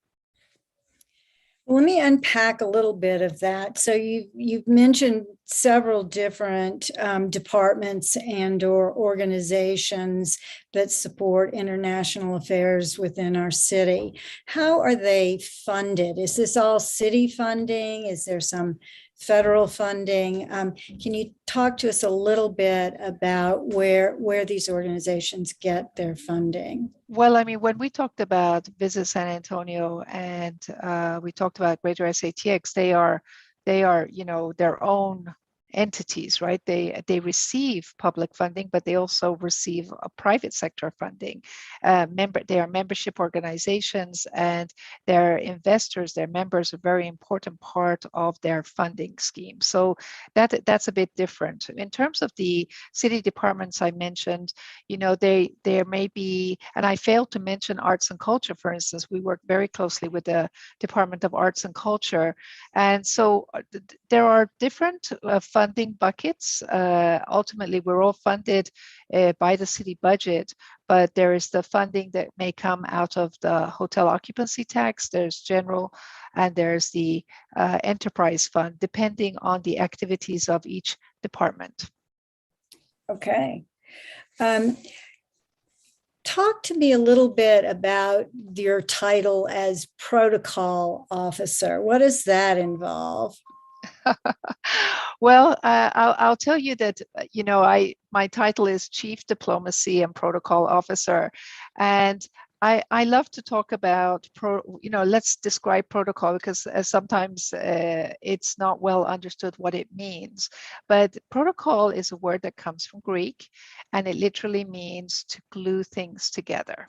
Okay, and that's perfect for what we're doing. It really describes what we're doing. We bring things together, and a protocol, and I know a colleague of mine here at the city says it so well, it's really creating the right conditions, a distraction-free environment so that business or diplomacy can succeed.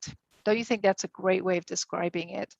And so that is crucial. I mean, when we're talking about the work that we do in our city in terms of receiving dignitaries from around the world. Well, dignitaries, again, they may be mayors, elected officials from local governments in another country, but they may be from representatives of countries in the consular corps and the diplomatic corps. They may be trade commissioners. There are so many different people, and they may be high-level, C-level executives from multinational companies from around the world. But there has to be you have to take into account that you cannot just treat them or plan for things as you would everything that we do here. We have to really start to think of other factors that come into play. We have to think of cultural circumstances, what would be our cultural background that we need to take into account. We need to make sure that we are sensitive to differences. We need to make sure that we are preparing everything so that our elected officials or our senior officials who are participating and engaging in these interactions don't offend anybody, and we do not offend anyone, and that we provide and not only create the best experience, but also make sure that the impression that is left with our visitors is the most positive. And so in our work, for instance, planning, for instance, for gifts is important. And it's not just kind of, okay, go and buy a book. It's looking at who is coming or how many people are coming. What kind of gift would you give this particular group? What would be appropriate? And if you have within a group, and certainly in certain cultures where they may be very tiered in terms of hierarchy, what would you give the principal in the group? What kind of gift would you give them? That tier 1 gift, and we tier gifts: tier 1 gifts, tier 2 gifts, tier 3 gifts. What gifts would you have for your tier 2 level? And maybe if there's a more who's more in support staff or translators, maybe they would be in a tier 3, and so you would have these kind of different ranges of gifts that you have to provide for. I'm just giving you an example, and so it's not just about, okay, let's get a gift and give it. And sometimes it's the way you present the gift, it's the way that gift is even wrapped or not wrapped. It's about when we have the meeting that everybody's sitting in the right place. If we are having a meal, again, taking into account that the seating is in accordance with protocol and the expectations of everyone involved. And you also want to foster the right environment for the right people to be sitting next to each other. And of course, you have to follow an order of precedence. If we deal with flags, we are very proud of our flag collection in our office, and we loan our flags to the community upon request. And so one of our goals is to continue to grow our flag collection. We don't have all the flags of the world, but we're hoping to eventually get there. So every year we buy a certain number of flags so that our collection grows, so that we can be that resource for our community. But of course, we use those flags again in terms of protocol with our engagements and the work that we do. How many flags do we have? We have about 120 flags at the moment. And I tell you what, we're very fortunate here in San Antonio because we have a company, a small business that's well known all over the country, Dixie Flags, and they source flags. And they don't just source flags here locally. I mean, people from all over the country order flags from them. So they are our source of our flags. And so we have to every year kind of create our lists, and we look at, okay, what groups do we have in our community that, we should make sure that we're representing them. And if we ever have an event where you're putting and displaying all the flags, we have those flags. I know that once one of our local companies asked us for about 15 different flags because they were hosting a group, and I guess they had people from those different countries. And we realized that out of those 15 countries, I mean, granted, they weren't the typical countries that we usually deal with, but out of their request of 15, we were missing about 6 flags. We didn't have those countries. So of course, immediately the next time I was able to, I made sure that those countries we had the flags for and we'd purchased them. And so we've been very intentional now on an annual basis of really trying to boost up and beef up that collection. I want to get back to protocol because I'm fascinated, and I think I, like a lot of people, think of it as, do we curtsy to the Queen? Do we walk behind the president? And we've all read certain gaffes that even presidents of our country have made when visiting foreign dignitaries. Do you have any stories of protocol disasters here in San Antonio or that you've witnessed? Well, I don't think I would be speaking about them. I'll tell you one thing, something that's really important in protocol is discretion. What you see and sometimes what you hear, you do not repeat. And that element of discretion is so important for a protocol professional. A protocol professional has to be trusted. And sometimes they are witnesses and to situations or conversations that should not be repeated.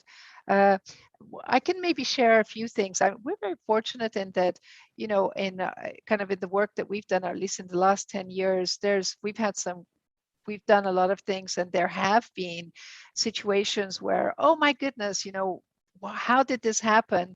But it's never really been a make it or break it situation. Now, there are a couple of things that come to mind. I remember when the King, their Majesties, the King and Queen of Spain, were in San Antonio for the tricentennial celebration, and there was the official dinner that was hosted by the mayor and the county judge. And of course, we were dealing with the protocol of professionals from the royal household, and they had come to San Antonio 3 times before their Majesties came here. So we had these advance missions, and every time they came, we'd go walk the route, what we were going to be doing, and it was down to a T. Every detail was covered every single time they came. And one of the things that they were really insistent upon was no selfies. They said, one of the big headaches for protocol professionals today is that everybody has a cell phone and everybody wants to do selfies. Of course, 15 years ago, that would never have even happened, right? People don't go to dinners with cameras in their purses, at least most people don't. But now everybody has a camera in their purse because they have the cell phone. And so I remember they had been very specific about making sure guests knew that they couldn't take selfies. And I remember we had put it out there, and you mustn't bring your cell phone. You shouldn't be using your cell phone to take photographs. Well, sure enough, we're in the dinner, and of course, San Antonio style, in the middle of dinner, in between the appetizer and the main course, people are getting up, going from table to table. Well, I mean, that first of all had hairs on end. What is this about people moving from table to table during the dinner? And then some people went up during the reception and even in the dinner to try to get selfies. It was hard because you couldn't really control it. I think that we were able to make sure that people did not interrupt their Majesties during their dinner seated, but we had to basically tell our counterparts, that it was controllable and that we just had to kind of be more flexible. And so it was dealt with during the dinner. the fact was that, you know, it was a terrifying scenario for the protocol officials and the royal household to suddenly see all these people walking around and doing what they shouldn't be doing. But something kind of bringing it more to a kind of, more local level with something that happened several years ago, and I always remember it, is that we had hosted a Sister Cities International Conference in San Antonio. We had 5 sister city delegations headed by their mayors and their respective staff who had come. It was a big deal for us. I don't think we'd ever had that many sister city mayors in San Antonio at one go. But of course, for us as our team was very challenged because we had to assign different members of our team to different countries' sister city delegations. So we had one of our team members was assigned to our sister city, to the group that was headed by the mayor of our sister city in Japan, Kumamoto. And so from the day that they had arrived, this particular group had, they had wanted to go out onto the river walk and have a late dinner and have a drink. And the only thing at the time, I remember the first night that they found, I mean, it was very late at night, was the original Mexican restaurant on the Riverwalk, which was open when a lot of the other establishments were closed. And so they had a great experience. Well, after that, it was every night, they wanted to go and go to experience different places. But on the last, so our specialist had to go with them. It was, his work wasn't just a 9-to-5 job. I mean, it was all day, all night, staying with the group. And on the day before they left, and they had a really early flight, their flight was, I think 5 in the morning, they had to be at the airport. We had all coordinated, so I would go to the airport and receive them from the car that was bringing them to the airport. And our specialist was going to drive them to the airport. And it was a delegation of 6 people. And I got a call in at, I think 5:10 in the morning from, again, a friend who had gone to the hotel to say goodbye to a delegation, saying, "Where is your person? They're not here." And so, of course, I called and no answer. And so in the end, they had to put the delegation in a taxi to come to the airport. Of course, we found out later on that they had gone out till about 2 in the morning, and this poor young man had not got enough sleep, and he slept through his alarm clock. I mean, he was mortified, absolutely mortified, when he realized he had missed out, on his obligation and duty of picking them up and taking them to the airport. And that was just something that happened. And I said, it doesn't happen all the time. It actually never happened again, but it was, just one of those scenarios that took place. Well, that's a good segue to talk about our sister cities, because I think it's a program that a lot of people in San Antonio don't appreciate, and the magnitude and the reach of the program. So could you talk a little bit about the Sister City program and how many sister cities do we have and what kind of relationships we have, and what is the benefit of having this Sister City program? Certainly. In fact, I thank you for asking the question, because I am very passionate about that aspect of my work. I'm passionate about all my work, of course, but we have official relationships around the world. And, when most US cities do have official relationships with communities around the world. And that is so important when we're talking about our engagement into kind of that larger world.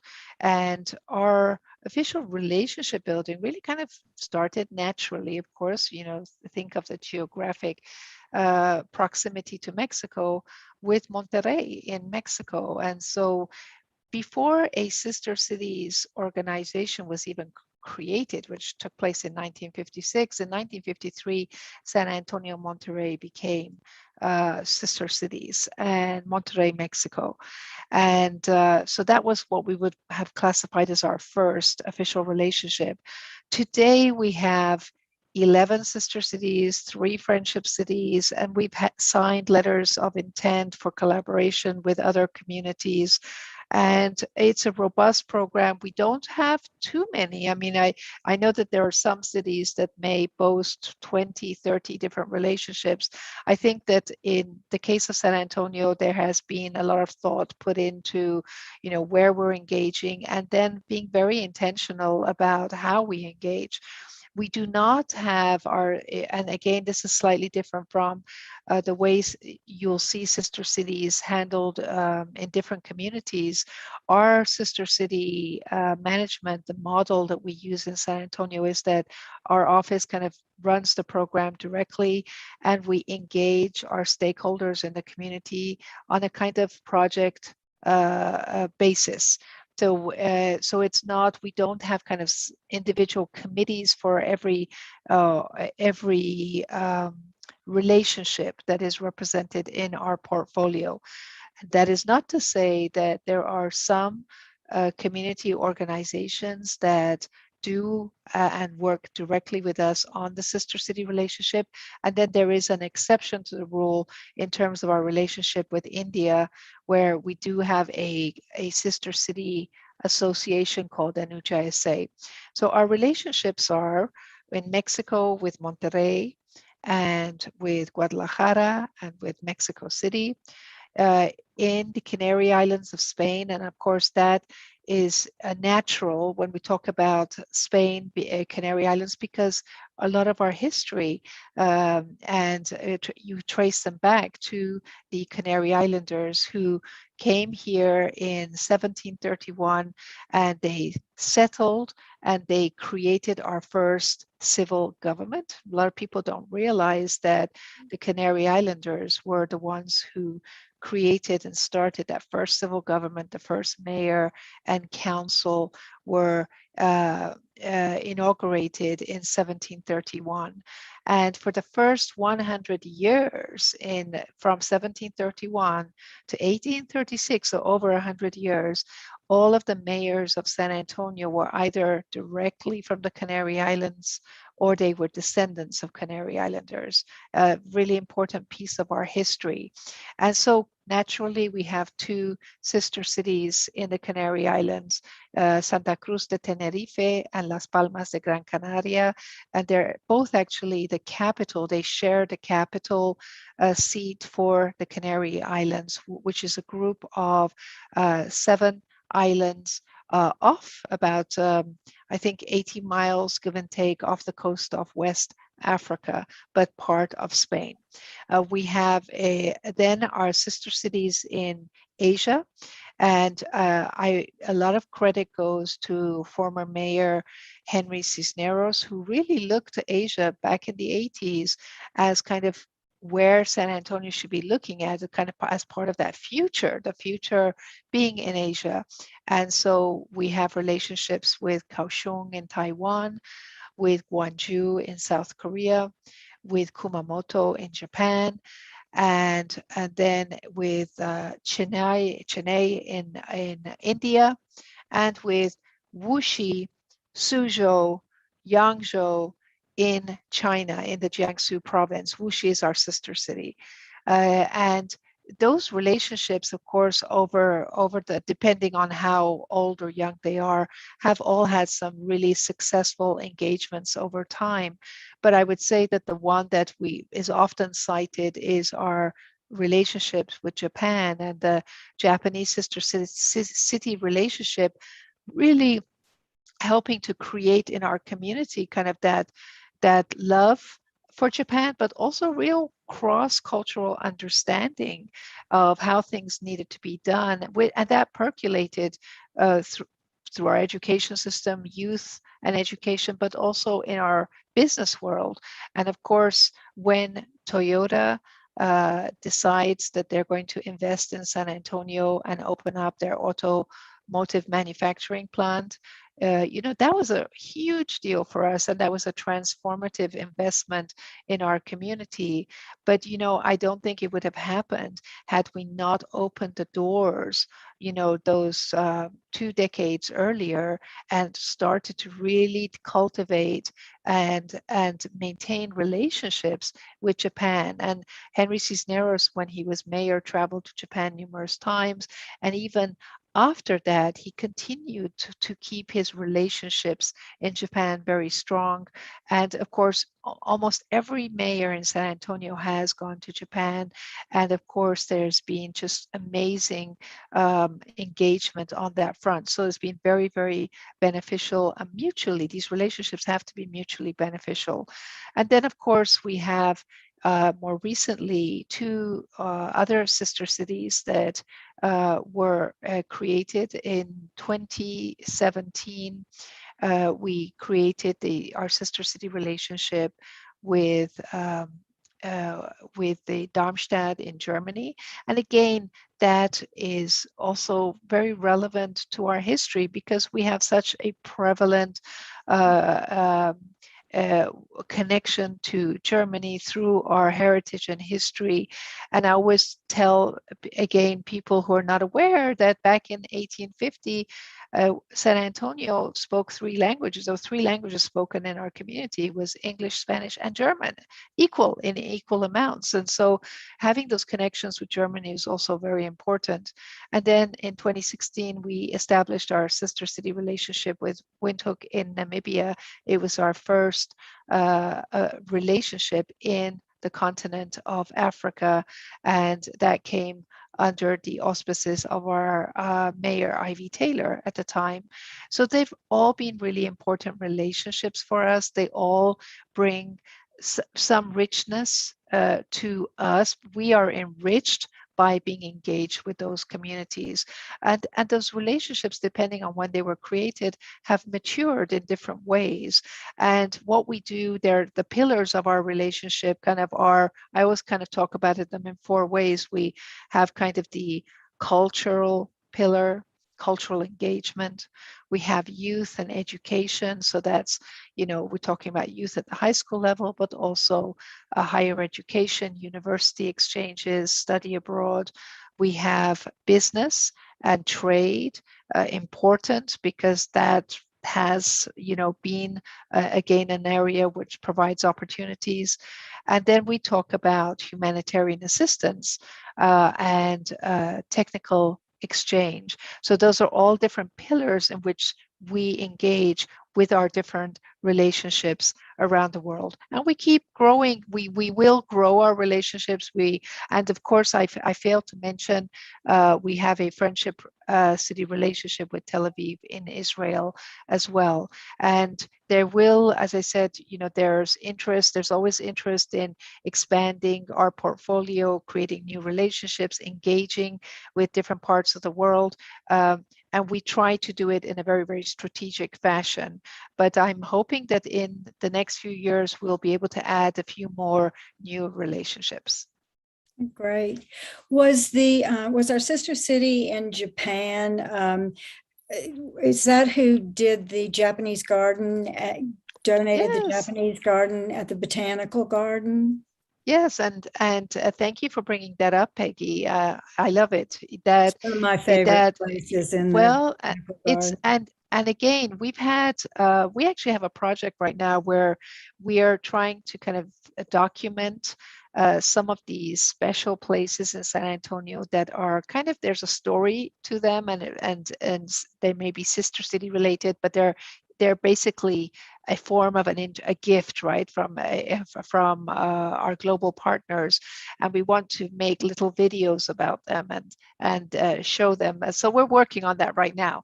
But Kumamoto-en, which is the name of the Japanese garden at the San Antonio Botanical Garden, was again one of the the things that was agreed upon when the Kumamoto San Antonio relationship was created, that they would work towards having a authentic Japanese garden in San Antonio, and it was created by a master gardener from Japan who he has passed away since then, but he was recognized nationally recognized in Japan, and so he brought his craft here and created this garden, and the placement of every stone, every plant, everything was very, very methodically calculated, and so you can't just go in and change the garden. The bamboo that you see, the fencing around the Kumamoto and the Azumaya, which is the tea house, all of that was created, and they sourced them from Japan, and then they brought in gardeners. There's a gardeners association in Kumamoto, and the members of that association came and they built this garden. And so we are very, very proud of the Kumamoto-en. It does have to be maintained, and there has to be kind of the bamboo has to be replaced every, say, 15 years. And right now, the San Antonio Botanical Garden is working very closely with the Kumamoto government and with the Gardeners Association in Kumamoto on the next round of kind of renewal work that will take place, restoration work, to make sure that the garden can continue to be a place where families and visitors can enjoy for years to come. We are very, very proud of that garden, and anybody who goes to the garden, as you go to the entrance of the garden, is actually in a very prominent place in the botanical garden, because of course it's the big esplanade where they have a lot of their events. But at the entrance to the Kumamoto-en, there's a big bronze statue of a woman who was, we call the godmother of the relationship with Kumamoto and San Antonio, Mrs. Naoko Mitsui Shirani, who was a friend of former Mayor Henry Cisneros, and who worked so closely with him to help him understand the importance of doing things correctly with Japan. And she became she was a friend of San Antonio, and she worked with so many people in San Antonio to help them learn about Japan, and she fostered the relationship between Kumamoto and San Antonio, and she was directly involved in, again, the decision for or the work that went on behind the scenes with some of these Japanese companies like Toyota coming and investing in San Antonio. So she really is very well recognized, and in her honor, a number of San Antonio businessmen who are automotive suppliers to Toyota erected that bronze statue to remember her and the work that she did to foster people-to-people engagement.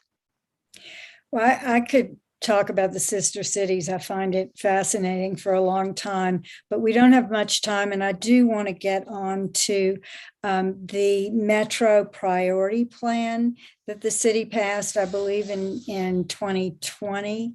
And I think it was landmark. And I don't know that everybody knows what that entails and what it's all about. So if you could give us a kind of a recap of that. Of course, and thank you again. That's a great question. Thank you for asking it, because it relates to a lot of what I've just been talking to you about.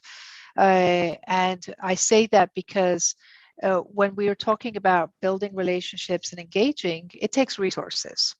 You can't, and we don't have an endless pot of money, and we have to be fiscally responsible. And as a nonprofit organization, you know exactly what I'm talking about. And so it's applicable when we're talking about, okay, let's go. We go out into the world and we have all these wonderful intentions, or we're approached by partners from around the world. I mean, we get numerous letters of interest in kind of partnering and becoming sister cities with San Antonio. We cannot say yes to everybody. We cannot say yes to everybody who comes and wants to do something. It's just the resources are not there. And therefore back in I would say around 2013, I think again, as a community, we came together in terms of mostly the economic development community with thought leadership within the city to kind of think about being really more strategic. And the city embarked and joined a program of the Brookings Institute called Global Cities Initiative, and came out with a trade and investment strategy back in 2015, which really helped focus where San Antonio should be kind of looking at and globally. Now, the trade and investment strategy was completely based on trade and foreign direct investment flows from San Antonio to with these other parts of the world. And so as part of the 2015 strategy, there were certain regions and countries identified. And of course, I always say, even though they identified and some of our existing official relationships did not fall in them, then we had to add them because we never want to leave out the relationships that we already have. But the idea to be strategic moving forward in terms of our relationship building has always been very important. So with the Brookings and the work that was done with Brookings, the San Antonio's being a cohort with a number of these projects. The latest one that the Brookings Institute organized was the Metro Priority. It was Metro Prioritization cohort. And so they brought, again, a group of cities together, and it was using a very, very strict data-driven approach to try and identify which metros, not just countries, but which metro regions within the specific countries could be good targets for our cities. And so as a result of the work that was done on that, and that work kind of started in 2017, 2018. So there's about 3 years of work and research taking place. And that's what resulted in 2020 in what we call the Metro Priority Plan. And that was finalized. And so it is really using that data-driven approach to identify key metros. Again, based on the data that came out and the sectors that we as a community, or at least the economic development community, wants to focus on, the industry sectors. There was kind of lists of 25 metros per sector, but again, the question was, well, we cannot engage in 25 different metros. We have to be even more strategic. So a decision was made to kind of choose the five top metros where we found there was most alignment with some of our industry sectors and some of this information that I have shared with you earlier. And so with that, the metro regions that were chosen and this is where Greater SATX kind of uses that when they're going out and they're doing their kind of global recruitment and working globally. They're focusing on those are the 5 metro regions that where they're putting their resources. So we're talking about Seoul in Korea, Tokyo in Japan, Toronto in Canada, Frankfurt, Germany, and Mexico City, Mexico. Now, of course, that is really primarily where we're focusing the work on the economic development side. In terms of collaboration, the cultural engagement, education, technical assistance, and trade, we are collaborating with our existing relationships in that context. So nothing gets left behind. And that's what the Metro Priority Plan is. And of course, we have a branding called Passport San Antonio, which comes under our Metro Priority Plan, really trying to help us elevate our profile in the world so that we as a community are better known in different parts of the world, but also, just like the World Affairs Council does, bring the world to San Antonio and create more awareness amongst our own residents about what is going on out in the world and the richness and diversity that makes us such a better place to be. I do see a question in the chat section that I think is a good one, and the question is, what would you tell someone who wants to pursue this career field? Well, so there are the universities at the undergraduate level. In many of our universities, they can, and of course universities around the country, there are programs in international affairs, international relations, international studies, global studies. I mean, they all have different names, but there are programs that are offered. Of course, a career in what we're doing, we're in the local government level. Most people who are looking at engaging in careers in government internationally, they're looking at the Foreign Service, and they're looking at joining the federal government and getting into the Foreign Service. And of course, that is, I will say that is a wonderful goal to have, and they should definitely work towards that goal, because to have that experience of what represent your country abroad, it cannot be a more enriching and satisfying experience. But don't just close the door on that opportunity, because you can work in the sphere of international in so many different ways. So again, bringing it back to the local government, the cities that may have international offices, counties in some parts of the country which may have international offices, and then you may have corporations that have interests in other countries, or they may have offices in other countries. And so on the business world, you may be able to kind of work internationally on the international business side. There's opportunities in education, and of course, international education and student recruitment. So there's so many opportunities internationally. I would say don't lock yourself in, pursue, to go through the career track, but you don't have to do international studies to definitely get into that role. There are many ways to get into these different roles, and I see that we're coming to an end. So I will stop there.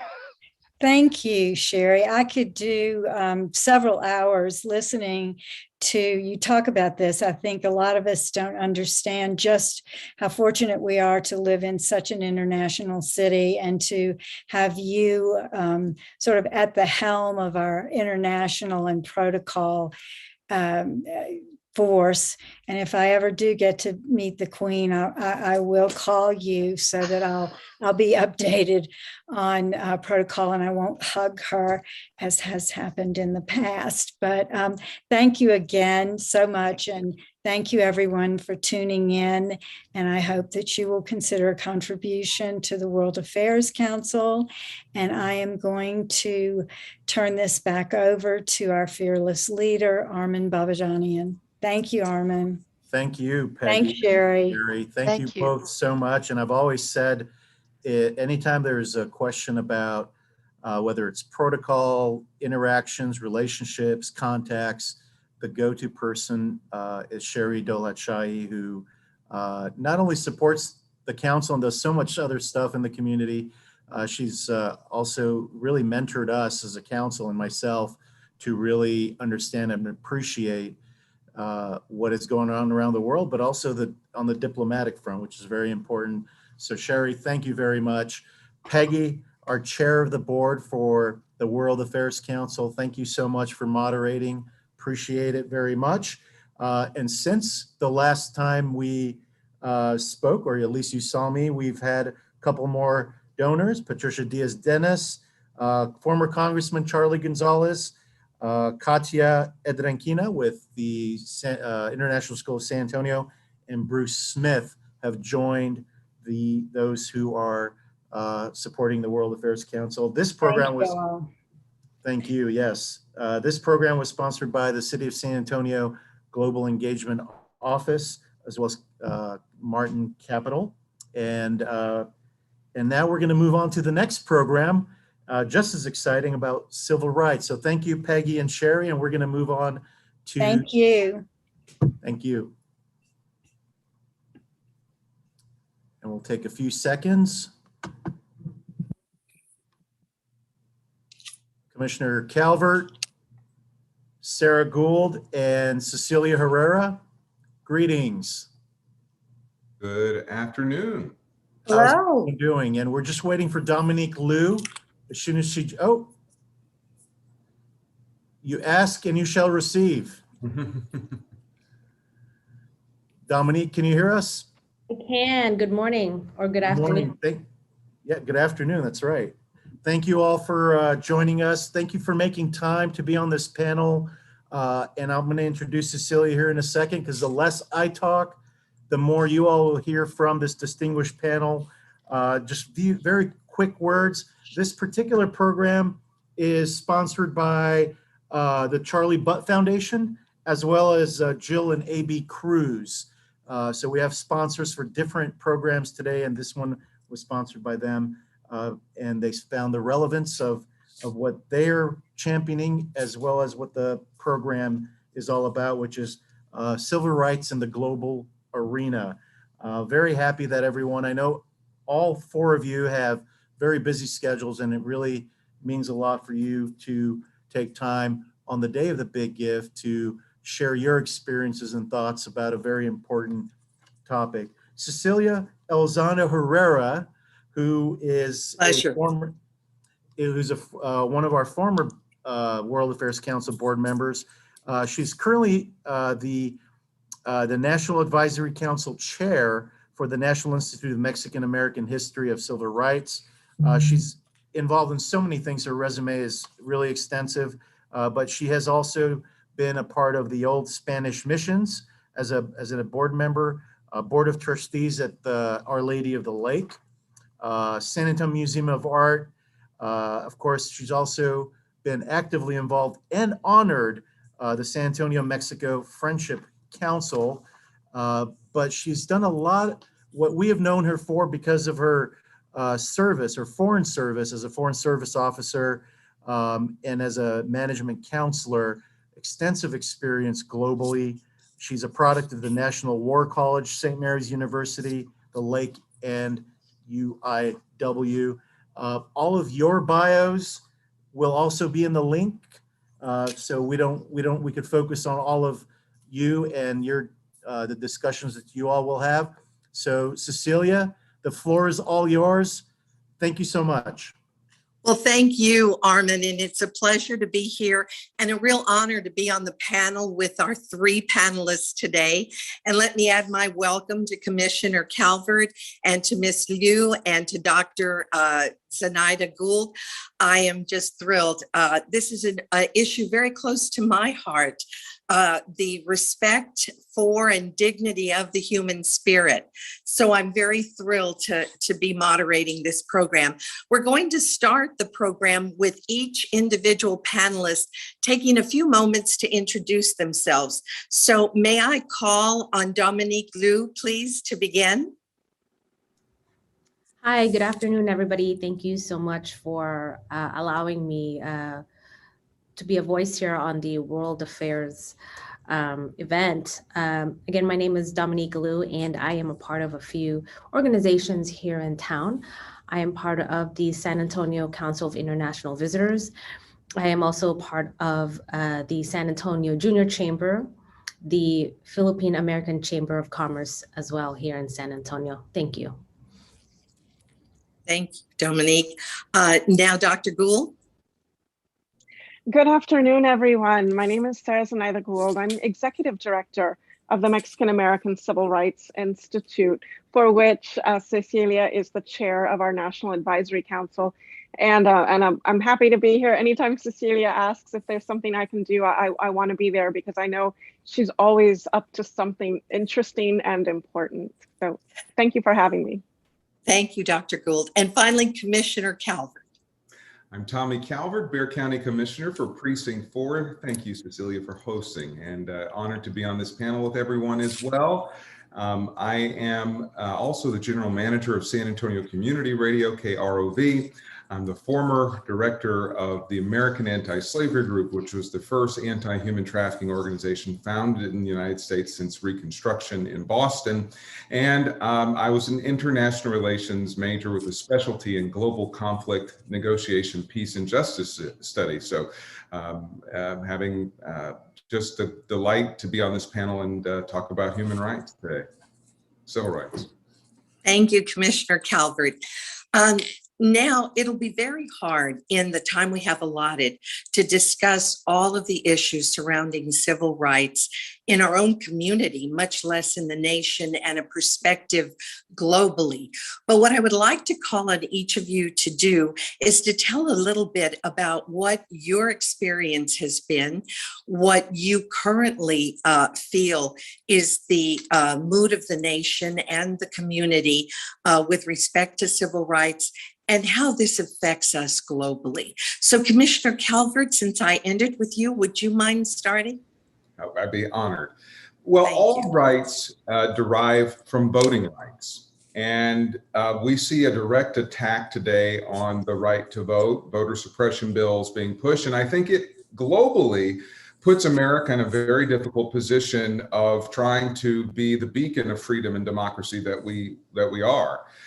When you have laws that allow so-called poll watchers to go in and harass and inspect folks, and then do it twice before they're actually disciplined or taken out, and have a whole documentation process that could fall through.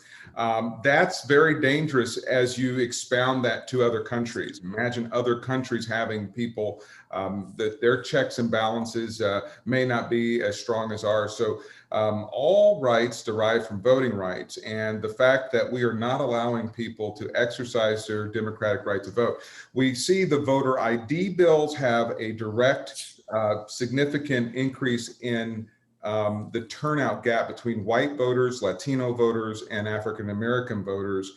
There's a 4.9% gap between Latino voters when these strict voter ID bills and white voters are put in states that do not require an ID, and a 13.2% difference in states that do. And for African Americans, again, that gap rises from 2.9% to 5.4%. And among Asians, the gap increases from 6.5% to 11.5%. So you're more likely to be hit by a lightning than to commit voter fraud. Hundreds of millions of votes cast in various states, and we've got to protect the right to vote. Democracy is truly on the line, and for many nations around the world who look to America for support, we have seen the degradation of the past years in terms of authoritarians around the world. We've got to make sure that we keep freedom and democracy going. Thank you, Commissioner, very much. And now, Ms. Liu, would you mind next? Thank you. Yeah, of course. When it comes to civil rights, I think of the most recent experiences that I had with the Asian hate that was happening this year. Of course, it takes a few actions for us sometimes to really react to that. And really my stance on that is for us to speak up more. We've been historically silent on a lot of issues. And maybe that's a cultural thing where we're really big on assimilation. So usually when Asian Americans, come into this country as immigrants, we're big on really adapting to the current culture. And sometimes, being silent is one of those things, and we don't want to stir trouble. But, in light of the Asian hate that was going on this year, I felt that it was incumbent in us as a community to speak up more, because this has always been happening.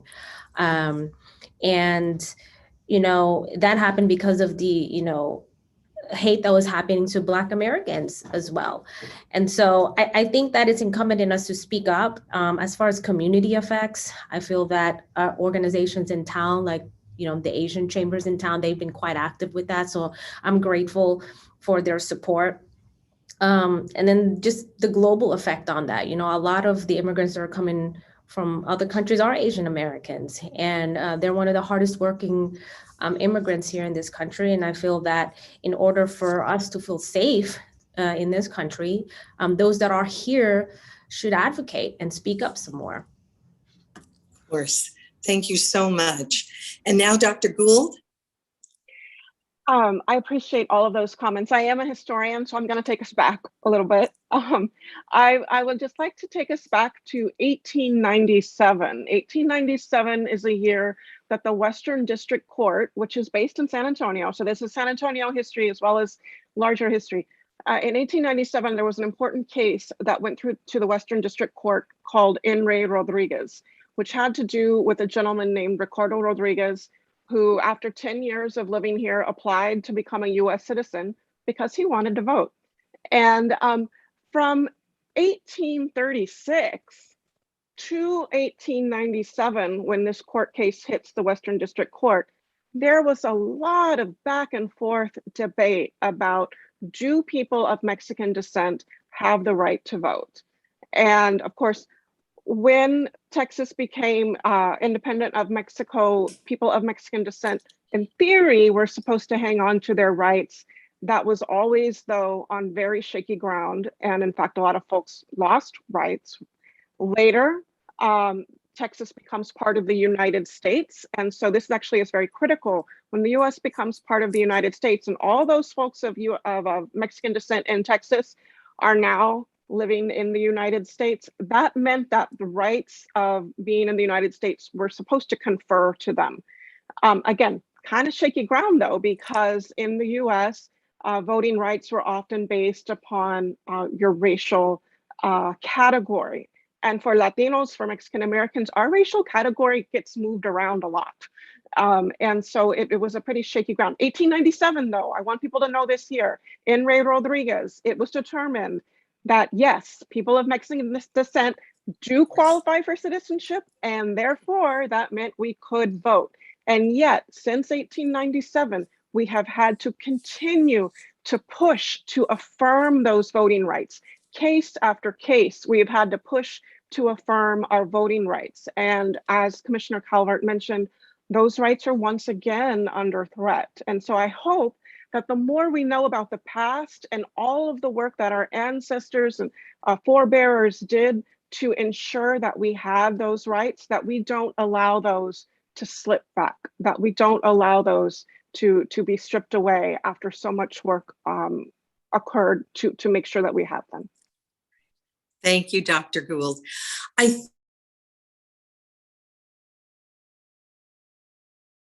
think we lost your audio.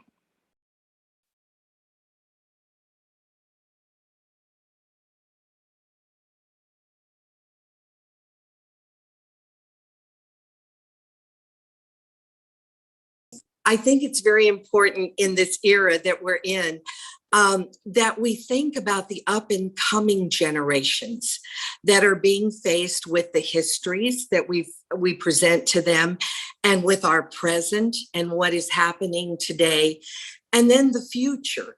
How can we relate to our young people the importance of being familiar with the past in order to change the future? Can we start with you, Dr. Gould, on that one?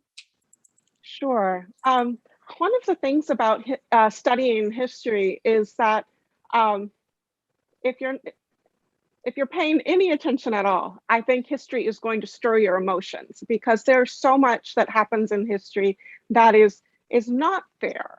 And there's so much in history at the same time that demonstrates the human ability to rise up against inequality or just regular or unfair situations, push back and make positive change. And so to me, studying history is just this roller coaster of emotions, of terrible things, and then people who are doing wonderful things, and then terrible things, and so back and forth, back and forth. But it is something that I think it can rival anything on Netflix in terms of the drama involved in history. As you examine history, whether we're talking about US history or quite frankly anywhere in the world, and you see that there is this human spirit that I think we all have of wanting something better, wanting to create a better world. That's a very human thing, right? We all want that. As you study that and you see what people have gone through, that you've seen people put their lives on the line in many cases, risking everything in order to create a better and more just world. I hope that I mean, and it's just me, I'm a little biased because I'm a historian, but I just don't know how you can't find inspiration in that and recognize if they could do it, I can do it. That's great. Thank you. And Ms. Liu, would you like to give us some ideas on how to instill in our children the importance of continuing to empower each other and their families for civil rights reforms? Sure. Growing up as an Asian American woman in this country, I immigrated here when I was 5 years old. And I think the importance of course, teaching children, our culture. And sometimes we forget, and in our need to assimilate fast into this new country, into this new culture, we forget the importance of culture. And I find specifically in the Filipino culture, language is very important. And I know not many people know this, but Tagalog is derived from Spanish. We were colonized by the Spanish. And so you'll find a lot of our words are very similar as well. And you'll see that our grandparents, their names are very much Spanish. So teaching that to our generation, that's our up and coming generation. And of course, we have a lot of organizations here in town, in San Antonio. We have the Filipino Chamber, Asian American Chamber, so many different organizations in the community. But I think reaching out to the younger folks, the younger Asian American children, as well as the up and coming ones, reaching out to them and asking them, hey, what are your needs? As an entrepreneur, as somebody, a young up and coming Asian American, what are your needs? And we can help address them, and likewise, right? So I think we need more, however we can get that, we need more Asian American young people being involved in chambers and organizations in town. Excellent. Thank you so much. And Commissioner Calvert, how about your thoughts on empowering our young people? 3 quick things. Number one, we have to fight for them at the State Board of Education as they try to whitewash away history, because it is truly inspiring and you will gain strength, much like the Bible has been a point of strength for those who have strove for freedom for many, many generations. So seek out forums that hear from these civil rights leaders. I'm looking at this picture because we lost Joe Webb, former District 2 council person. Picture of my father drawing up the play. He was Jesse Jackson's campaign manager in the South, and this was Jesse Jackson. And these folks we recognize when we lose Reverend Councilman Webb, that we don't have long to hear from these folks. And so young people can document their stories on video. I know many of them would be honored to have it, or if you are a younger person who is studying history or looking to do graduate advanced studies, they may end up needing some sort of biographer. And you never know, because a lot of our history is marginalized. It is not documented as well. That young person, that teacher, that community person may end up finding a jewel of history from these civil rights leaders that will inspire future generations. Thank you, Commissioner. I served in the Foreign Service in 16 different countries in my career. Wow. And almost indubitably in every country, the local people look to the United States as an example of a free society, a society where people had a voice, where people were empowered. And I believe that to this day, that we are one of the shining lights of the world in this area. But as Dr. Gould had mentioned, there are ups and downs throughout history, throughout our current era, where times change, people change, and civil rights might take a back burner to a pandemic or to some other tragedy that happens in the world. I know San Antonio has opened its arms to so many individuals from Afghanistan, from Haiti, from Iran, Iraq, who have sought to come and find I'm very pleased to see our city, but there are implications for this kind of welcoming, and very often there's fear. And so how do we, as guiding individuals, because all of you are involved in empowering various segments of the community, how do we help people understand that fear isn't necessary, that there is a very important value-based criteria that individuals have when they're seeking this kind of assistance? And Commissioner, shall we start with you on that one? Thank you very much. The first thing I have to empower people with is that race is largely a man-made thing. There's really only one race, and that is the human race. We are one. But we have to be honest about the conflicts that have risen over ethnicity and civil rights and freedoms. From the time of Pharaoh, when Pharaoh, the Egyptian Pharaoh, during the time of Moses, he ordered that they kill the Israelite baby boys because they felt that the Israelites were having too many babies and that they would outnumber the Egyptians. And so they said, go and, don't kill them all, but just kill the Israelite baby boys and we'll be able to hold on to power a little bit longer. So too, we see the same thing today as Latinos become within 0.2 percentage points of population of white Americans in Texas. We have the rise of white nationalism. We have the rise of white supremacy, the last throes of white supremacy, which is really related to one of the 7 deadly sins, which is ego.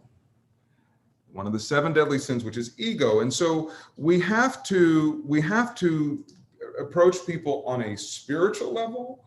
I think that's one of the reasons why people like Dr. King were so effective in moving us, because sometimes we have to think higher than our human nature and to the best of our angels and not the darkest side of our demons, right? And so how do we do that? I think we have to speak to the spiritual sense that everything's going to be okay, that we can live side by side with each other. It is not a zero-sum game. Just because one group grows doesn't mean that the other group is going to be without. That isn't what the future will hold. And just because you treated African Americans bad and enslaved them and denied them doesn't mean that we want to be harsh and mean to you when we come into power. We need to teach people love. We need to teach people that this nationalism, this supremacy idea, that everything has to be ordered in a certain way or else the world is going to collapse, is really a mental health issue of ego. It's a spiritual issue of ego. And when we understand that we are all one, that we're all one race, a human race, we can live side by side in a much better way. Oh, thank you, Commissioner, very much. And now, Dr. Gould, would you like to give us your perspective on how Sure. definitely how your organization can help assuage some of the pre-existing ideas about giving people civil rights? Sure. I want to go back to a point you made earlier about fear. This issue about fearing the other, fearing the stranger. It's centuries, thousands of years old, right? And unfortunately, we have seen that fear play out over and over again in U.S. history, whether we're talking about, the Irish potato famine and the Irish coming in and being treated badly when they were new arrivals. Same thing happens to, Southern Italians. same things happens to people of Mexican descent. So people of Mexican descent, having lived in Texas and the Southwest for long time, right? Because this Texas used to be part of Mexico. And yet what we see happening, particularly around the same time that organizations like the Ku Klux Klan are gathering strength in the 1920s and those interwar years between World War I and World War II, we see this big kind of recurrence. And unfortunately, this happens over and over again, but this recurrence of kind of a fear-based racism, although I would argue a lot of racism is fear-based. But as we get this sort of revival of white supremacy in the 1920s, there starts being a pushback against people of Mexican descent in Texas. And so people are forcibly repatriated to Mexico, regardless of citizenship, even though, US citizens of Mexican descent repatriated to Mexico, people who are from Mexico who every day come in across the border to work on the US side of the border and have jobs and are wanted for those jobs, but are sprayed with pesticides and chemicals out of a fear that these foreigners are diseased. Same thing and similar happened with Chinese immigrants or in the earlier period, turn of the century, particularly on the West Coast. So over and over again, this kind of fear-based bad treatment of people happens. And Commissioner Calvert talked about ego playing a role here. And yeah, I totally get that. This idea that we think that this other person, this stranger, as to use the old biblical term, but this idea that these people who don't look like us are somehow going to be a threat to us, when in fact, even like right now, we need more workers. We need more people. A lot of us, kind of old timer Americans, people who've been here for many generations, our birth rates are going down. I think that the world is one big ecosystem, and people migrate based on whether it's their personal needs or the needs of the place where they're going. But we're one big ecosystem. And so this idea of fearing the other, it's just something that I feel like generation after generation, we have to remind ourselves, we do not need to fear each other. And Yes. as Commissioner Calvert said, we need to love each other. Well, thank you, Dr. Gould. And Ms. Liu? I totally agree with Dr. Sarah's perspective on that, on fearing immigrants, and, I think about that and sometimes I ask, maybe it's more of people are afraid to ask questions or people are afraid to be curious about others. And, when we ask questions, we'll find out at some point that somebody in our family line was an immigrant and that they were at some point, discriminated against. So this is not, I just, for the life of me, I'm a very curious person. So I will ask questions. I'm very curious about other cultures. And so I think just asking questions generally, simply, and, when you do that, it opens up a whole new world. You'll find that everybody has a similarity to your journey and to your narrative. That's so very true. And I think it's a real challenge for all of us to encourage others to question things. And, we've spent time on ethnicity, which right now in the climate in this country has been at the forefront. But there are other prejudices. Women have faced prejudice. Elderly have faced prejudice. Young people face prejudice sometimes on the job because they don't have experience and they're not able to perhaps get an opportunity. And so I wonder if we can start with Commissioner Calvert again on the last part of our discussion, and that is the other groups and categories that we have put people into boxes that they have found prejudice. And how can we, again, get back to this theme of not putting people into categories, into boxes, but treating everyone equally? Commissioner Calvert, your last speech for today. Well, you know, one of the things that San Antonio struggles with is that we are often, according to the Milken Institute, one of the first or second most economically segregated cities in the United States.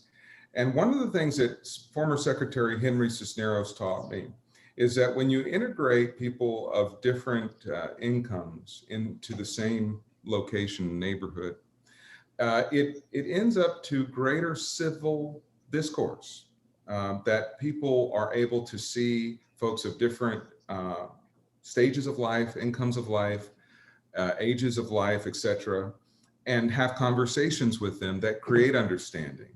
And so segregation in America has been codified, frankly, from the days of the 3/5 of a human being for Black slaves. And so we have to try and challenge our siloing in America so that we can learn someone different. I'm not trying to toot my own horn, but when I studied international relations, part of the reason I studied it is because, one, I love all cultures, I love different people, but I could have majored in political science, but I said, I want to stretch myself. I want to learn about the world. I want to learn about things outside of my comfort zone.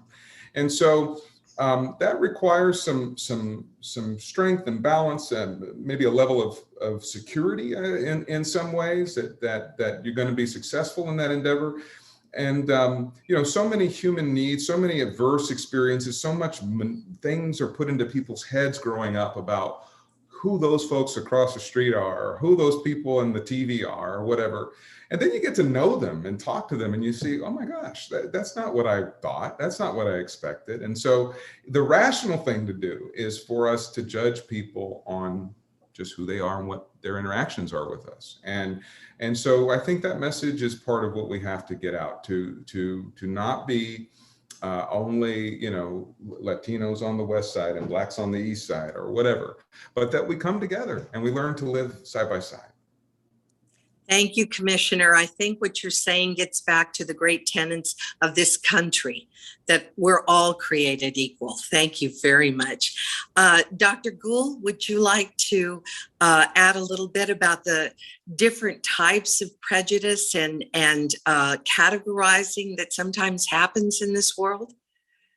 Right. So when we think about improving civil rights, there are certain things that are just so central, and probably central because they keep getting threatened.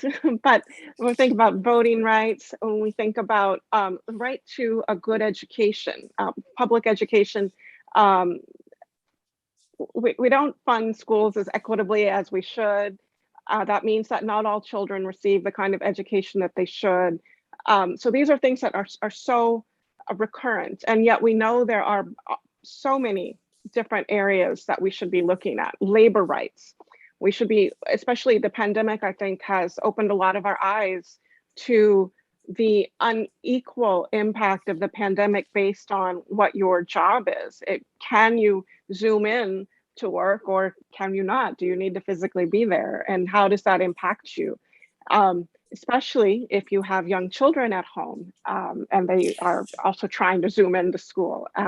So those kinds of larger systemic issues are something we all need to be aware of, that if there are inequalities that are impacting some segment of our population, it does have a ripple effect across all of us. And again, I think, one of the, if we can say, good things that has come out of the pandemic is that I hope that it has opened some of our eyes to that, for example, if the people who work at your children's daycare can't get help for their own families, well, then that daycare is not going to open its doors, and then that's going to impact you, right? So we're all connected in these ways. It's so important to remember that even if some issue isn't personally impacting you, at least not in a way that you see it or feel it, it doesn't mean that in fact you're not somehow connected to that. Your neighbor is suffering because of that. That means it's on you to open your eyes to that and say, okay, how can we make this better for everybody? Not just, oh, well, I'm doing okay, so I guess everything's fine. And it's just an aspect of getting better educated about what's going on around the world. I like to think that nobody is intentionally harming anyone else, that it's just a lack of knowledge or a lack of understanding what possible solutions are. Oftentimes, I think when we say X, Y, and Z aren't equitable, you know, some people's knee-jerk reaction is, yeah, but there's nothing we can do about that, or it's going to cost too much money. But maybe there are solutions. And in fact, maybe other places have figured out some solutions and we just need to find out what those are and test it out, you know, and yeah, probably sometimes those things cost money, but if that makes a better environment for everybody, then is it not worth it? That idea of making sure that we're all thinking about the dignity and respect of the human spirit, not just for ourselves, but for others, is so critical. And I think here in San Antonio, we have a pretty good track record of, for example, opening our arms to refugees. Maybe it's not always going to be that way. Maybe there are ways that we can improve, but I will just say that I'm sure many people were impacted or emotionally affected this week when they saw some of those images from the border. Parents, children. Thank you, Dr. Gould. Yeah. Exactly. And Ms. Liu, would you like to address this as well? Yeah, for sure. I actually want to go back on what Commissioner Calvert mentioned earlier about challenging our personal silos. We all have our prejudices, whether it's they prefer one food over the other, right? But the reality is, yes, we do have our personal prejudices. But rather than expect the other side to change, I think change comes within ourselves, being neighborly. If we want somebody to be sensitive to our culture and know about us, right? Why don't we, invite our neighbors over to our home for dinner, right? Something as simple as that. Or a lot of the Asian American chambers, they have cultural events, right? Why don't we expand our marketing beyond just our community? Why don't we expand that knowledge base to the other communities? Why don't we reach out to the Latino community? Why don't we reach out to the Black American community in San Antonio, to everybody other than just, hey guys, we're having the Moon Festival this month, right? To our Asian American counterparts. Why don't we go and expand that to everybody? And so I think in doing that, right, we're inviting all the other cultures to know a little bit about who we are and what we do. Absolutely. I think you're so right. And, it brings to mind the importance of ongoing education. No matter whether your formal education years are over, with your PhD, your master's, your graduate school, whatever, times and work situations change, and getting proper training. I know in the State Department, I received training on managing over generations of people, where you would have baby boomers serving with millennials, serving with the X or Y generation, all with different goals and objectives, and all excellent workers, but difficulty trying to connect. So I think it's incumbent on all of us in our roles to truly try to continue to be educated and, as you say, ask questions and be open. And speaking of asking questions, I do have one question for each of you before we conclude our panel discussion. And if I can start with Commissioner Calvert. Commissioner Calvert, the question is, did you have a mentor or someone who encouraged you as you were growing up to be the best you could be, to take risks, to try things that perhaps other young people of your time weren't trying? What was your spark from a mentor or someone? I was blessed to have a village of mentors. My father, having organized about 25 to 30 neighborhood associations on the east side, west and south and northeast side, most of the folks who were in those neighborhood associations, the people who really had the time were retired. They were older folks. And so those wise seniors poured a lot into me. And of course, there are many other mentors, from my parents to even elected office holders who I worked for. I had the blessing of working for Councilman Salas, State Representative Ruth Jones McClendon, Congressman Cyril Rodriguez, and many others who helped to pour into me. So I had a lot of mentors, and I'm grateful. I almost get emotional thinking about the ones who passed on, of course. But if you can get a lot of different perspectives, I think it helps you get wiser. Excellent. Thank you so much. And Ms. Liu, how about you? Someone special in your life that encouraged you? Yeah, as cliche as it sounds, it's definitely my mother. She was the first one here from her family to immigrate here to the United States. And to think at the time, I was like 2 years old, to leave your first child in another country and take the risk. And she at the time didn't know she was going to make it or not, right? The things that a woman has to go through in general. And then risking it all in hopes that the one daughter that she has would have the same opportunity, if not more. Her actions have really, as a mother now myself, have really resonated with me. As a child, I didn't understand that. Coming from a different world, she didn't speak English. It was just her. I think that's where I get a lot of my curiosity from. I watched her struggle. But really the courage at the end of the day to go to another world that she didn't know anything of, in hopes to have a better future. I think she would be my mentor, yes. That's excellent. And Dr. Gould, how about you? Yeah, I've also been blessed to have a number of mentors over the years. I think my two earliest mentors were probably my two grandmothers. One of my grandmothers was a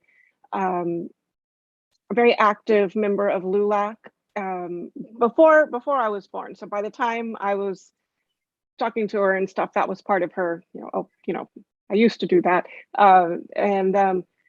But she had been involved in LULAC and did a lot of community organizing to raise money to help people in need during that time of her life. And then my other grandmother was just one of the most creative people. Her mother died when she was 8, and so she had to drop out of school and basically take on all of her mom's household duties. So she had a very truncated childhood, but I think all of that kind of creativity that children naturally have, it kind of got packed away. And then later in life, she became this just incredibly artistic person who could make anything. And that, as I was working towards becoming a curator, I've just found that kind of sensibility of, if it doesn't exist, I can make it, that I got from her. But then, of course, through school, so many teachers and professors were also mentors in terms of, yes, you can do this, you can choose this path. I'm the first in my family to get a PhD, and but I don't think that would have been possible had there not been people who knew stuff about that world telling me, yes, you can do this too. That is great. Thank you so much. Now, I didn't ask any of the three of you if you had any closing statements before we turn it back to our World Affairs Council Director, Armin Babajajian. So would you like to give a closing statement, Dr. Gould? Sure. I hope that I know some people didn't have the best experience in school with history, that it was maybe taught in a kind of a dry way, but I hope that maybe through organizations like the Mexican American Civil Rights Institute, or just on your own time. I would just encourage folks to look to history as a way to not only kind of get revved up for, you know what, we need to do better, we can do better, but also find inspiration from those folks who did stand up and say, this is not fair, we have to make change, and did it, because again, if they could do it, we can do it. We actually have far more tools at our disposal now to create change than our ancestors did. So let's not let that go to waste. Wonderful. Thank you so much. And now, Ms. Liu? Yeah, you know, really, if anything, you know, don't be afraid to ask questions, right? Because everybody's story is different. And don't be afraid to speak up. Self-advocacy is really, really, really important in times like these, because nobody will really know what you're going through unless, you know, you tell them, you know. But if I can impart anything, it would be to just ask questions with yourself first, and then ask questions, you know, and be curious about other cultures. Thank you so much. And Commissioner Calvert, it's just such a pleasure to see you, Tommy. And how would you like to leave thoughts for our audience today? Thank you very much, Mrs. Herrera. It's super to see you. I have a couple of thoughts. One, the upholding of civil rights and freedom and democracy is in our hands. And it's up to every single person who sees it eroding to act, to get involved. It's not up to your neighbor, it's up to you when you see it.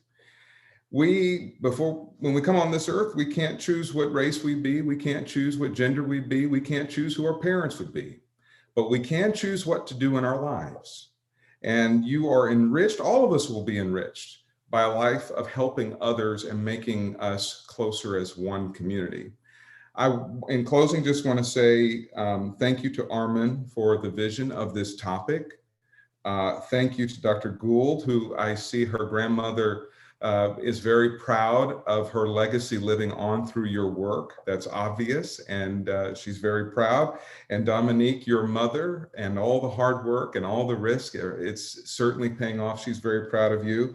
And Mrs. Herrera, you are a representation of the best of what the United States represents. And thank you for your service on this panel and to the country. Well, thank you so very much for your words. And let me say, the insights that all of you shared have been just wonderful. And I'm so grateful to have been moderating this panel. Before I turn it back over to the World Affairs Council Executive Director, I would like to quote from a speech delivered by President Lyndon Baines Johnson in 1965 that really exemplifies his dedication to civil rights reform. Our mission is at once the oldest and the most basic of this country: to right wrong, do justice, to serve men. I hope we keep this mission at the forefront of all our lives, and being very grateful for all the elected officials that have this mission at the forefront as well, and all the individuals of nonprofits, because I know today is the big give, and Armin would say I'm amiss if I don't encourage everyone watching to give to their favorite charity today, to encourage their friends to do the same, and to know that there's so many organizations in San Antonio helping the most needy, and the ones that I know appreciate the help and guidance that they're given.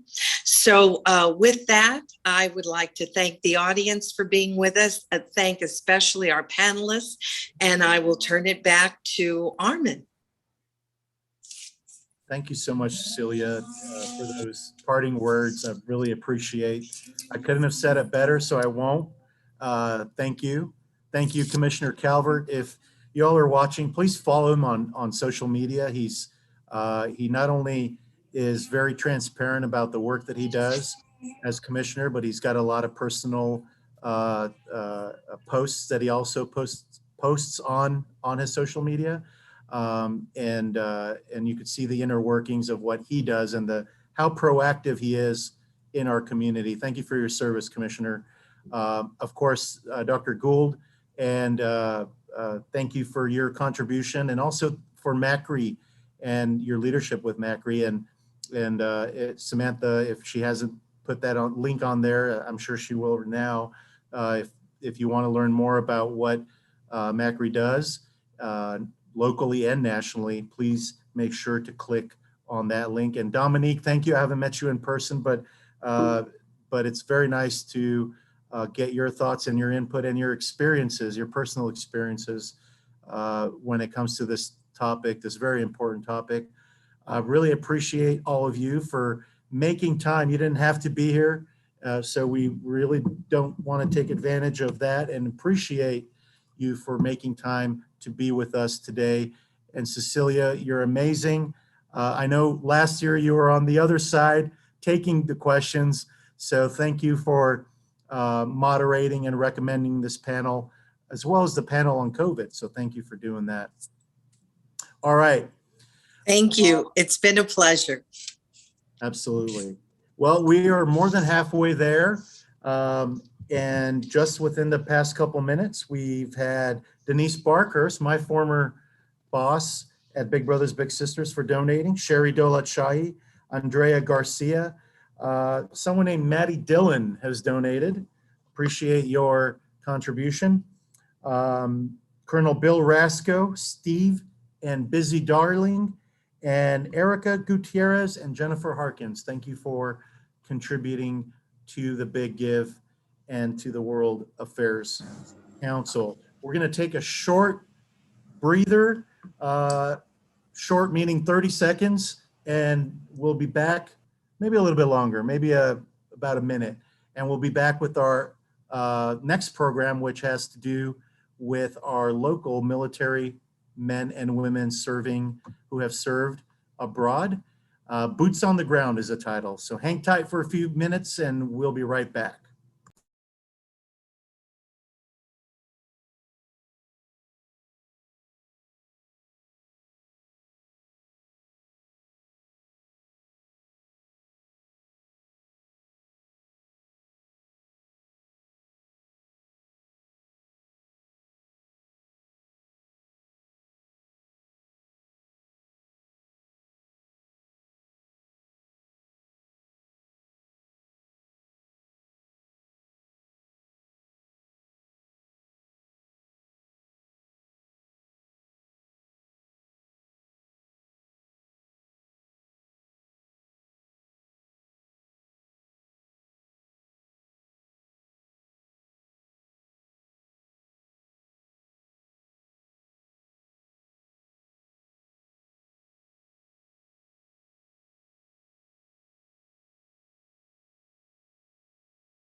And there's Eric. Armin, thanks for answering. My apologies for It's okay. not being able to find the link. No worries. No worries. All right. We have everyone here and we are right on time. How's everyone doing? Great here. Doing well. All right. Who was that last person? Because the sound didn't come in. Do a quick sound. This is Sean Ryan. Scott Sievers. Scott Bethel here. Can you hear me all right? Perfect. Scott Sievers. Yes. Can you hear me? Yes. Okay. And Alice, you're good? Yes, I'm good. All right. And Eric, you're there. All right. Thank you all for coming back. Well, not the panelists, but those who are watching on Zoom, on YouTube, and Facebook. So thank you all for staying with us. And if you're new, thanks for joining this panel. As you have seen, we have very unique programs throughout the day. This one is almost something that is very important, this program that we're about to begin, because we're Military City, USA, and we wanted to put this panel together to share some of the personal experiences of military men and women who have served abroad and the importance of their service, sharing their personal stories, and we've titled it Boots on the Ground. We have several sponsors. Actually, this program garnered most of our sponsors, which include Integrity ISR, SSS, Jill and AB Cruz, Martin Capital, and our good friends at USAA. So thank you, all of you, for stepping up to the plate to make this program possible. I'm going to introduce you to the moderator here in just a second. I want to thank each of you. Most of you, other than Scott, are new to the Scott Sievers, are new to the World Affairs Council. So thank you for taking time to be here. I know you all are very busy, and we appreciate you for joining us on this day of the Big Give. And we will share some of the new sponsors that have come through on our website. Those are happening as we speak. People are making individual donations and also donations on behalf of their businesses. So thank you all for that. Without further interruption, I want to introduce you to my good friend, Alice Barsoomian, Lieutenant Colonel Dr. Alice Barsoomian. She is the director of the San Antonio Uniformed Services Education Consortium Infectious Diseases Fellowship Program and the medical director of the Brooke Army Medical Center Antimicrobial Stewardship Program. She has deployed to Kabul as a medical advisor in support of Operation Enduring Freedom and Operation Freedom's Sentinel in 2014 through 2015 as a subject matter expert in infection control and antimicrobial stewardship to 7 deployed medical facilities in Afghanistan, Iraq, and Kuwait. And that was in 2019. She attended medical school at the University of California at Irvine School of Medicine and completed her residency and fellowship in internal medicine and infectious diseases. Dr. Barsoomian is an associate professor of medicine at Uniformed Services University of the Health Sciences. Her academic interests include medical education, simulation, antimicrobial stewardship, infection control, drug-resistant infections, and combat-related infections. And on a personal note, I really appreciate her posts about COVID and vaccinations and all the creative and proactive ways she informed the community through her social media channels to talk about the awareness about COVID. So thank you for that, Alice. You guys are in for a treat, so I'll let Alice take it away. Thank you, Armin. I'm really excited to moderate such a great group of panelists today. And I thought we could start off by having everybody introduce themselves and tell the audience a little bit about your personal history in the military and especially with respect to your international experiences. Just to go in order on my screen, Eric, why don't we start with you? Hi, Alice. Thanks. It's a pleasure to be with you. Eric Enquist, graduated West Point and served as an infantry officer. My time in service included Korea, also deployments to Kosovo and Iraq, as well as other CONUS assignments, assignments within the continental United States. Separated in 2005 after a deployment in support of Operation Iraqi Freedom 1 and 2, and then began my career at USAA and have been there. I'm the marketing operations function and have been employed there for about 15 years. Thank you, Eric. Scott Sievers, would you like to go next? Certainly. Thank you, Armin, for putting this panel together, and I'm proud to be a part of it. And thank you, Colonel Barsoomian, for your service. I think I can speak for everybody that collectively we don't probably have as much smarts as you have, and so thank you for what you're doing. I'm a retired Air Force colonel, spent 26 years mostly flying airplanes, so most of my time in Iraq was at 25,000 feet or higher, but I did do several deployments to Saudi Arabia for no-fly zones in Iraq, had 3 overseas assignments, and have been in both Iraq and Afghanistan just for shorter periods of time than these other gentlemen. Later in my career, I got involved in international affairs and did foreign military sale policy for the headquarters Air Force, as well as international training. And currently today in industry, I still continue to support not only the US government, but foreign military partner governments, giving contractor training to our foreign partners abroad, both with Scott Bethel's company, Integrity ISR, and Sean Ryan's company, Vestica. Thank you. Sean, Ryan, would you like to go next? Ma'am, thank you. My name's Sean Ryan. I retired after 33 years of service in the Army, Brigadier General. My final assignment was the Deputy Commanding General for the Texas National Guard. Joined in '85 and had an assignment in Germany, deployment to Desert Storm with the 3rd Cav Regiment. I was the senior logistics officer for the 36th Infantry Division in Kosovo, and had an assignment in Iraq as the Sustainment Brigade commander for the southern half of Iraq during that time frame. Other deployments, shorter deployments to Africa and other areas of the globe to support logistics community and the international community. And on top of, as I was doing the National Guard, I also was a senior manager with KPMG Consulting, Bearing Point, and Deloitte for 15 years, currently working for Vestica as their federal business development lead. I'm proud to be here.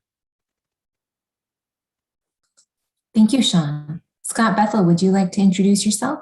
Thanks, Alice, and thanks for for the opportunity to be here, both you and Armin and the World Affairs Council. It's really fantastic.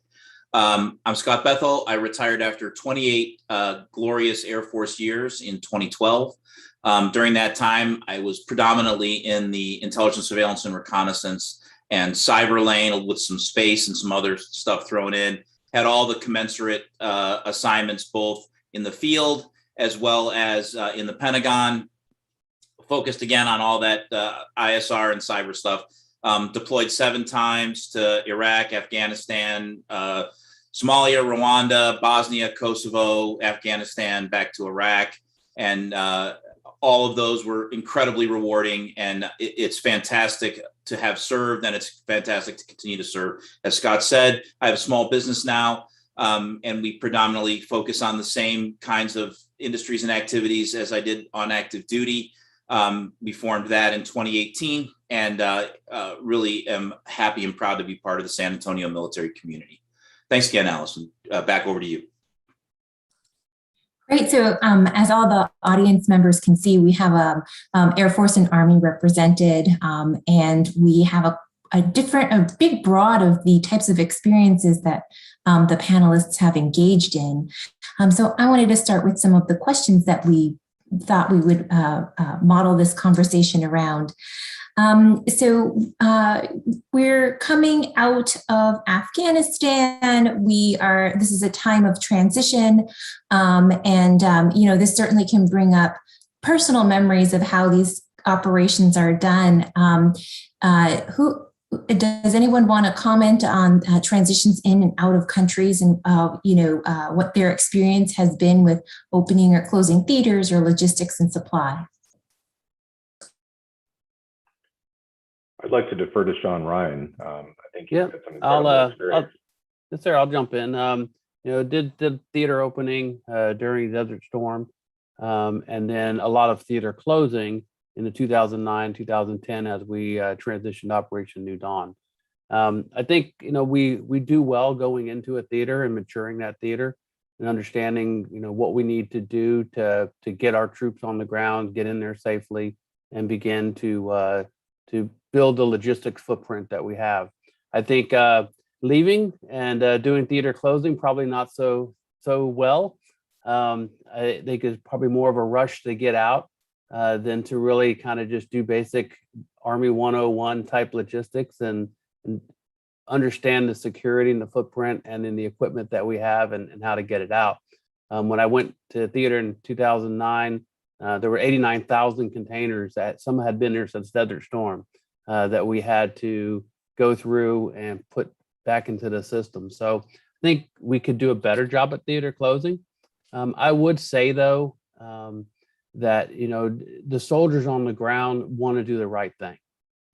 My son serves and has served for 14 years. He's a chief petty officer in the Navy, and he's on a deployment right now, and just really compassionate about what he does wants to do the right thing, and really enjoys his service. And so I think, again, sometimes at the higher levels, we get, the political, we get the kind of the political messaging, but I think really the soldiers on the ground really want to execute the mission. They really, every day they wake up, how can we make things better?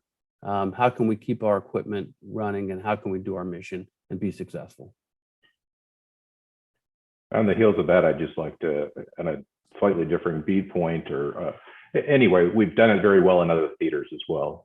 Iraq is probably the antithesis of what happened in Afghanistan in terms of both the exit and then the subsequent stability. So, at the end of the day, as Sean said, we all enjoyed our service, and it's the work that was done was still important, but there are also political means that drive us in different directions as well, and we salute smartly and march forward.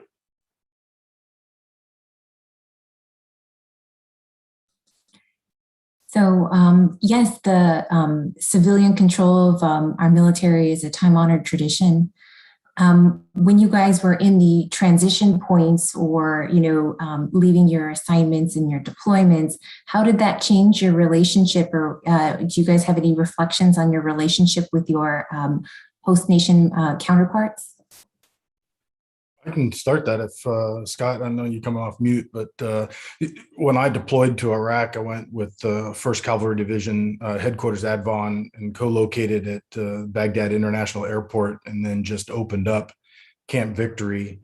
Soon after, recognized the necessity to support the Iraqi troops and begin transitioning to co-operations with the Iraqis, and the future expectation to hand it over to the Iraqis to lead those efforts themselves. So I lived with the Iraqis, a battalion of Iraqi National Guard that became Iraqi Army in Baghdad. Then we were extended to join the 1st Marine Division, where I took leadership of a Special Forces battalion during the Battle of Fallujah, and then another Iraqi Army battalion in the south to secure North Babel in the Triangle of Death area south of Baghdad for the first national elections of Iraq.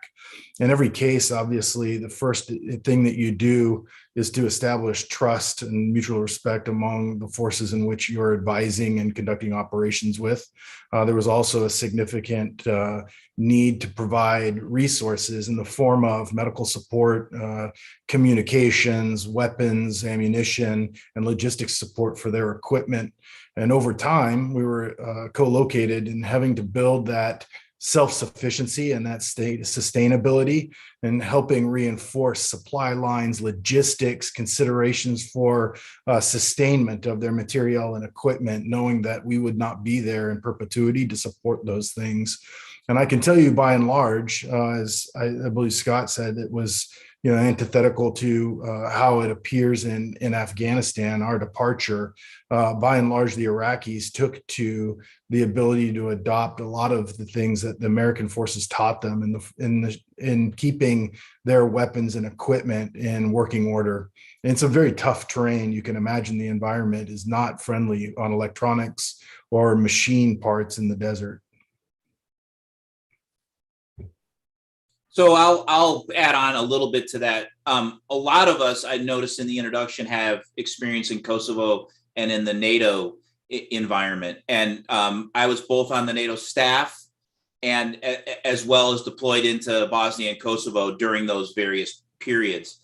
And what happens is, when you're asking about coalition partners, you have to make some serious accommodations. One, you need them to help you, not only in terms of manpower and capability and so forth, but countries bring magnificent, marvelous expertise that sometimes the U.S. doesn't possess as well as another country or another entity. For example, in Kosovo and Bosnia, some of the European countries, in particular, some of the Eastern European countries, culturally interacted more easily with the local population, were able to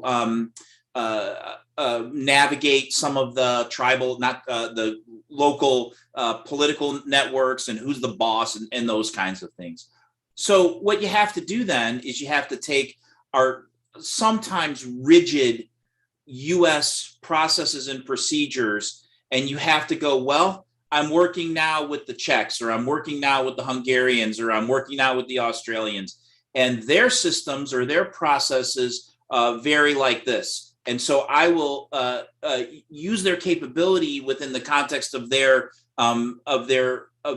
military techniques and activities. I will use their manpower and expertise in the context of what's happening in the country, and I'll fold that into what I'm supposed to be doing, whether it's intel or whether it's battalion command or logistics, as in the case with Sean, and on from there. But what you have to do is not say, this is the American way, this is the only way, we're going to do it like we here's our checklist, follow our checklist. You have to learn that they're bringing something to the table. It just might not look like the perfect green square that the U.S. military brings to the table, and accommodate their eccentricities. That kind of ties into what Eric said about the trust and relationships. The absolute key to success with foreign military partners is to build trust and a close relationship. And that takes, again, as Scott Bethel said, not just doing it our way. Sometimes you got to figure out their way. Maybe that's, having tea in the middle of the desert in a tent. I think we've probably all done that at some point. And that's one of the ways you build a relationship with many of the Middle Eastern countries. And then secondly, one of the keys to stability and the follow-on, and ties into what both gentlemen said too, is our foreign military sale process. By selling our equipment and helping them figure out how to use it in some cases, again, like Scott Bethel said, not necessarily our way, at least we have interoperable equipment that we can work with them in the future. And ideally, they can defend themselves in the future. If not, they can work better with us with similar training and similar equipment. And I think, one of the things that we've kind of all mentioned here is having the boots on the ground and understanding, having some of the autonomy to understand that why policy is in place, it isn't black and white. Right?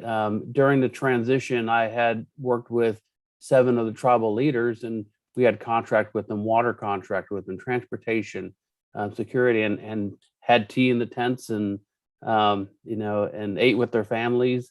And then during the transition, it was pretty much black and white. From one day to the next, you're going to have to work with the elected leaders and not the tribal leadership. And while I understood my orders, I also realized that you can't just do a one day to the next transition and look from left to right and then not worry about tribal leaders anymore. They were there to help us for so many years that we really needed to keep those key leadership engagements going, and to make sure that we kept fostering that relationship, and make sure that they just weren't cut out, but yet build a relationship and understand the requirements and needs of the elected officials. So as a commander, that was kind of my challenge, from getting a stern direction to stop the engagements, but then still having to understand the needs with those key leadership engagements and the tribal leaders that really did help us out so much. So I'm hearing similar themes from all of the panelists. I'm taking notes, and I'm seeing that it's a lot of relationship building among individuals, but also long-term processes, such as with interoperable equipment and relationships with the U.S. Do you guys have any reflections on how you felt like you personally represented the United States during your time overseas? Did you feel that way? Did you think that people interacted with you as Sean, as Eric, as Scott, or did they interact with you as, oh, you are representing the country, I'm having my contract with you, but as a person, but also with the United States? I'll take a swing. Two things I'll say. One, it always worked better when you could interact with them on an informal, team-centric, collaborative level. Mm-hmm. And there are a couple of dynamics there. That almost always works best no matter what you're doing. The more orders you have to give, that are dictatorial or like that, the less you probably have collaborative teamwork in a, different areas have different requirements for that, of course. The second thing is that coalition partners understand a super strong truism. So when I was in Afghanistan, I had trouble getting transportation one time. So I spent an extra 2 days at Kandahar airfield. And so, I was a 1-star at that time, and 1-stars can't just wander around the camp. Hey, what are you fellas doing in here? You can't just kill time. So I decided to do a little bit of a homework project, and I asked about 600 U.S. personnel, why are we in Afghanistan? Because I didn't think that the objectives were very clear. And basically, the Americans broke down into 3 answers. One, at the time, the Army had a little catchphrase, which was stabilize, sustain, transition, or something like that, where Army men and women went into an area, they made it stable, and then they tried to transition to Afghan personnel to the greatest extent possible. 2 was we want to push the war to over there so that it doesn't come to the United States. And 3, because the Taliban attacked us. I mean, basically the Americans broke down into those 3 answers. And of course, the 4th answer, which was probably 25%, is I'm really not sure. The coalition partners I asked, which was about 250, had one answer all the time. And that was, we're here because you're here. And that is not something to take for granted. As a leader in the world, countries will follow us, and that is not goodwill and righteousness to be squandered or to be wasted on anything, anytime. And so as a result, it's important for all of us to consider how we manage our relationships and to be as collegial and accommodating and collaborative as we possibly can.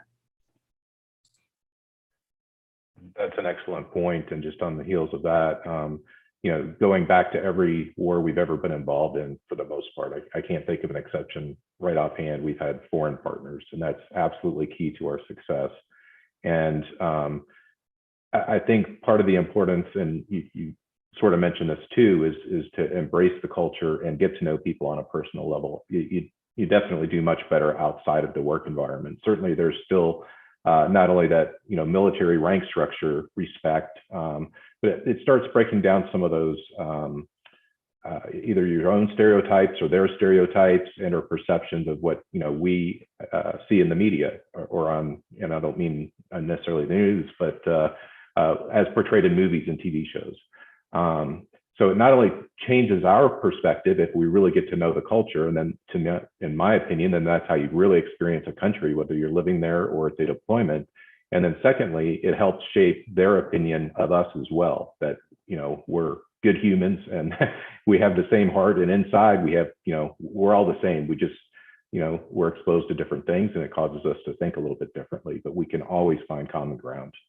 Yeah, I agree. I'll tell you at a very practical and tactical perspective, boots on the ground, having lived with the Iraqis for an entire year, I found it imperative that my men and I would sleep, live, eat, and exist with the Iraqis. We had our own forward operating base behind walls in Baghdad, but when we deployed out to Fallujah, the Special Forces Battalion that was sent to support the attack on the city there was not allowed on the forward operating base that was occupied by the Marines. They were forced to stay out in the desert because they felt that that was a security threat. Non-Americans were not allowed.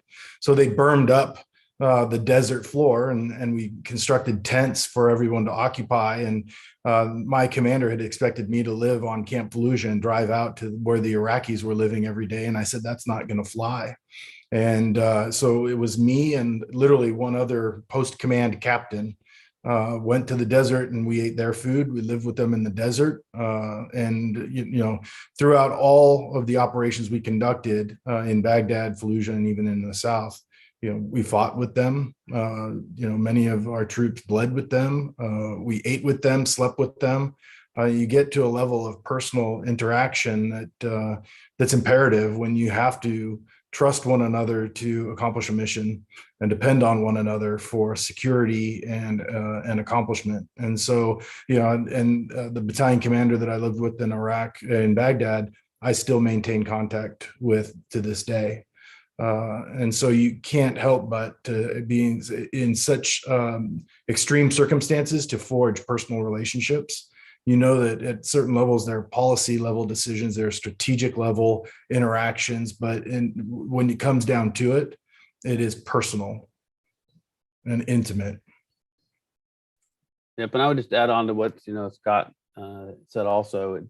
They know our rank structure, right? We can't be naive to understand they don't. They know our rank structure, and they know we want to talk to the colonel or we want to talk to someone. But at every level, any of our actions that we do, from the private to the general officers, have an impact on the community and have an impact on what we do. So I think that's probably been my biggest experience throughout. Is just while I had a colonel on, and as a brigade commander, really just tried to be the person that would interact, would understand their cultures, understand how to interact with them when we were eating. I'll tell you this one story real quick.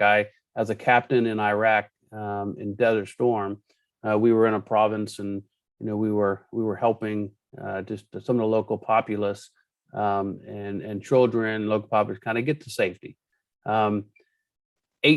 Fast forward 18 years, my uniformed specialist, who was a linguist with me, she told me as we were walking through that same province 18 years later that she was in that province when the soldiers came in to help them get through. She was used to being pushed on the ground and being left aside.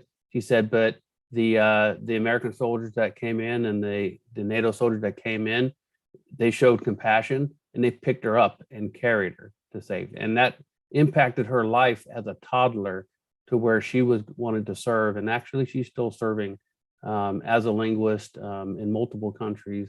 And so just it was great to see that compassion, that one act of kindness, how it impacted the local populace and impacted this one soldier for her entire life. And that's an incredible connection, because as you mentioned, you were probably there when that formative event happened for this future American soldier. And when we think about the interconnectedness of the relationship in our role throughout time, it's really quite impressive. And Eric, you bring up the point that you're relying on these counterparts to get the mission done and but also for your personal safety. I remember a few times when our translator said, "Don't go on a mission today," and you believed it, and how important it was to have them come onto our compound for a meal, Thanksgiving, Christmas, even if they don't celebrate it, just to show them that you're a host. Sean, thank you so much for describing that personal interaction. Does anyone remember, one event, one personal interaction with one of our counterparts that they also wanted to share? I'll take that a different direction and just say that the world is very small, believe it or not. And certainly Sean's story alludes to that, but I have personal connections, from people that I met overseas up to, going back 20, 25 years, and they remember you and they know people that, and, it's almost the same as when you move somewhere within the United States and then, you discover that, there's all these different connection points. And so to me, by having had the opportunity to live and travel abroad as a military person, it's made my world very small and opened my sphere of friends and people in a very positive way that I appreciate.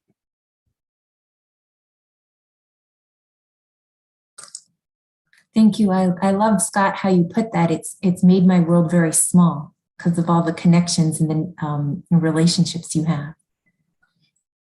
All right. So, we know that you all have very separate paths, in common, your military services in common. Would anyone like to share why they originally joined the military, if you can remember? I know a lot of people say it seemed like a good idea at the time, but Well, I joined because my parents had moved from one cave to the next cave, and the mastodons had left the area, and guys were getting uniform. No, I joined slightly after that. General Ryan perhaps was joining at that time, but I joined slightly later. I was coming up on the end of my college experience, and some idiot said, "You probably ought to think about getting a job." And so I made a bunch of applications around the Chicago area where I was living at the time. But many people said you ought to go talk to the recruiters. So I talked to all 4 recruiters, and like Sean, I came in 1985.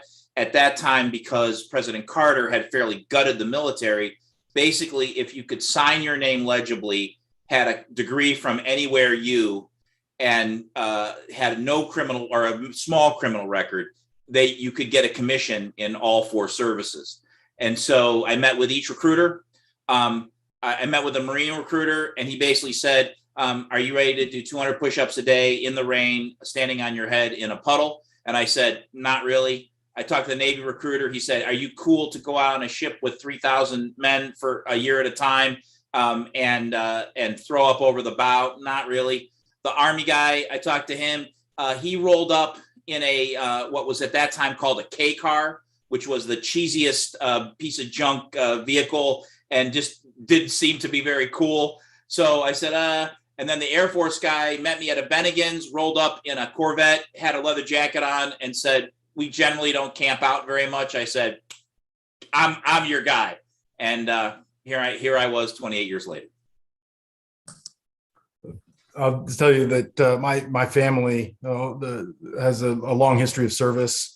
And while I grew up in Southern California, not too far from your alma mater in Irvine, I grew up in Huntington Beach, and all the pictures on the walls, were my grandfathers in World War II, uncle in Korea, my other uncle, my father in Vietnam era.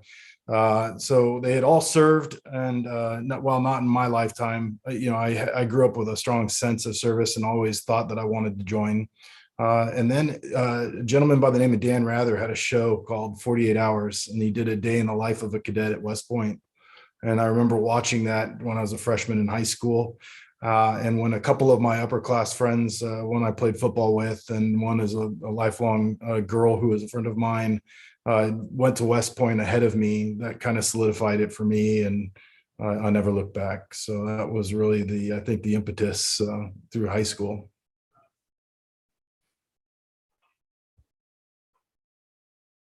Scott, yeah, go ahead. Okay, sorry, I thought you were going.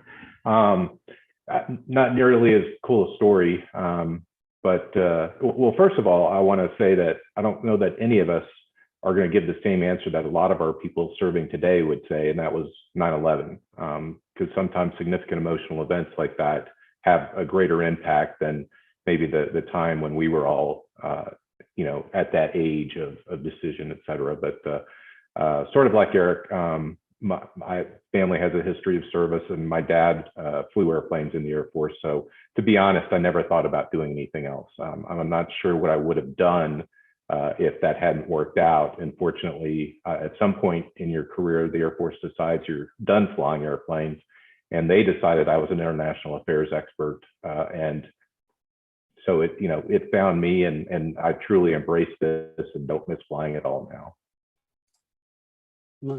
Yeah, my dad was a Korean War veteran he's on aircraft carriers rebuilding aircraft engine in the Navy.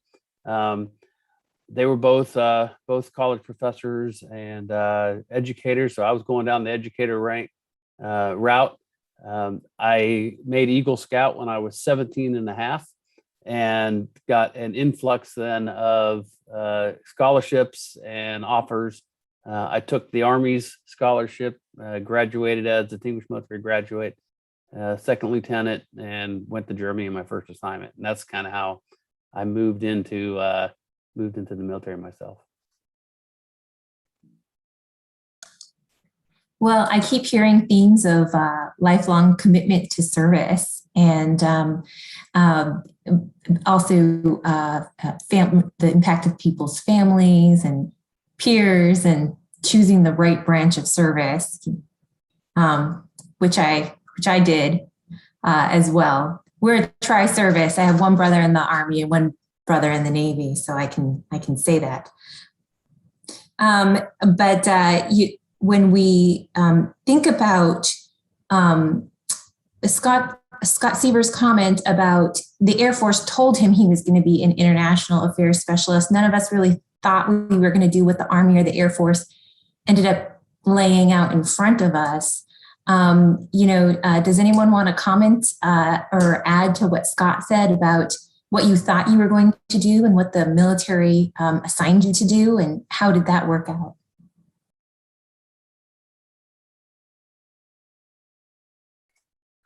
I can jump in. I was pretty lucky. I knew I wanted to be in the combat service support. Again, my parents were educators, had a history of just wanting to be with people. I knew I didn't want to walk anywhere.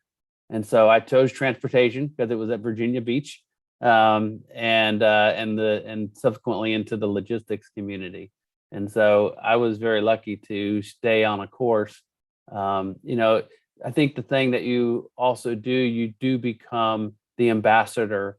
The more you move in rank and the more you move up, you're more expected to understand policy, how to be the ambassador of the word, how you strategically we implement what we're being told to do, and what the guidance is. So I think that's probably the thing for me, is I had always kind of stepped up to the line. Sometimes I stepped over the line, but had some good NCOs to pull me back. And so, really trying to understand where that fit is as you moved up through the ranks of how do you understand policy? How do you understand those key leaders engagements? How do you make sure that you're being a good shepherd of the policies and what's being put in place? I'll tell you that just as a slight extension of my decision to go in the Air Force, one of the variations of when you go to the officer training, when you don't go through ROTC or the academy, the Army, the Navy, and I guess the Marine Corps call it OCS, which is called Officer Candidate School, which means that you enter into that program, you compete with your fellow people, men and women in your class, and they rank you, and then you say, well, I want to be an infantry officer, or I want to be whatever. And you are able to get into those positions based on your score. In the Air Force, it's called OTS, Officer Training School, which means that you are assessed, you are recruited into a specific job. And that was equally attractive to me relative to the recruitment process. I wanted to be an intelligence person. I wanted to go down that route. My eyes weren't great, and I had some other things that were like, I couldn't fly an airplane very well, minor issues relative to being in the pilot game. But the point is that they would guarantee you a position as long as you finish the school. And I like knowing that going in.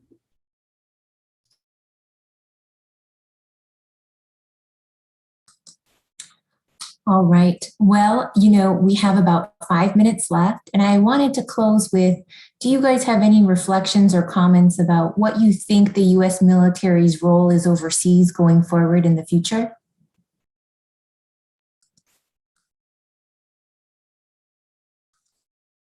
Perhaps how it's changed, or Eric, I see a hand raising. Is it from before? I don't know how that happened. Sorry, I'll lower it, but it looked like Scott was coming off mute. I'll let him. Okay, no worries. I think largely the military deep in its core is the same as it was 200 years ago. It's about service. It's about integrity. It's about relationships, friendships, camaraderie. All those kind of things still exist. And I think those will exist forever. What changes is our technology, our tactics and procedures, which are built around the technology, and to some extent, the political influence because of the civilian control. So I'm extremely optimistic for the future. It'd be an exciting time to be able to be a young lieutenant or a young sergeant these days, given the technology advantages that they have versus when we all joined. And just by way of context, the PC was a brand new concept, around the time each of us joined. So technology was, ancient compared to what it is today. So I think it's exciting, and I think those, bottom line core values, which vary between the services, but also all say the same thing ultimately, will endure forever. I agree with Scott's assessment. You look at the U.S. military today is a perfect crosscut of America. They come from all walks of life, and they join for all variety of reasons. I can tell you that having supported West Point in recruiting and assessing candidates for appointment to the academy, I look at the caliber of the individuals, men and women joining today or applying today. I would never have a chance. And I've had the esteemed privilege and honor to join the Navy out underway on the USS Ronald Reagan, and sat in the lowest levels and eat with 19-year-old folks that are seamen that are running the nuclear reactors on an aircraft carrier, and go up to the bridge and find out that a 19-year-old brand new seaman in the Navy from Long Beach, female, is the one that's actually steering the ship. The men and women who serve in our military are the most incredible of our citizens, and they have the most incredible equipment and support to do their mission. And irrespective of any damage that may have been done internationally at the more strategic levels with how we exited Afghanistan, perceptions of our allies, those are stratospheres above the good work that is done, that will continue to be, that is ongoing right now worldwide by the men and women in uniform. And so they will continue to do great things on behalf of our nation, and we will continue to be the strongest military in the free world, and certainly in the history of the world. Now, I'll just kind of follow up on that real quick. As I said, my son, I just promoted him the Chief Petty Officer. He's been in 14 years now in the Navy. So I've been able to stay connected and kind of see him grow up through the ranks. And now as a leader, he's like, I have to write all these evaluations and do all these things, all this paperwork now, and have all these teams and lead. But, just really just seeing the caliber. Just recently, I was able to participate in 3rd ACR, 3rd Cavalry Regiment's Cav Week. General Dempsey was there, Lieutenant General Bills, some of the prior commanders. And really what our goal was, we know what happened at Fort Hood, and, there were some things that happened there. But our goal was to kind of re-blue and understand, get them back to their culture, understand, be proud of the traditions and the lineage of who you are and where you've come from. And so we did that over the week period, and it was amazing how embraceable, the soldiers embraced that leadership. They embraced the what we were there to show, and the proud traditions that we have and that we continue to have with our lineage and honors and what we do. And so I think it's important that even though we retire or we go out, that we still go back and not kind of be stiff-armed, that we go back and we engage. And we find a way to engage and stay with those young airmen, those young Marines, those soldiers, and let them know what we went through and what's going on. And they really come out of their shell and begin to get it. And again, I think they wake up every morning to say, we're here to do a good job. I'll just wrap up at the very end and say this, that I would tell you that overseas, the U.S. military missions and activities are probably now in a state of flux. The withdrawal from Afghanistan did not go as well as anyone had hoped. We still have presence in another 18 locations around the world. Our presence and contributions to NATO are a little uncertain based on costs and what the NATO guys are doing. So I would think, I'm not there, but I would think that we are kind of reevaluating how we project power, what the expectations that we should offer to coalition partners and to host nations, what that looks like, what promises should we make, how long should we stay, when should we say, okay, we've done all we can do here. I would hope that at the war colleges and at other places where people think and write and speak and debate and consider military strategy, policy, doctrine, and so on, that just given the experiences over the last 20 years, what's good, what's bad, how do we posture ourselves, what capabilities do we buy, what training do we give, that there would be a sort of, there would be some sort of effective way of recalibrating how we present ourselves to the rest of the world. We are great, and there are great, beautiful, fantastic young and old men and women doing all kinds of marvelous things, and we probably need to regroup and refresh the storefront so that it looks a little different and is more perhaps timely and tailored to the world as it is right now. Thank you all for your time. We do have some time for audience questions, and they actually relate to some of the themes we've been talking about. The first question from an audience member: how did your service help prepare you for leadership roles in civilian life? I personally think that a military career puts all of your professional development on fast forward. And you definitely get experiences younger and more seemingly junior than you would have if you were on the outside. But I'm interested to hear if that is true in the different roles that you've served, and what in particular can you point to as preparing you for your post-military careers?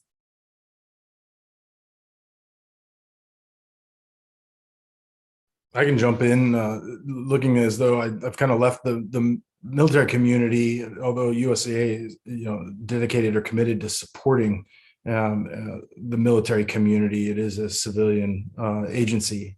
And I can tell you, just operating large, complex teams, certainly the agility and nimbleness, and I think also operating in gray areas, being comfortable with the unknown or very dynamic situations, and being forced to create for your teams a discernible desired end state, and describing and directing how you expect to achieve objectives, and then setting the conditions for their success. And not having to do it all yourself. Those are some of the, I think, leadership attributes that I've taken forward and that I continue to use for my teams and my executive leaders in accomplishing our objectives in the civilian corporate world. Now I can just say I think, like you said, Eric, having that early on experience, as a captain in Desert Storm, didn't have a lot of communication. It was take 10 guys, go forward and find a log base. We'll be coming a day later. And so you go find space and you do what you need to do, and you wait for those convoys to come and start to set them up. And I did that 4 times as the regiment jumped forward. And just, I think just getting that leadership skills, and then building the understanding how to listen and understanding how to communicate. Not just the hard skill set of whether it's flying planes or learning logistics or those systems or whatever it may be. It's those other soft skills that I think begin. As a National Guardsman, I was lucky enough to have both the leadership and stay within the leadership and do that, as well as a civilian career. And they both did cross over multiple times. In what I did, I was able to leverage both sides. To maintain the goods and understand what the bads are in each one of those. I tell you, go ahead, Scott Sievers. No, go ahead, Scott. I just would tell you that 2 things. One, that in the military, you get a lot of responsibility and a lot of leadership opportunity really early as compared to a civilian equivalent organization. There's a lot slower process. You either sink or swim right along the way. The second thing is that the higher up you go, the more you really are leaned on, and you have a lot of responsibility for the three basic kinds of resources: people, time, money. And you are expected to produce something of value within the context of the people, time, money equation, and you're judged on that. And then the third thing that I really liked is that, for the most part, promotions in the military are very equitable, in the sense that you've got a big panel full of people. They're all looking at all the records, whether how the records are written, if they're crummy, whatever. Those you can't really regulate, but you can. The promotion system, you've got a bunch of eyeballs, a bunch of different perspectives that allow for people to be fairly judged, or their records certainly to be fairly judged and promoted accordingly. I agree with everything everybody else said. I do want to just put a little dose of, I guess, reality in it too, and that's that there's some things that the military doesn't prepare us for in a transition. And there's, to be quite honest, some people who transition better than others. In the military, you have a very structured environment, very structured training. And while there is free thought and all that, it's just a very different experience than coming into the civilian, especially in the corporate world, where my rank doesn't matter anymore. I may not be the highest ranking person in the room ever again. And the expectations are different. And so I think it's important as people go through transition to read as much as you can and get a mentor in terms of figuring out some of those skills that don't necessarily translate perfectly.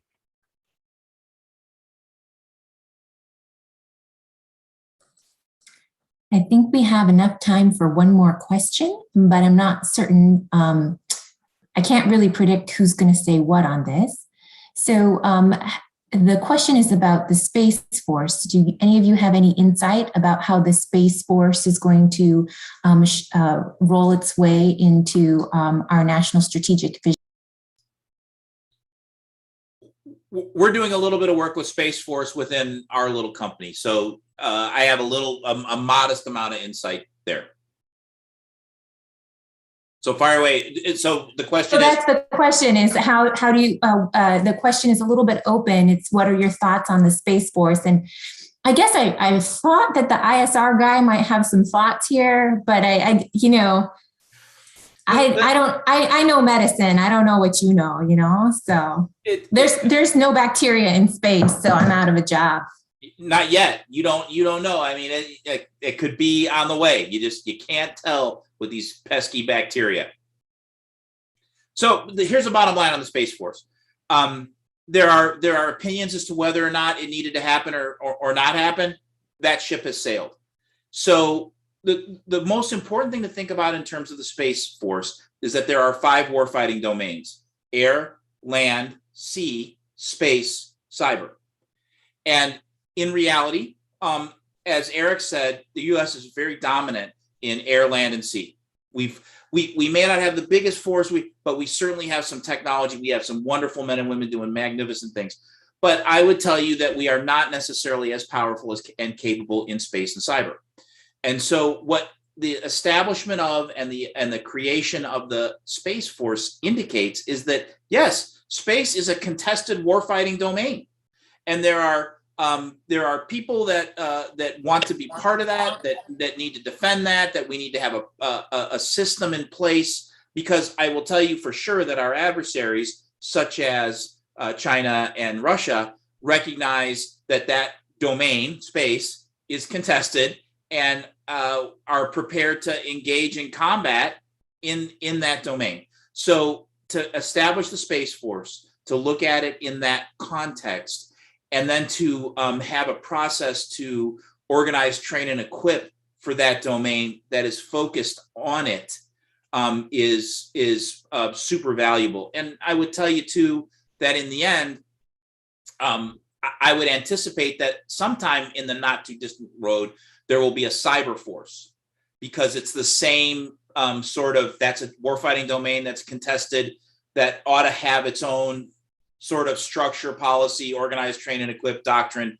and so forth, that will enable us to be more effective in that warfighting domain against enemies that want to do us ill. That's fascinating. I'm looking forward to seeing what happens in the future. So that's all the time we've been allotted. I'm going to turn this over to Armin. And thank you so much to our panelists and to our audience members who have sat with us through this session. Thank you, Alice. Well done. Thank you, Alice. Yeah, great job, Alice. Thank you, Alice. Thank you for everyone who participated. Really appreciate this coming together the way it did. And Scott, Eric, Scott, and Sean, thank you. And Alice, for your service, but your continued service, because y'all are very active in your respective ways in the community, and we really appreciate that. And I didn't mention this earlier, but Scott Sievers serves on our board of directors for the World Affairs Council, and he's very much involved in our programming and events outside of the Big Give as well. So thank you, Scott Sievers. This was brought to you by Integrity ISR, as well as SSS, Jill and AB Cruz, Martin Capital, and USAA. Thank you, USAA, for not only having one of the participants join us on the panel, but also sponsoring the event.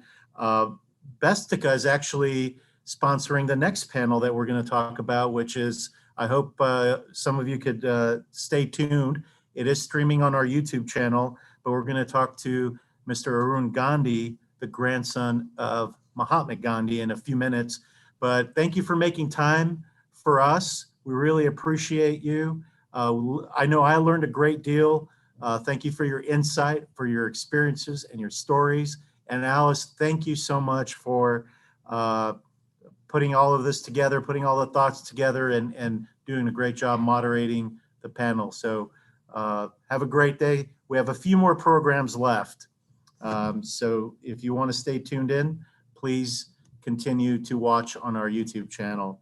I want to thank the following people who have contributed in the last few minutes: Samantha Scory, Lisa Blankfest, Robert Barnett and Lisa Roberts, Lori Sievers, and Zach Solcher. So thank you for supporting and donating on this wonderful day of the Big Give. We will shortly be joined by Mr. Arun Gandhi and Suhail Arastu. And this program is sponsored by Bestica and Martin Capital. And y'all are, Suhail and Mr. Gandhi, you're welcome to turn on your videos.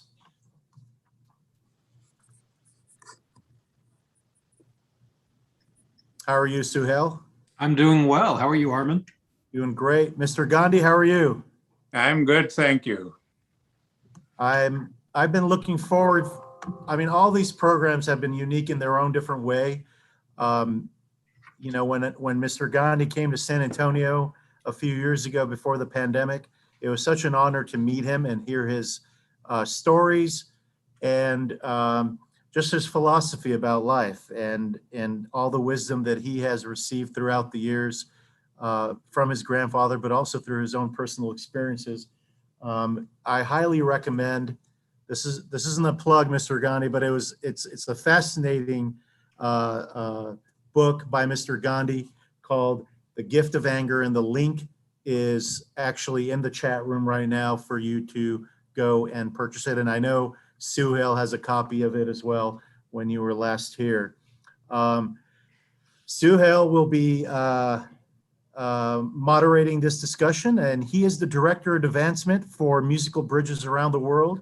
And please, I know, you know, the nonprofit community is pretty small, and we do a lot of different things for the community. and serve the community in different ways, check out Musical Bridges around the world. They're also doing their big give, and click on their link. Samantha's going to put their link as well in the chat room. They do some wonderful things, we actually collaborated with them recently.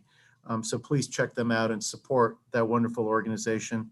He's raised right here in San Antonio, studied neurobiology and classics at UC Berkeley, where he competed in the NCAA gymnastics. He also began some graduate studies in Philadelphia, but he also moved to a small Japanese mountain village for a year, and doing deep sea fishing, hiking, skiing, and teaching. Probably some things that we should all do to kind of bring us down to earth and make us whole, so to speak. He then traveled the world by ship under the auspices of the United Nations Economic and Social Council before returning home in 2008. He is the he works in institutional advancement for the musical bridges around the world. He is the mayor's appointee to the Public Art Commission and serves on the board of directors of Constitution Cafe and the Lone Star Art Alliance. He was elected to Leadership San Antonio and completed a Marshall Memorial Fellowship in the spring of 2018. He has also served on the board of Sister Cities International in DC. He's also been named 40 under 40 with the Business Journal. And when he has some more time on his hands, because he's not busy enough, he teaches yoga. So I don't know how you do it, Suhail, but that is pretty amazing. And thank you for making time out of your day of promoting Musical Bridges on this day of the Big Give to have this special program with Mr. Gandhi. And Suhail, my friend, please take it away. Thank you, Armin, for the very, very generous introduction. And we are here on the Big Give, and I appreciate you mentioning our organization. But we're here as a day of service. And while people can contribute monetarily, I think one of the things we'll talk about today with our dear friend Arun, who is joining us, is very much that. And for those that haven't had a chance to learn about Arun Gandhi, he was raised in Durban, South Africa. And that's where he was born. He was at the Phoenix Ashram with his parents. But Arun, you were an angry child.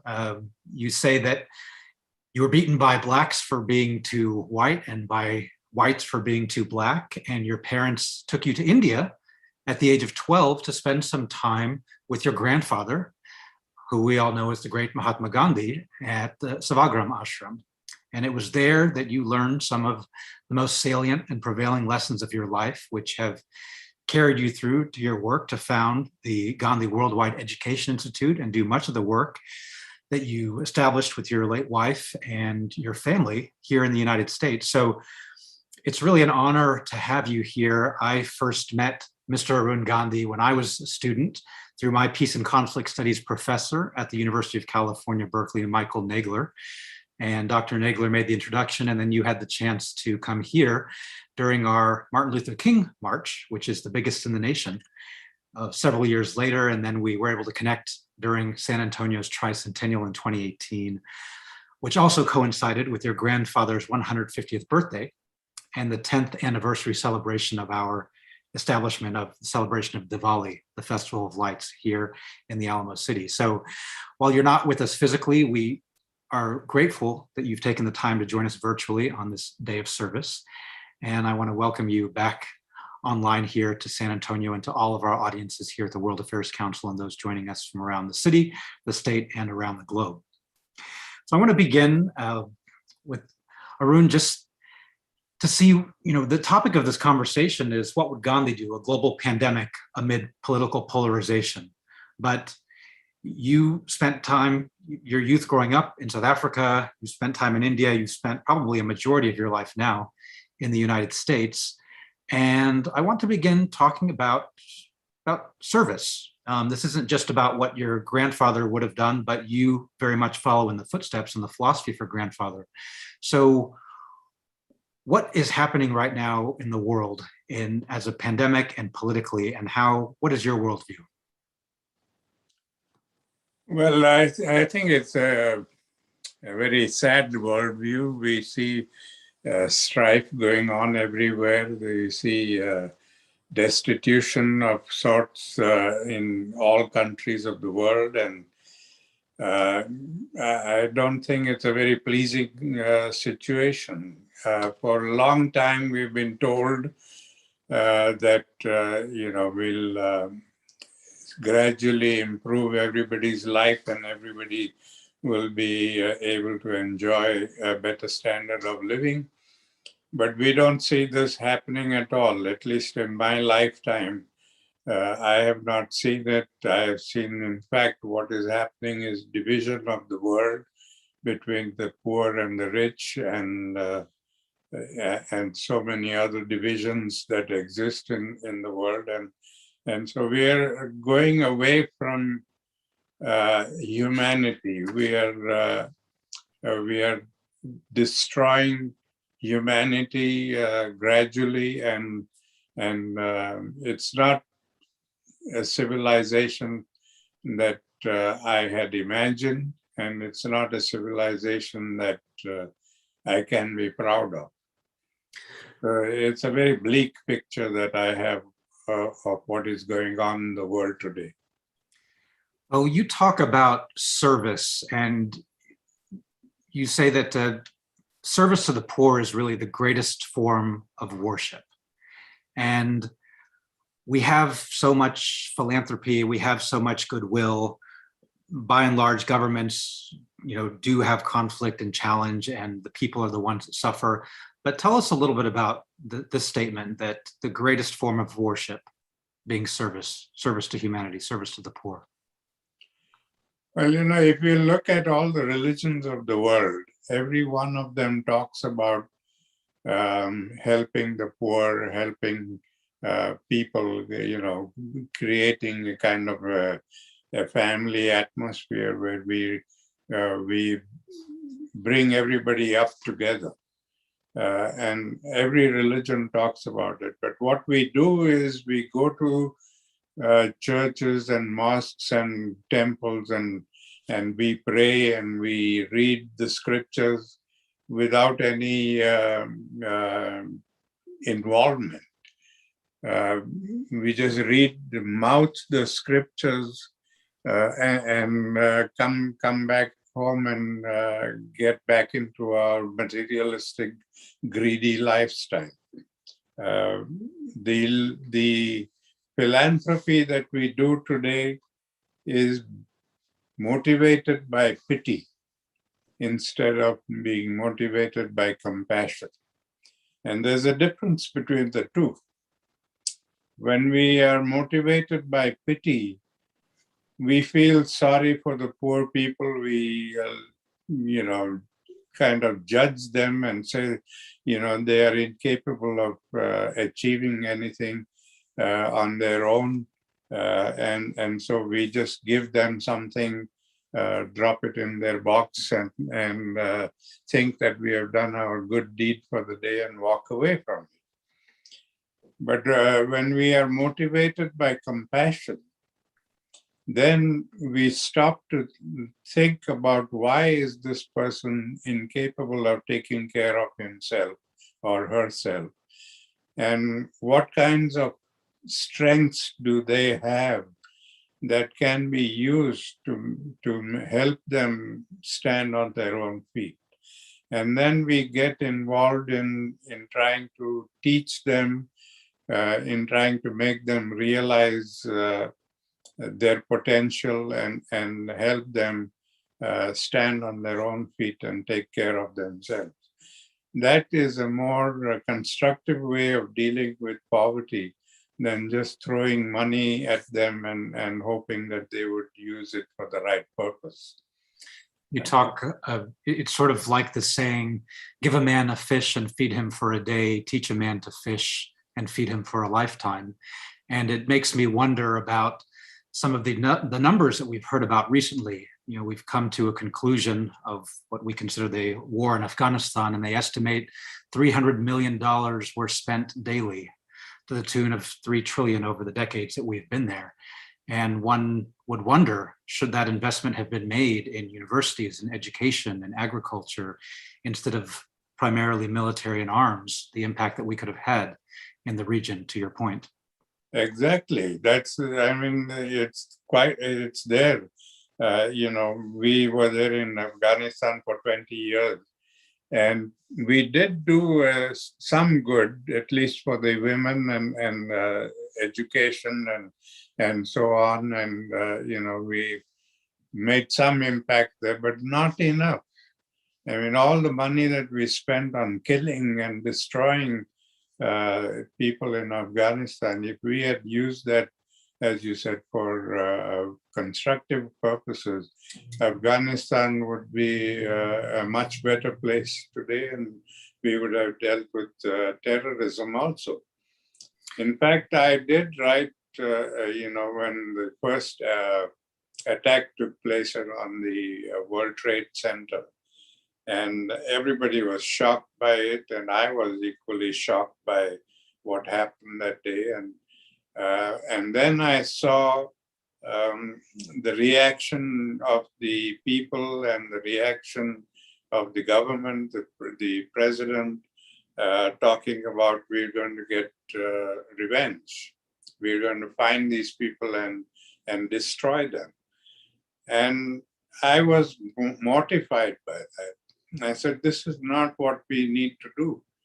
What we need to do at this moment is to find out why have these people become so inimical towards us that they would perpetrate such harm on us and on our people. And what can we do to change that attitude? And I think if we had looked at that and done some introspection and then acted in a more constructive way, we would have been able to deal with this whole aspect of terrorism and create a better relationship with the rest of the world, and especially the Islamic world. And we wouldn't have this festering sore that we are experiencing today. It reminds me of the moment in your book, when The Gift of Anger, when you learn about the assassination of your grandfather, and you had just left him and come back to South Africa and learned this news and were very angry and feeling vengeful. And your father says to you, have you forgotten the lessons of your grandfather? And as a nation, if we took that lesson and rather than seeking revenge, sought to reveal and understand the underlying message, to recognize our common humanity, that by and large, people are good and they have more in common than difference, and that the few differences that people have and act on violently doesn't reflect the majority of humanity, I think we could indeed come a long way. But I want to revisit a statement that you touched on earlier, and talking about the inverse relationship between materialism and morality. Because your grandfather, the great Mahatma Gandhi, was once asked by a journalist what he thought of Western civilization, and he responded by saying, I think it's a good idea. And the United States is a very young country, and we're economically, capitalistically driven. People, sometimes with the news media, they have kind of short-lived lifespan. There's a 24-hour cycle, and we forget about our history and how this nation was built. And then you look at kind of the old world and also being transformed by certain economic incentives. And I just want to touch on that statement. How do you see us revolving? I mean, we talk about harmony in every walk of life, and that includes equity and, allowing people that have less than us, to come to a means that we can all live healthy, productive lives. But can we visit that statement, the inverse relationship between materialism and morality? Yeah, I think, what my grandfather would have wanted today is capitalism, a compassionate capitalism, instead of the greedy capitalism that we have today. Today we have, everything is about greed, about selfishness, about wanting things for ourselves. And, there was a time when we thought that when a person makes $1 million, that person will be, satisfied and happy and not be greedy. But now the millions have become billions, and billions are soon going to be trillions. And the person is never satisfied. So at what stage in this material development, do we say that enough is enough? And if we don't have that ceiling, and if we don't have the desire to share what we have created with other people, then we find ourselves in the kind of situation we are in now, where there is so much division between the rich and the poor. And we have basically created an exploitative society where everybody is exploiting everybody and everything. We exploit ecology, we exploit the resources, we exploit the environment, we exploit, everything, anything that can make money, we exploit that. And we exploit each other to get the cheap labor and to, the only way we can make big profit is either exploiting labor or mechanizing the whole factory. So the element of people, of creating a community is being destroyed. People are dispensable, profits are not. That is the idea today. And when we have that kind of mindset, and we are so fixated on making big profits, then we're going to have all kinds of problems. And we are seeing this every time, all the crime that increases, all the violence that increases in society, all of these things that are happening in society which we don't like. And when you look at why is this happening, it's all because of the materialistic, greedy lifestyle that we have today. So you might define that as committing violence in ways that, even if not fighting, just through one's actions, they may or may not be aware of. Yeah, we are committing violence in many different ways.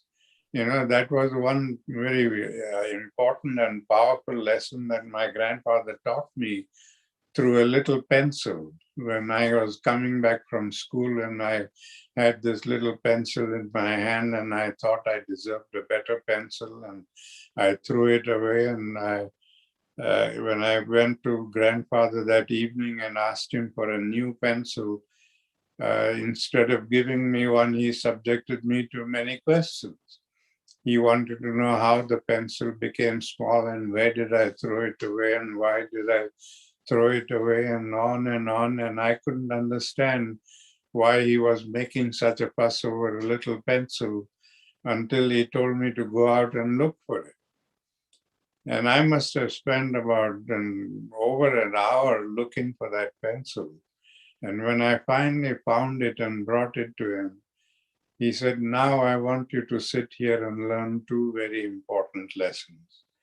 The first lesson is that even in the making of a simple thing like a pencil, we use a lot of the world's natural resources. And when we throw them away, we are throwing away the natural resources. And that is violence against nature.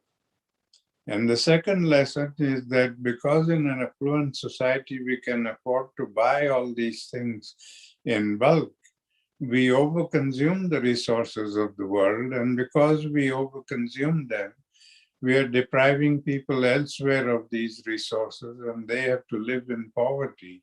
And that is violence against humanity. And that was the first time I realized that all of these little things that we do every day, consciously and unconsciously, which has become so much a part of our nature, a part of our life, that we don't even think about it. Imagine throwing away the amount of food that we throw away today. We take more food than we need, and then we can't consume it. And so we just throw it away because we can afford to do that. In the United States alone, according to a report that I read in the New York Times, in this country alone, we throw away $60 billion worth of food every year. 60 billion with a B dollars worth of food goes into the garbage every year. When we have millions of people in our own country here going to bed hungry, let alone all the hungry people in the world.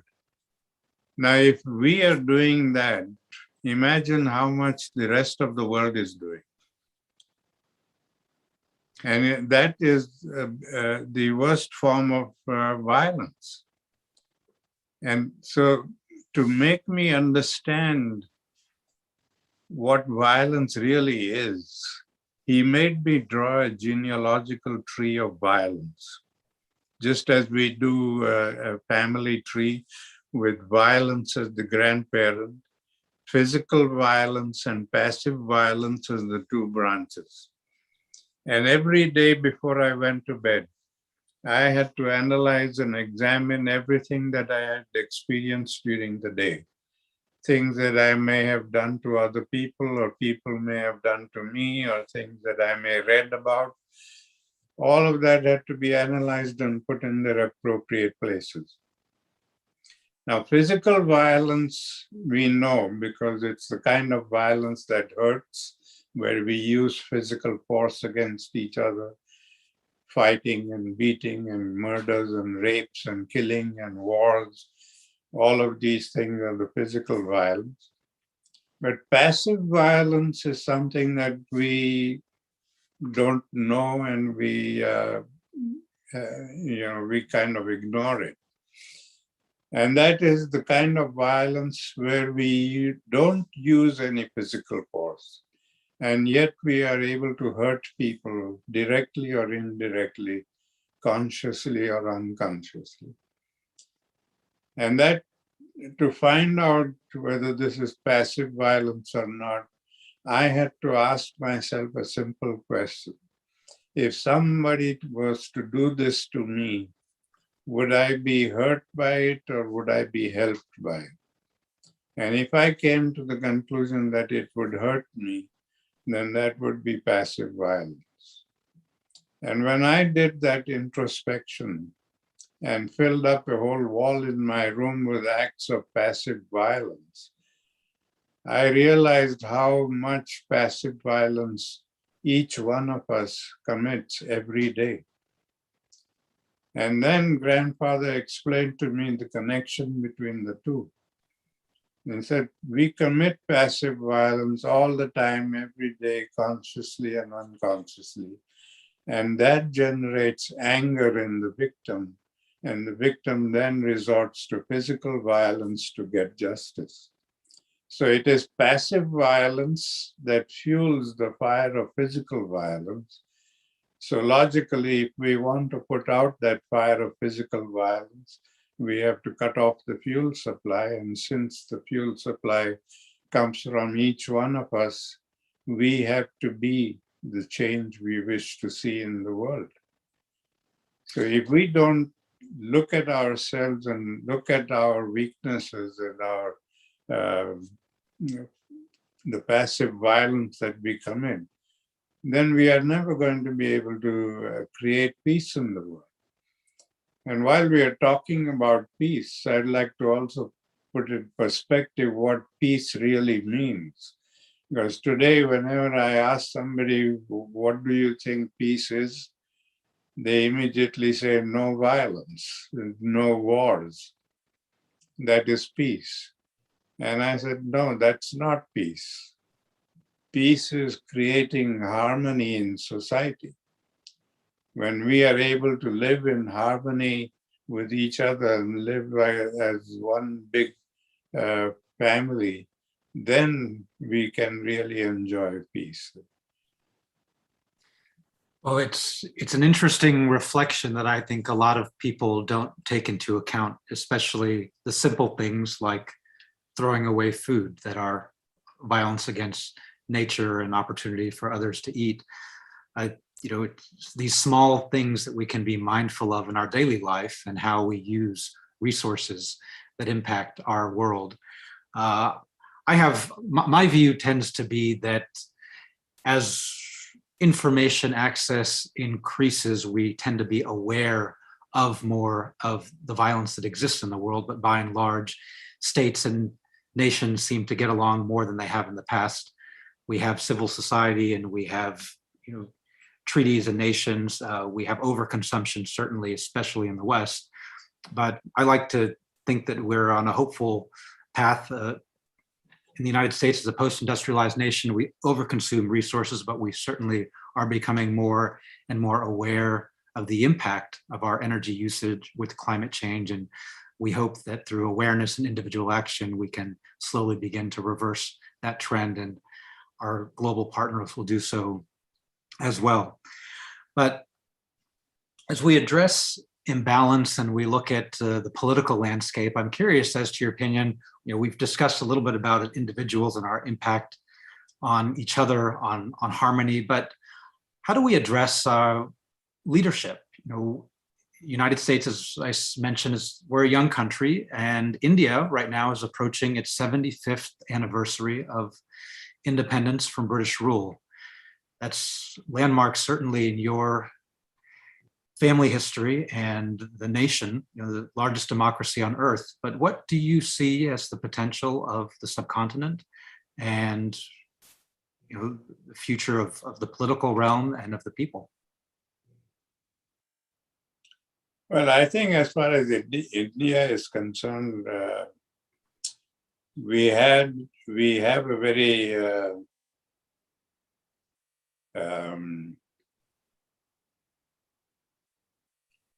a heritage that we should be proud of, not only from my grandfather, but from all the wise people in the past in India. They left us a heritage and a message of peace and harmony and creating a better world. But we seem to have ignored that, and we've gone in a totally different direction. And so what is happening in India today is very distressing, just as what is happening in the rest of the world. So, we may be reaching the 75th anniversary, but I don't see anything to be proud of, except the fact that we were able to get rid of the British colonialism and replace them with Indian colonialists who are exploiting. So, you might think that I have a very pessimistic view of the world today, but we can't, this concept of satyagraha that my grandfather talked about has an interesting aspect to it. That you can look at a tiny bit of truth in something and hold on to that truth and think that that is the whole truth. And that would be, you might justify that as being satyagraha. But what grandfather really meant was to go deeper and look at the whole truth. and find the whole truth there. And we don't seem to do that. We don't look at the whole truth in the matter. So today, when we talk about good things happening in the world, yes, there are good things and there are good people in the world who are doing something good. But that's just a tiny bit in this whole fraction, in the scheme of things. And we can't just take pride in that little tiny bit of truth in the world and say that, well, we are on the right path. The fact is, what is the whole picture of the world today? And the whole picture of the world is very bleak.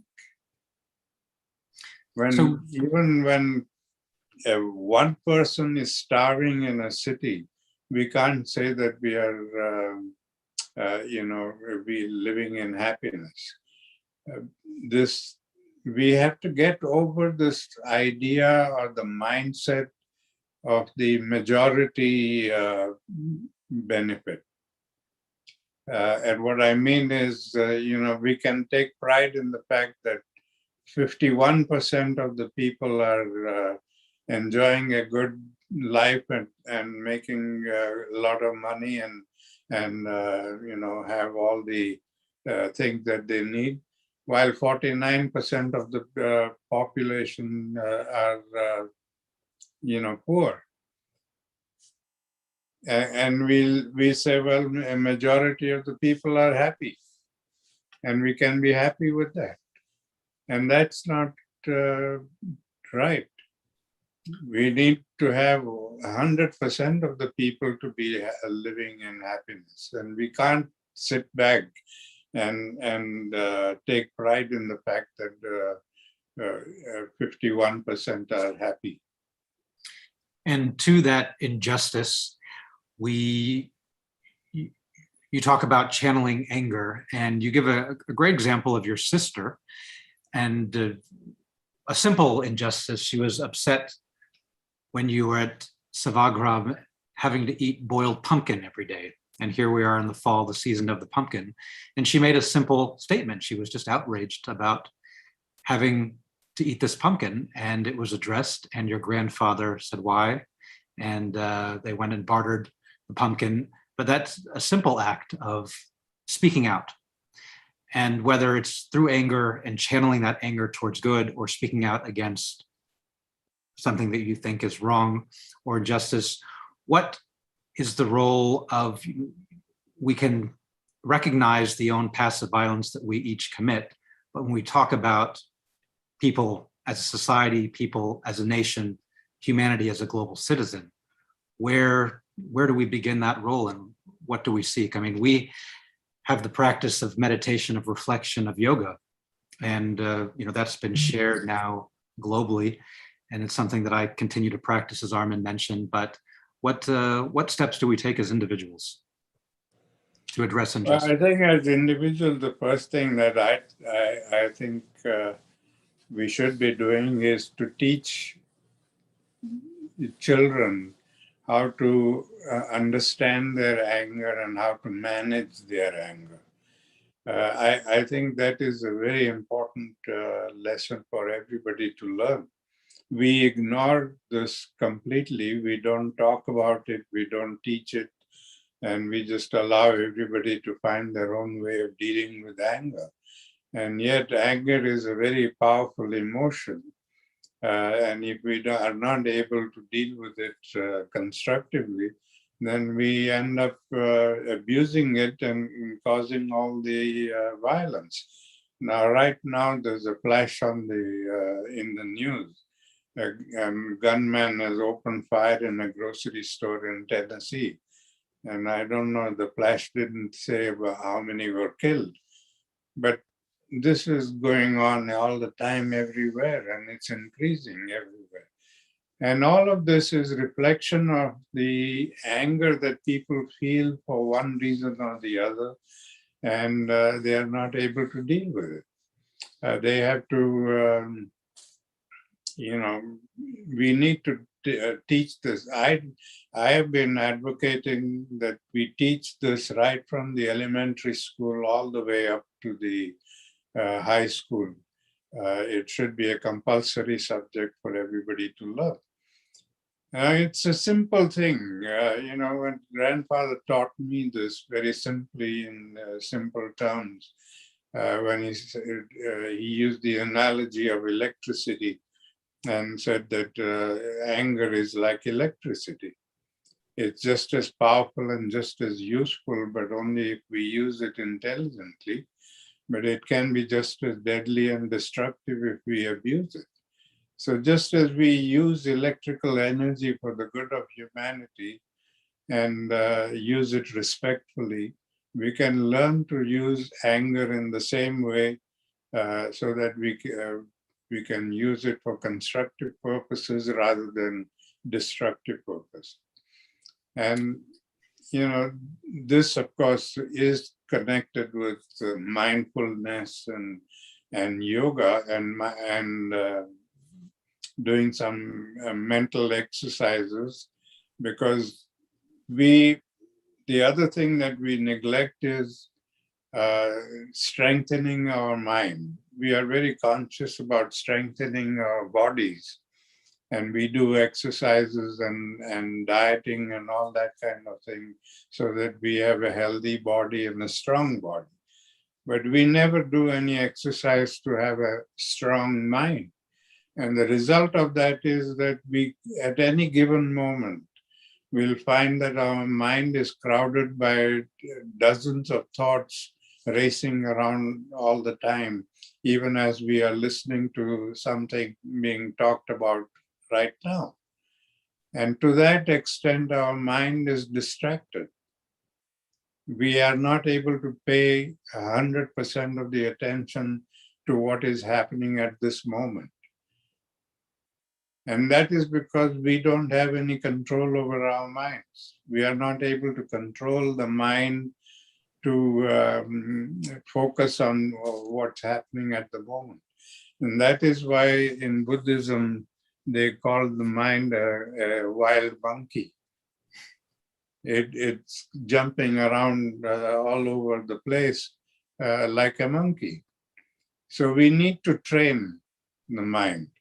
And to do this, my grandfather had made me sit in a room quietly for a few minutes every day and hold in front of me something that gives me pleasure to look at.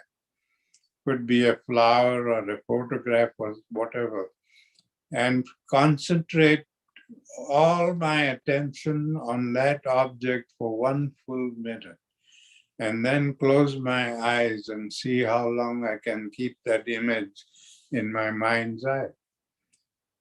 In the beginning, I found that the moment I closed my eyes, the image vanished. But when I began to do this exercise regularly every day, I found that I could keep that image longer and longer in my mind. And to that extent, my mind was coming under my control. Then I was able to focus my mind on whatever I wanted to and pay 100% of attention to that moment. So these are all allied things. And, we need to see the importance of this and teach this to children. Yeah, I think we have an infusion of all sorts of distractions, both inward and outward in society today. And so, especially as you say, with our young people, allowing them to introspect, to reflect, to meditate, to be conscious and aware of their surroundings and their actions is the way that we can address the inequities in our future. So as we close for the last few minutes before we turn to questions and answers, I want to ask you about what is one of your happiest memories of spending time with your grandfather. You learned a lot of life lessons. You went there as a very angry child to be kind of straightened up, but you drew so much from that in those 2 years.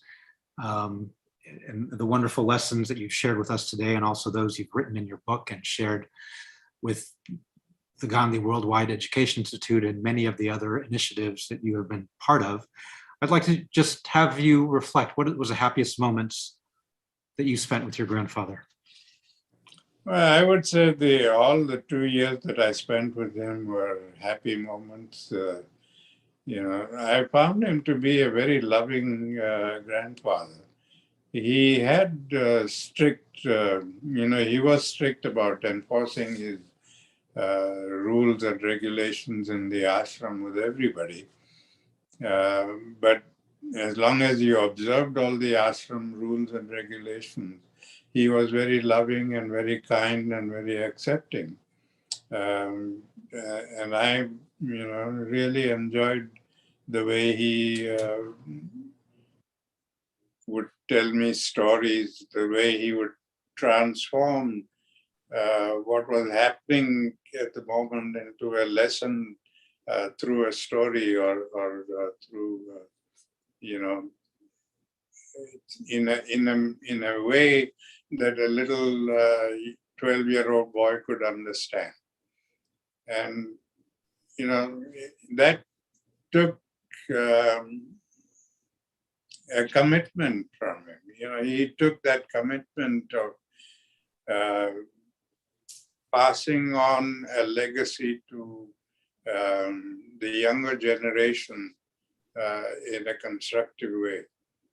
And I think every moment of those 2 years were fantastic moments. And I'm always eternally grateful to my parents for having taken me there and giving me that opportunity. And part of relating those lessons was that he would convey his own imperfections. The fact that he stole money as a child to go buy cigarettes and things that are hard to associate with what we think of the great Mahatma Gandhi. And but sharing those, Yeah, he always focused on that because he wanted people to realize that he wasn't born a Mahatma. People think that he was a Mahatma from birth, and he wasn't. He was born an ordinary kid like all of us, and he had all the same weaknesses, and he went through the same pangs and pain of growing up and, did all the wrong things and made wrong choices. And he realized from all of those mistakes that this is not what I want my life to be defined by. I want something better. And he started improving himself. And that is exactly what he wanted all of us to do. That we think that just getting education in schools and colleges is all about the advancement of people, that we don't need to do anything more to become better. But that's not true. What we learn from textbooks in schools and colleges is only half the knowledge that we should be acquiring. The other half of the knowledge comes from our own attempts to learn from life's lessons. Life is continuously teaching us something or the other all the time. Everybody we meet, every interaction we have with people or other events, all of those are teaching or learning moments. And we ought to be taking from there and enhancing our own understanding. But we seldom do that because we think that that's not education. And we just let it pass by. And so, we have to develop that kind of an open mind where we are able to absorb things from everywhere and grow from that. Every interaction gives us the opportunity for learning and for growth. Exactly. And your grandfather was a prolific writer and communicator, and you are a writer yourself. And one of the questions from our attendees is about your writing. Of course, we've talked about The Gift of Anger, which if you haven't had a chance to read that, it's great stories of your time with your grandfather, the lessons that you've drawn and your experiences. What other writings do you have that maybe our audiences can look into? Well, I've written about 8, 9 books so far, but many of them were in India, and they were connected with Indian politics and Indian events, and they are now out of print also. They've been, it's a long time ago. But more recently, I wrote a book of the life of my grandmother. When I realized that my grandmother was forgotten, that people focused so much on grandfather and kept writing about him, nobody wrote anything about my grandmother. And I think that grandmother played a very important role in his life. That if she had not cooperated with him, and if she had not helped him, become a better person, we wouldn't be talking about grandfather today. So I think she played a very substantial role, and so I decided to write her biography, and I started writing this in the 1970s, and I found that there was not much written material available. So I had to depend a lot on oral history, and I collected that from all the people and wrote this book, and then nobody wanted to publish it. All the big publishers, when I offered the book to them, they said, we are not interested. Nobody's interested in your grandmother. Write something about your grandfather and we'll publish it today. So for a long time, it sat on the shelf and nothing happened. And one day, I was at a conference in Virginia Beach, and I met a lady who said she was a publisher. And so I talked to her about this book, and she showed interest, but she said that I'm, only publishing metaphysical books. I don't know about this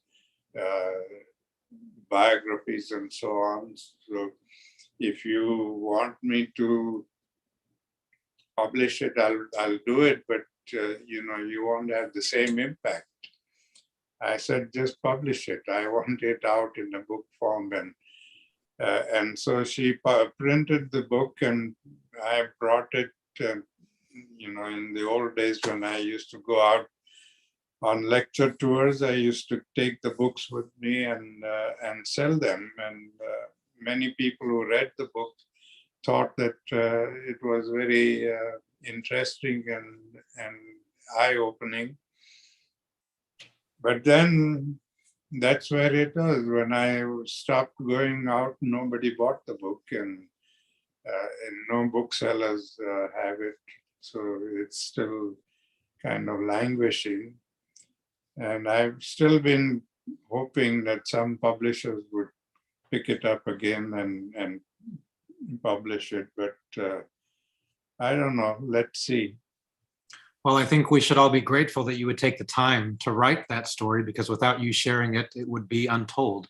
And the fact that it at least exists in print, that we have living history there. And our final question, kind of moving along the lines of family, is really your own children and your grandchildren and your community. When you talk about instilling the wisdom that you have carried from your time with your grandfather through your life, which has guided you to create these incredible initiatives, which have had such impact in our country and in our world, what factors that affect children? I mean, when you're teaching, when you're preaching, when you're working with youth, do you talk about the young people? I mean, what's affecting them? Social media, family, all of these things that we talk about are distractions. How do they find that essence to be able to kind of focus and lead a life of nonviolence? Well, I think my children and grandchildren, I've tried to influence them, and they've done pretty good with it. And they've grown up to be, very good citizens. And I'm proud of all of them for the way they're doing what they are doing in life. And saying my son in India carries on the same work, and he's also, doing a lot of work to spread, not only to spread Gandhi's philosophy, but also to help the poor and in many different ways, creating these programs of self-help and so on. So he's been doing that. My daughter has been working also in her own way here. She lives here in Rochester, and she's been here since she got married. And she goes out into the schools here and works with the school children and spreads the word philosophy of nonviolence with children. My grandchildren have also grown up, and the oldest grandson is a medical doctor. He's a specialist in infectious diseases. And right now with this pandemic, he's at the midst of all of it here in Rochester. He's head of the Department of Infectious Diseases. And so he's doing that. And all of them are in some way or the other doing something useful for society and for other people. And I think it's good. Oh, great. It's an extension of our topic today, which is service. And we want to thank you for all that you have done to spread your grandfather's message, to live the life that you had, and of course, raise and share that same message. I have a message from someone who attended the Gandhi Legacy Tour, Alejandro de Hoyos, and wants to thank you for being such a treasure. And he says that he's a better father, a friend, and human being because of the time that you took to spend with him. So I think thank you. That's a nice way. And we also have a filmmaker here in San Antonio, Marty Nonamaker, who I think traveled in the footsteps with you of your grandfather and is working on a film, I understand. So we look forward to that being released when it does and sharing that footage as well. I see Armin back on, and maybe we'll have some closing remarks from the World Affairs Council. Thank you so much, Suhail. And Mr. Gandhi, I got to tell you, it was a humbling experience to always be in your presence and just complimenting what you've written and what you have to say live is truly remarkable. And I'm just grateful to be able to participate in being an audience member while I sat back and had Suhail ask the questions and whatnot. So thank you so much for your time, for making time for us here in San Antonio. Very much appreciate it. Thank you. Thank you very much for giving me the opportunity. You're welcome anytime, sir. You're welcome anytime. Suhail, I did want to ask you, I know you have a framed picture that you shared in our prep meeting. Did you want to talk about that for a second? Sure. It's what Arun touched on about being the change we wish to see in the world, which was one of his grandfather's mantras. And last time he was in San Antonio back in 2018, very kindly gave me this beautiful frame, which has carving in wood of that quote from his grandfather and then signed and personalized to me. So I always keep this by my side as a memory. And I know many people in San Antonio that you have touched. We hope that you return. Our good friend Bob Rivard of the San Antonio Report, I know he has one that he keeps above his desk as well. So we always have you with us and carry that message of you and your grandfather and the legacy. And we wish you and your family the best of health and hope to see you back sometime soon. Thank you very much. It was a pleasure meeting all of you. Thank you. Suhail, thank you for doing a great job. You know, when you do some things like this and you do it well, we're going to keep asking you to do it. My pleasure. Always an honor.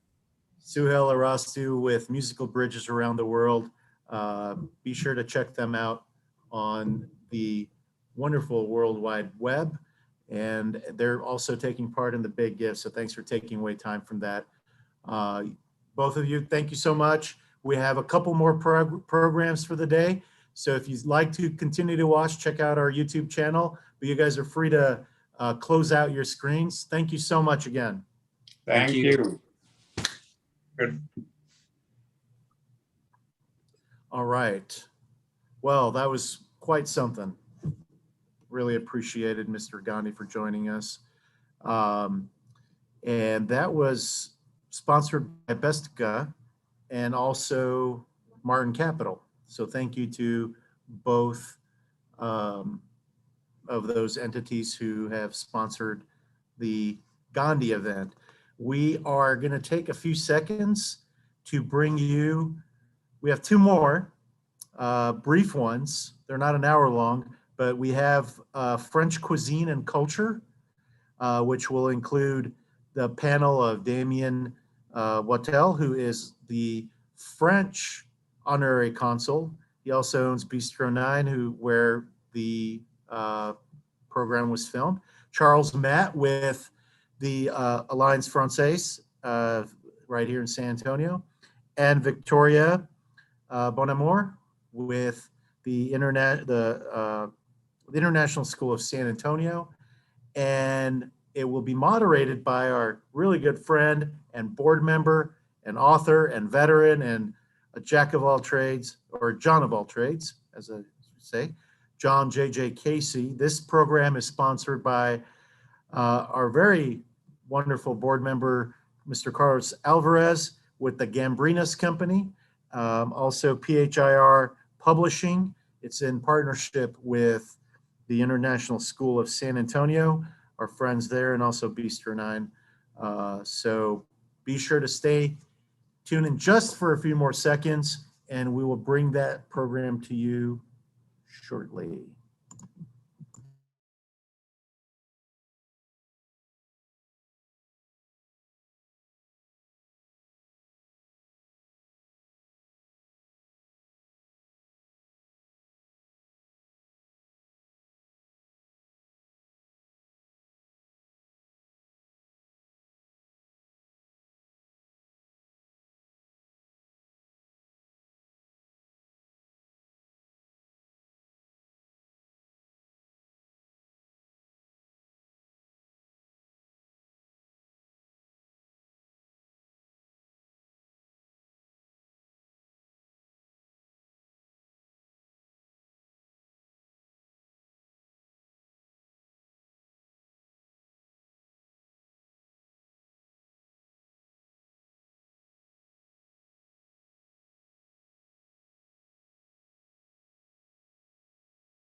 What's that? Not yet. I think it'll allow me once. Oh, here we go.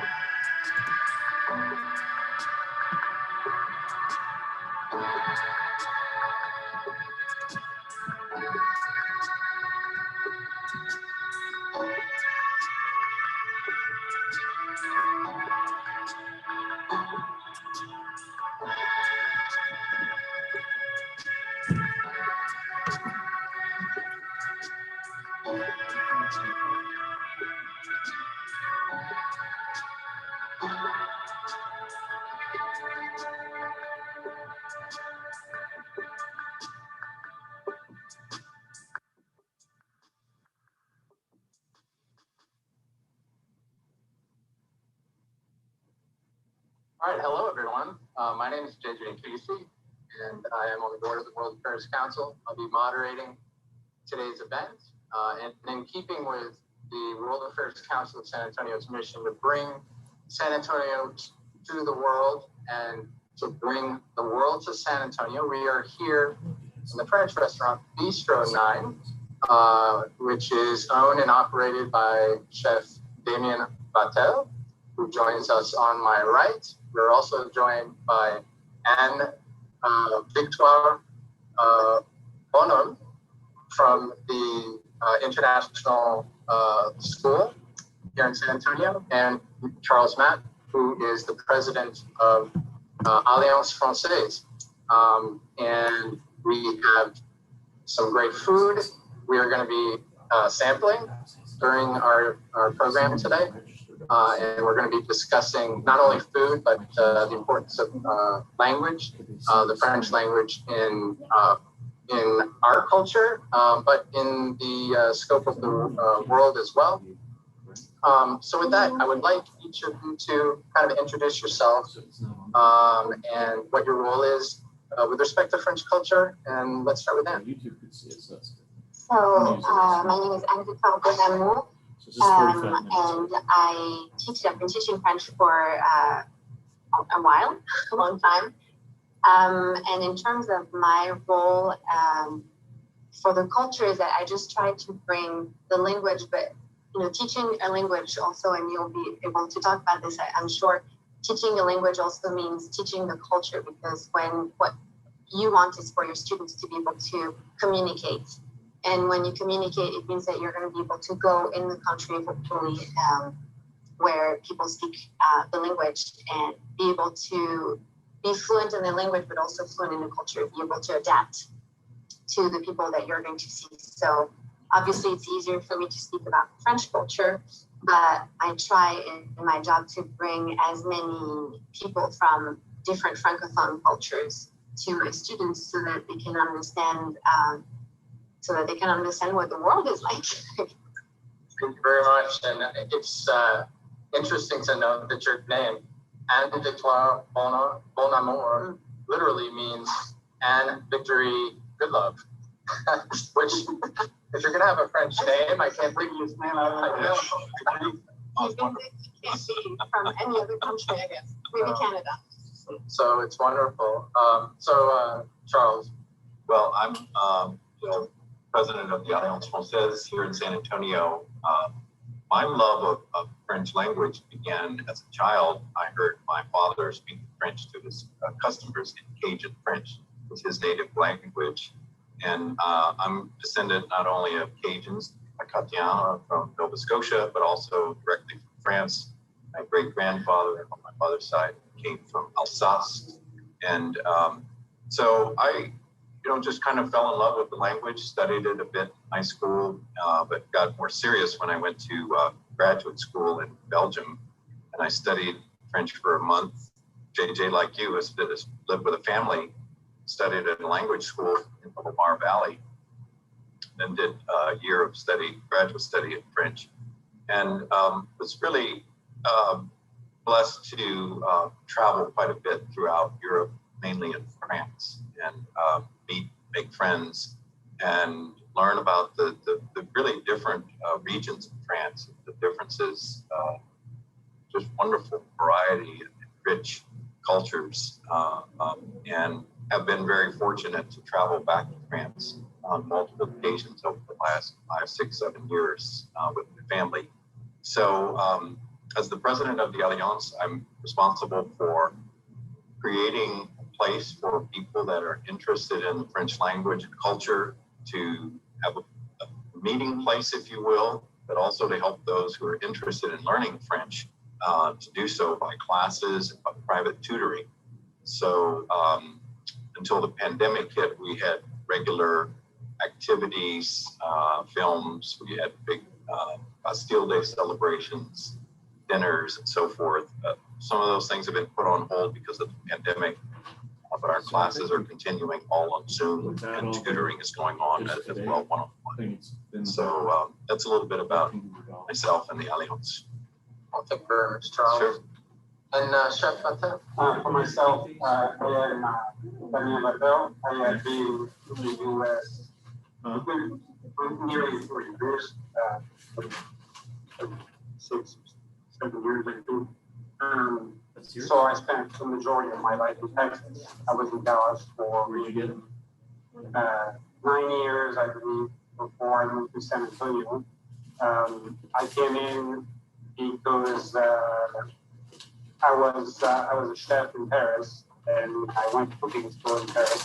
And I also had a relative in Dallas that had restaurants. So naturally, when they opened the second one, I joined the group and went to work at Dallas. I ended up going on my own and eventually moving to San Antonio. I was born in Lille, France, which is the north, and I think about the same size city than San Antonio, and the same kind of feel as far as neighborhoods and soul east of the city. And so I've been comfortable here in San Antonio, and don't have any plans to move anytime soon.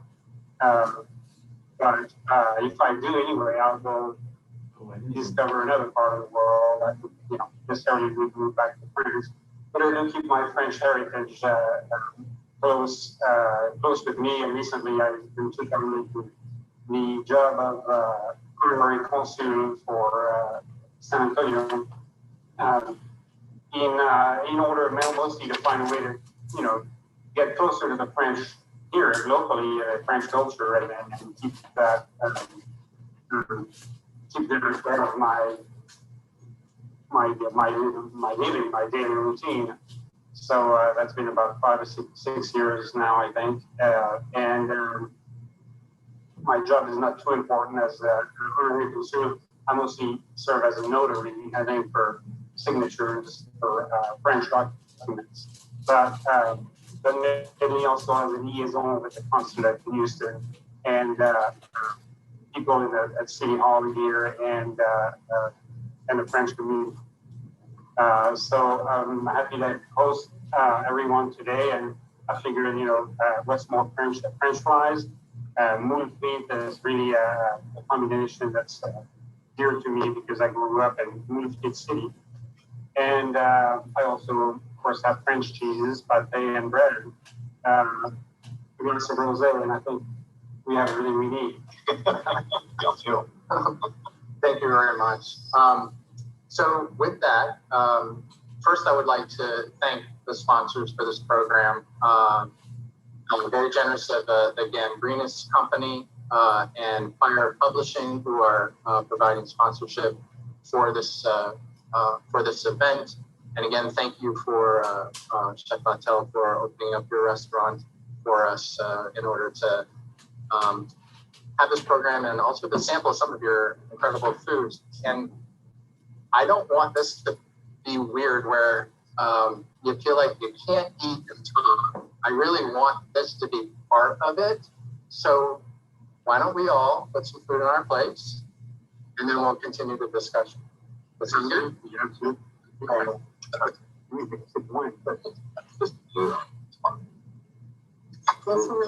When you said you were going to make mussels and fries, I was super excited because first of all, I don't here, but this is, and I'm from Lyon, so it's not from the north, and I'm not from Moulfit City, but this is the meal that my father used to make us every Sunday. Oh, great. Oh, wow. The interesting fact, you know how they have food trucks here, or in France, north of France and in Belgium, they have free food trucks. And I remember that as a kid, we'd bring our own big, large pot, and they would fill the pot with mussels, just put the lid on, and get like, it used to be mostly in a big newspaper cones. They would put the fries and just dry them. They're already warm? Yes, and so we hear that things are probably cook it in our own pot, because it doesn't take long. To cook. 4 minutes and it's done.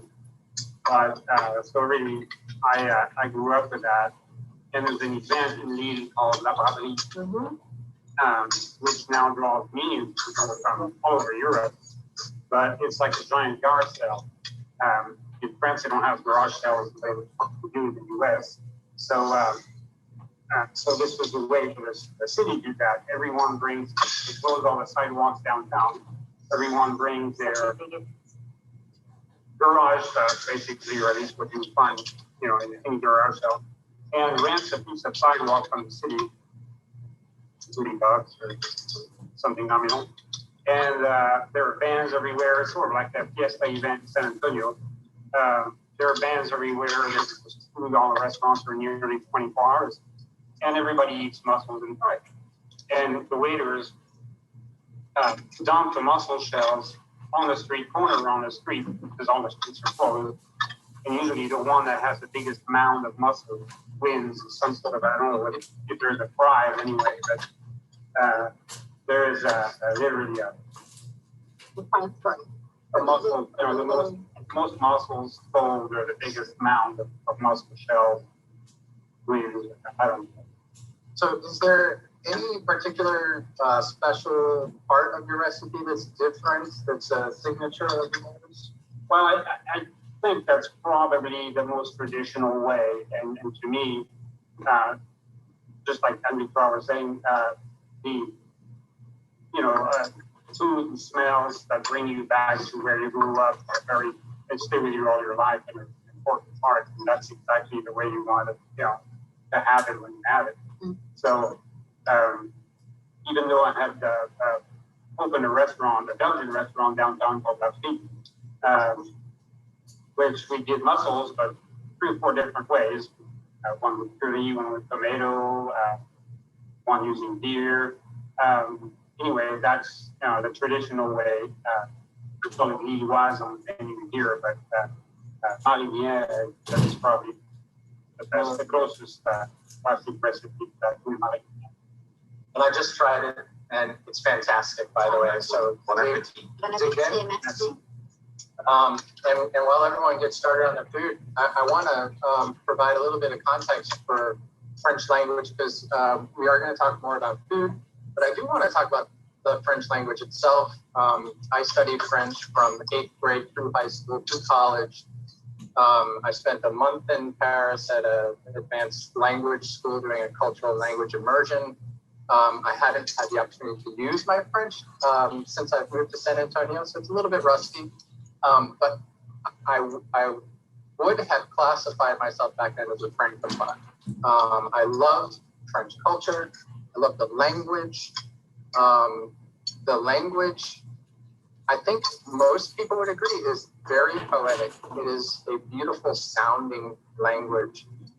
And, some people may wonder why. What makes it sound like that? And maybe this is something, Charles, you can talk about, and it's the liaison between words, where the last letter of a word will change the pronunciation and link 2 words together. And I have some examples of that, but perhaps you want to comment on it. I'm not an expert in this area, but I would say that French, unlike English, seems to be geared towards efficiency and getting most information packed in the shortest amount of time. French, their focus seems to be on the beauty of the language and on the artfulness. And so you're correct that it's just an artful language. It's the emphasis on the sound beautiful. And there are just myriad rules, which I probably know about half of the pronunciation rules. So basically, when you have an article that ends in an S or an N, and a noun that follows that begins with an A or an E, you end up kind of linking those two words together. So a few examples are un enfant, or les arbres, the trees, deux amis, two friends, ces autres voyages, the other travels, and it all just kind of flows together. And I think also that the French language, because it flows so nicely, it's very easy to put inflection and emphasis on words in a way that gives it a certain meter, just like a poem, where it's not necessarily da-dun, da-dun, da-dun, da-dun, but it's much easier to do that with French than it is with English, because English is so Germanic, very kind of harsh, beginnings and ends of words and things like that. And French is just not like that. And you could say something that is not particularly nice, actually, and someone that doesn't know what you're saying, they hear it, they go, oh, that sounds beautiful, because it does. So just a few statistics. 80 million people around the world speak French as a native language. These are rough numbers, native speakers. About 60 million in France. And something people probably don't know, there are 22 countries in Africa that speak French. 22. And so that's almost half. 52 countries in France, in Africa, and 22 of them speak French. Mostly North Africa. Yeah. In Central Africa as well. Cameroon and Gabon. And so approximately 275 million people around the world speak French in some capacity, and about close to 200 million of those, it's their second language. So it's a prolific language that is spoken all around the world. And it's the only language other than English that's spoken on at least 5 continents. Interesting fact. What else? There are 87 major international organizations that use French as an official, administrative, or working language. And that list includes the United Nations, the European Union, the African Union, the Red Cross, the World Trade Organization, NATO, FIFA, and many more. And then getting back to what I said earlier about how English is primarily a Germanic language, there is also a lot of French influence stuff. We use a lot of French words in English, and the number ranges depending on who you talk to, but around 30% of the English language can be traced back to the French language.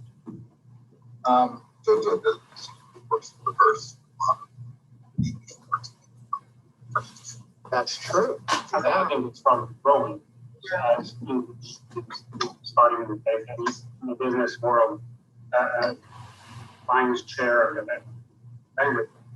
I think it's coming from France too. They're adopting. They try to defend from that. I remember for a very good while. I don't know if it's during Mitterrand was the tenure where they were trying to sort out and dispose of any Anglo sounds to new words. But yes, it's inevitable.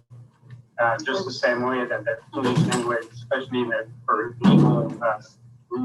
legal language, they use a lot of French words in legal language.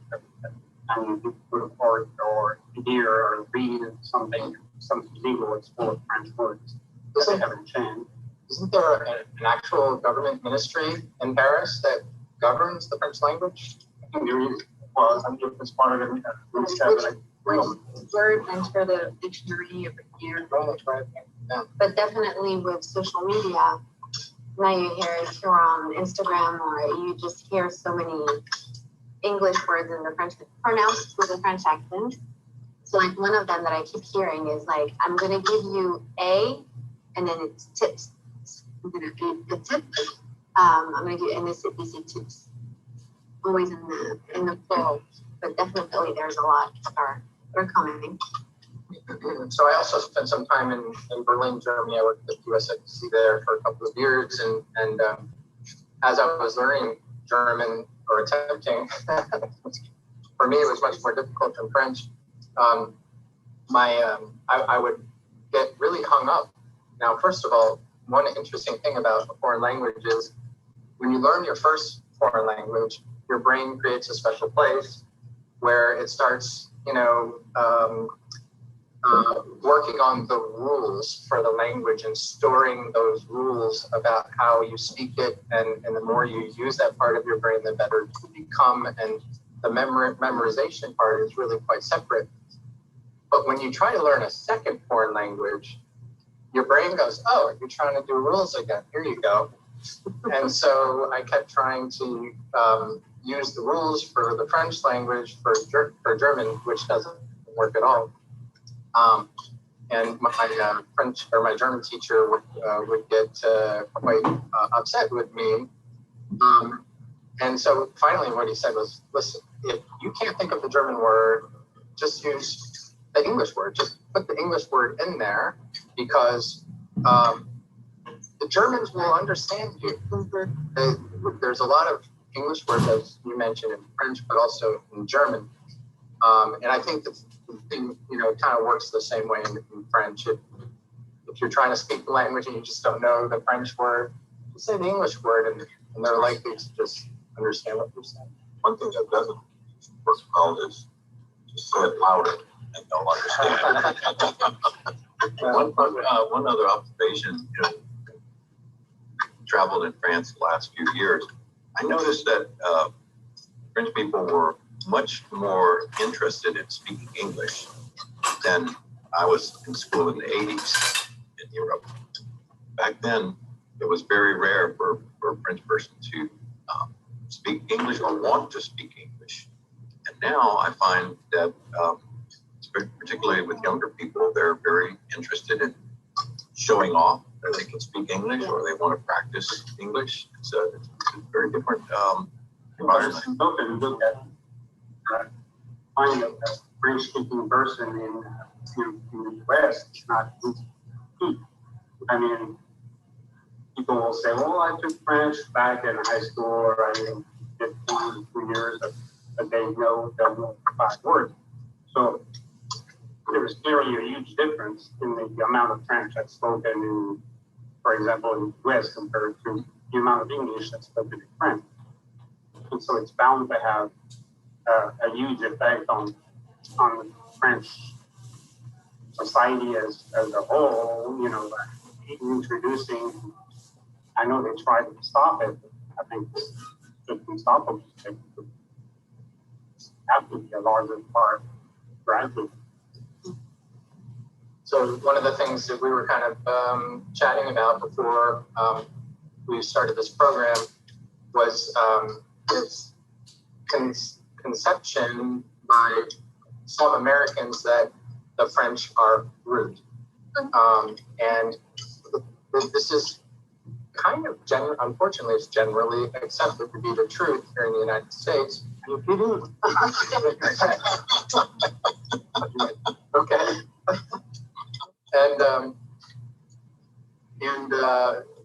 As I mentioned, I spent a month in Paris, and I had the complete opposite experience. Everyone, every Parisian, every person that I talked to in Paris was kind and, excited to talk to me, and they were very polite.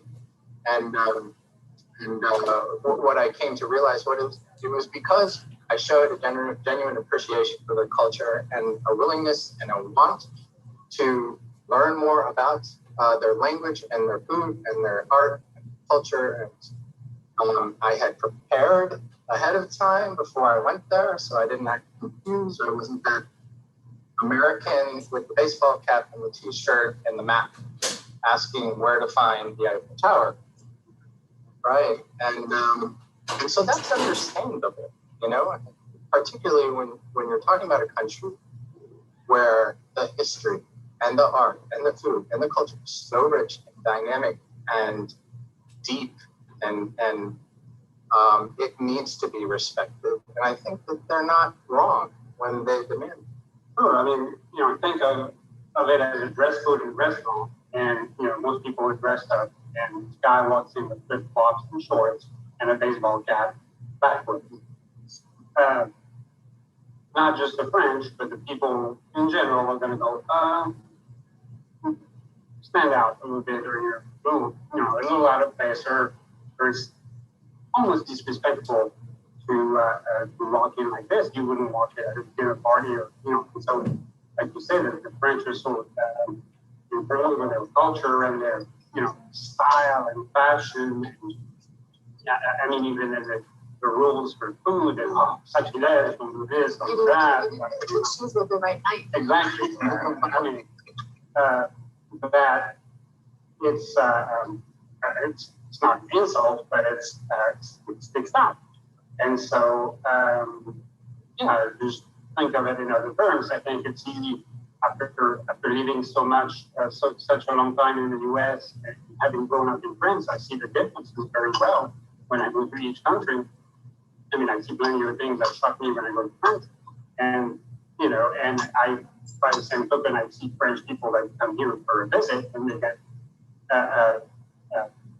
surprised by some things here in the U.S., which now don't surprise me anymore at all. But I can see where they are surprised. But to me, I always tell everybody one side or the other. Look, vive la différence. I mean, if the French were just like the Americans, you wouldn't go to France, and vice versa.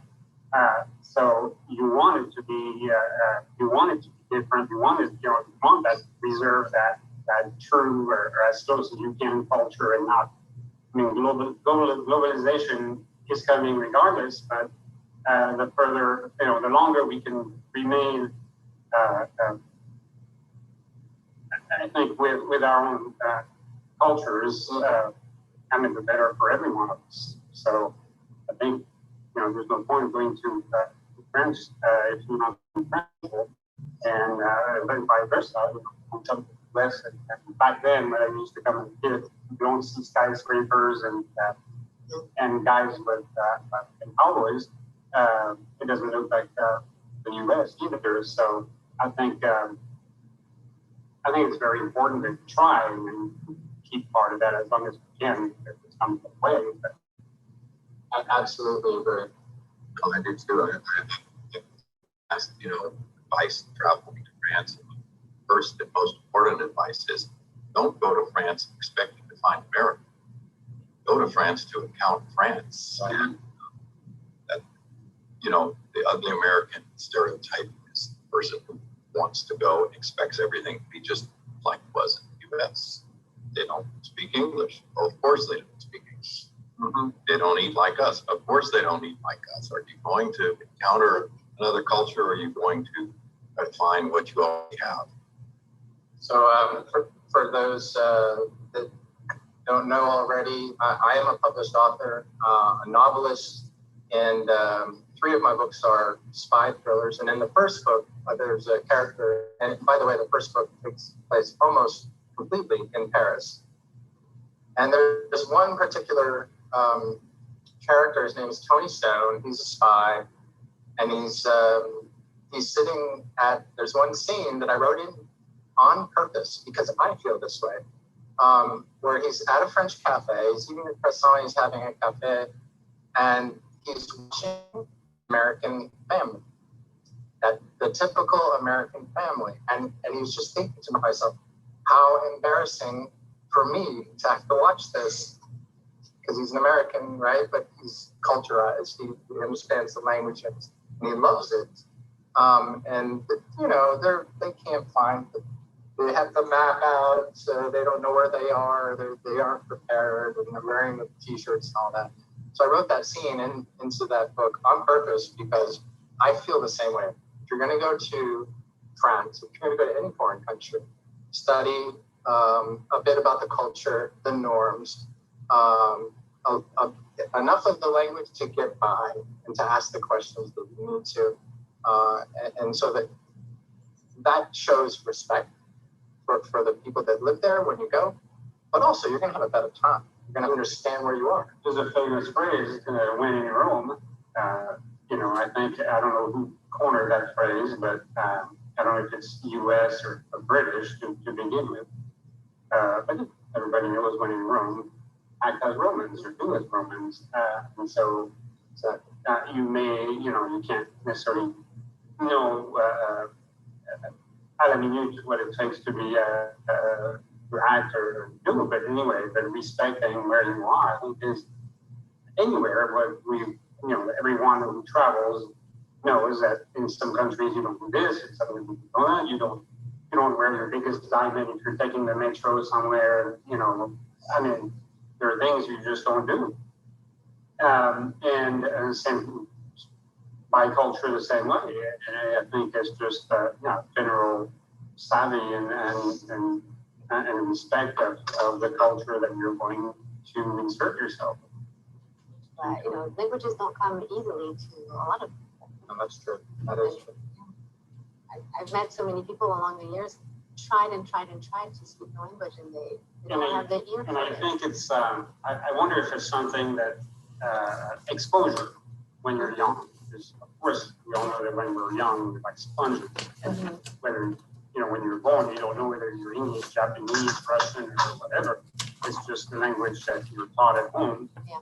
That's the one you don't know. So if you're taught two, or you're taught three, or, and as a kid myself, traveling to the US to visit my family here in Dallas, since I'm 10 years old, then of course I started picking up English a lot faster, spending a month here for the summer, with my uncle.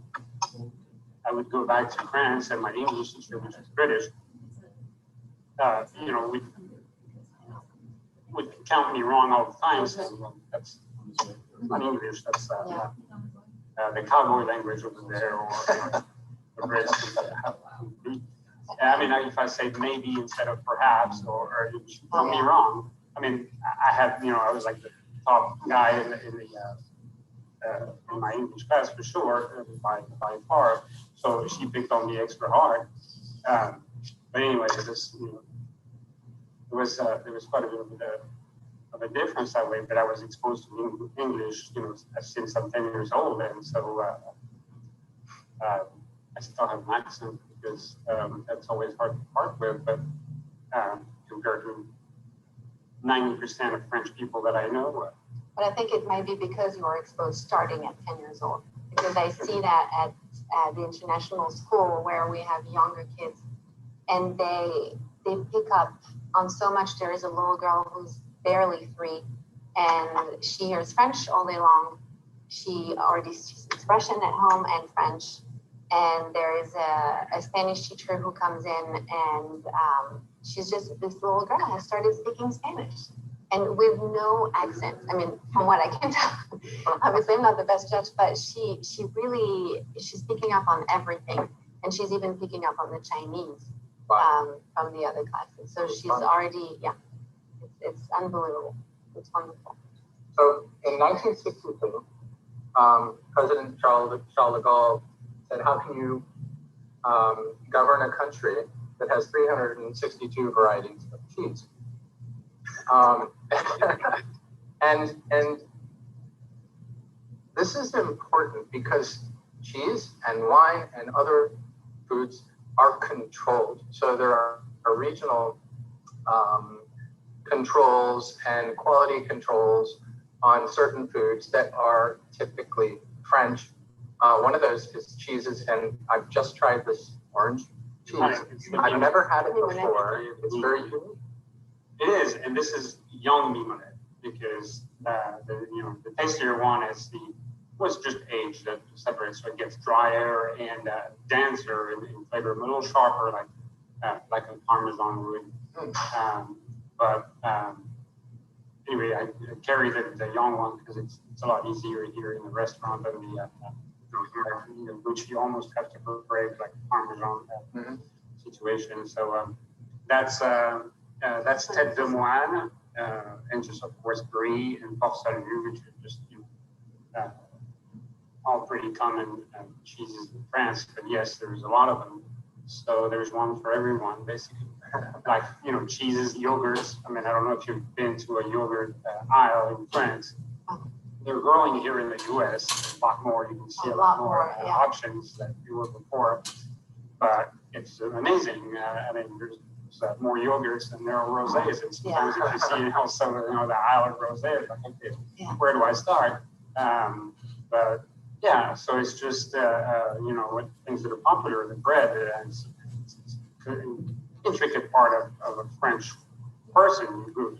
That's why there's a bakery on every corner, because the first thing you do is you get up, you go downstairs, and bakery in the first corner. That's because you're going to get your croissant or your baguette. Or the kids need a snack, you'll have a piece of bread. Exactly. Yes, if you need one for dinner, in the afternoon you go again and get one baguette for dinner. Yeah. So here, what you do, what most people do is they go buy a bread that's in a plastic sack, that will last, I don't know, probably 3 months, but it's a whole different thing. We have a bakery here for I think about 8 years or so. We mainly opened it because at the time I had several restaurants, and I figured, okay, we need to keep up with production for breads and desserts. But really, we sold like 2 loaves of bread a day, and then it was very, very, very minimal. We sold a lot more of everything else, pastries and quiche and other items that are more crossover in the American lifestyle. Yeah, the bread is, to me, is just, I mean, I could leave off what we have here in the city. I don't have anything else. Yeah, I had a really neat experience a few years ago talking to cheesemonger. Some of these cheese recipes have been around for centuries, some of them more than 1,000 years, that made this exact same way each year. What he clued me into was the fact that there's going to be differences each year to year, depending on the amount of rain, the amount of flowers, the amount of what the cows feed from that. And that will impact, just like a vintage, wine, it will impact the cheese. And I wasn't aware of that until I had that wonderful conversation with the cheesemonger. Interesting. I didn't even think about that. You think about that with wine. Mm-hmm. Yeah. But I had never thought about that. And wine's done a great job, of growing. We were just talking about that earlier. Even rosé, 5 years ago, it'd be hard pressed to sell a bottle of rosé. These days, it's gotten like 300 times more popular, and people are like, rosé all day. I think is a phrase that's saying, yeah. It's on all the t-shirts. It's coined now, exactly. It's a U.S. phrase. And when the French started to buy land in California, I mean, when California wines, I can't quite remember what year the Chateau Montelena won the French wine contest in Paris. But that was really a big turning point. And so all the French winemakers went to buy property in California or partnered with some vineyards over there also to say, oh, wow, there's a whole new world over there, and there's a whole new opportunities, I guess. And so I think that's opened the door a lot, in sort of outseat Coca-Cola, which probably was the biggest, Coca-Cola still used in the US and in the world. But anyway, as just the drink of choice, I think that the wine market has grown tremendously in the last 30 years, and mostly due to that. make American interest.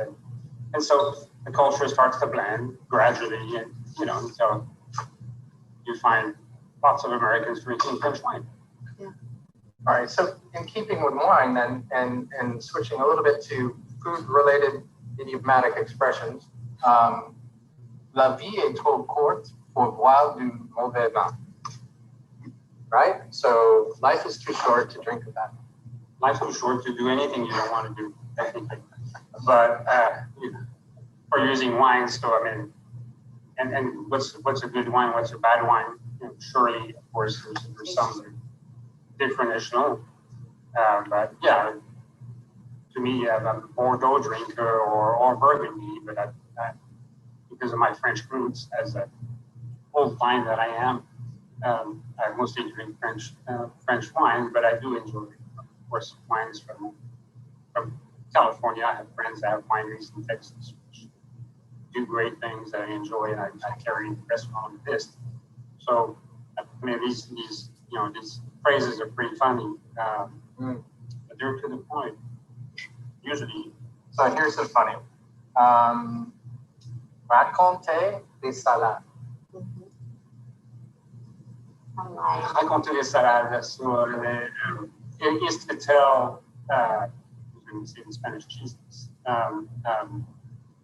funny stories, the salad. So, or lies, basically. It's a dish of lies. You're just making, I know there's a word they're saying in English. It's just a big mix of.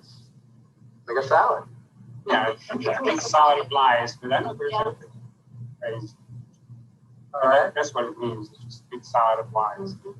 So, but in a cute way. Yeah. In a cute way. So here's another cute one. S'occuper de ses oignons. To mind your own business. Right, but in this case, mind your own onions. Your onions, yeah. Like, keep what's yours to your own business. Mind your own business. Courir sur les haricots. To run on the bean. So it's if you say to someone, tu me cours sur le haricot, it means you're annoying me. So do you think it's a new, like, that lately they've had Verlan in France, which right when I left, I've always heard they that. started reverse all over. It was sort of a huge trend, and then millennials, but about generation. I think actually, I'm probably the last generation who says courir sur le haricot. If I said that, I would show my age. Okay, so it's a little. I've always heard It's from it. the South because they do more haricots than in Lyon. Maybe. It's possible. Yeah. And then there are others that really aren't idiomatic, and they translate well in English. Mangez bien, riez souvent, aimez beaucoup. So eat well, laugh often, love a lot. Which would find this. No, nothing at all. Joie de vivre, joy of life. L'appétit vient en mangeant. So it's a play on word because I don't know where it started from, but I remember it from a cult movie I think 30 years ago. But l'appétit, so appetite, bon appétit, like you say to people, bon appétit. So appetite grows as you eat. So for example, first you see, and then you start eating, and then your appetite grows as you start. After you eat the first drink or the first piece, your appetite sort of grows. And so that's a play on word because it also means the little one comes while eating. So the phrase l'appétit vient en mangeant corners two meanings for the same phrase. The appetite comes while you eat, or the little one comes while she's eating something. Yeah.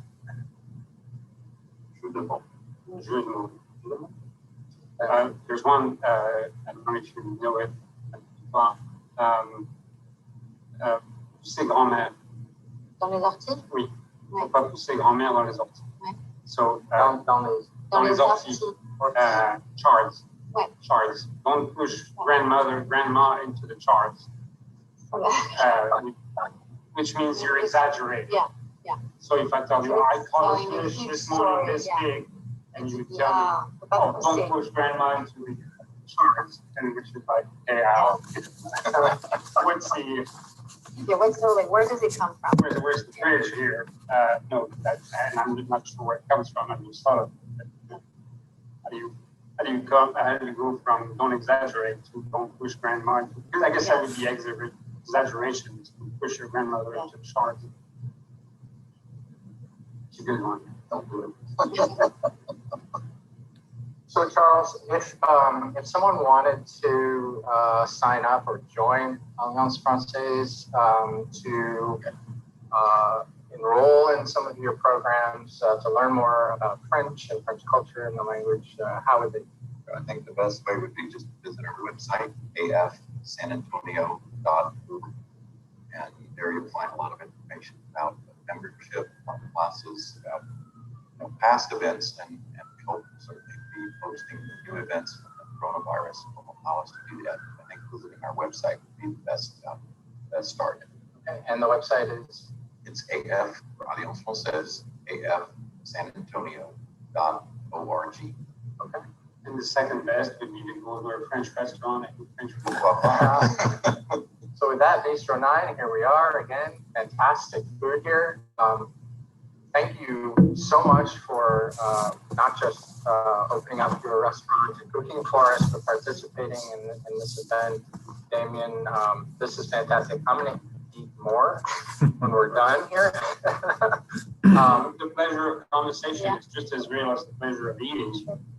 And Victoire Bonamour, I'm sorry for butchering your name earlier, from the International School. Thank you so much for bringing your educational prowess and your wonderful French accent with you.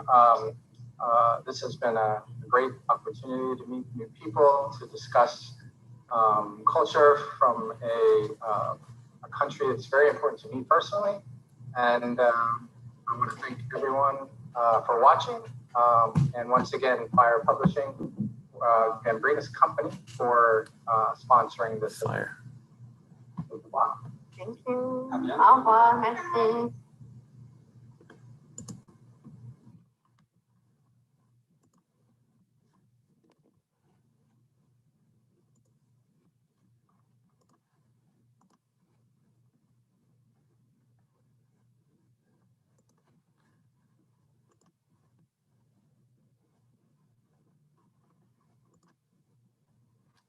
All right. What a great presentation by our friends from Alliance Française, Bistro 9, International School of San Antonio, and John Casey. Thank you so much. I didn't get a chance to, the video just started, so I didn't want to interrupt it, but John J.J. Casey is one of our board members. He's a novelist, Pushcart Prize nominated poet from New Hampshire. He is the author of Devolution, Evolution, and Revelation, which comprised the Devolution trilogy, psychological spy thriller series. He's also the author of Raw Thoughts and Meridian. Highly recommend those. Raw Thoughts book as well, both compelling and mindful fusions of poetic and photographic art. His poetry has been featured internationally. He's a veteran combat and test pilot. He's a product of Florida State University. He also served in the Defense Intelligence Agency as a diplomat and international affairs strategist at U.S. embassies in Germany and Ethiopia, the Pentagon, and other places. He is a passionate advocate for what we do at the World Affairs Council. So thank you, J.J. Casey. Fire Publishing, thank you for your sponsorship, and also the Gambrinus Company. Appreciate Mr. Alvarez and all the support they provide to the World Affairs Council and our partners for this program, the International School of San Antonio and Bistro 9, where our friend Damon is the owner. So be sure to pay a visit to that restaurant. So thank you so much. And our last and final program is one that has to do with chess. And our friend at High Touch Technologies, Sean Noland, who is a salesperson with High Touch, is also a chess master. And because of the success and popularity of the Queen's Gambit, we decided to do a program on chess and its relevance in the international arena. And we're going to play that in just a second. That's sponsored by our very own board member, Henry Savignet, with IBC Bank. Thank you, Henry, for your support. Really appreciate it. And if you give me 1 second here, we are going to play that.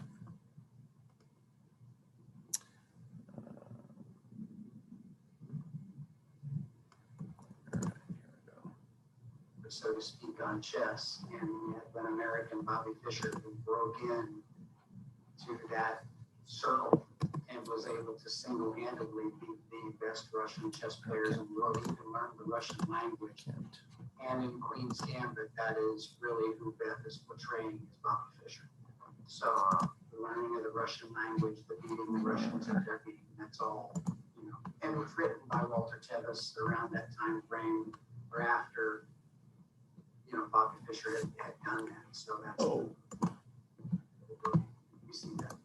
And you touched upon it a little bit earlier about using it in everyday life. Have you Hang on, having some technical difficulties here. you have obtained from chess in your work as an IT sales tech? So I think more from the I standpoint don't see it of popping up in my shared. trying to build a sales executive, there's a lot that goes into it, and it's really a balancing act between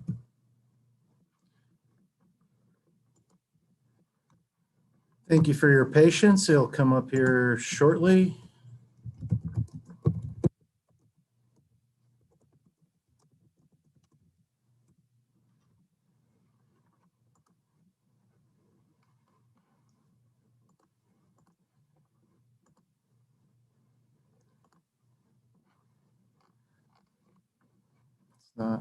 It is not coming up as a, when I share my thing, it's not coming up.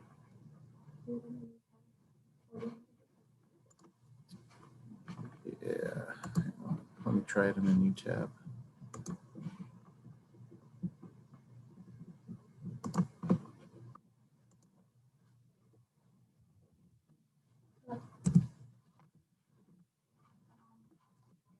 All right. We saved the one to have issues for the last one here. And let's see if this will work here.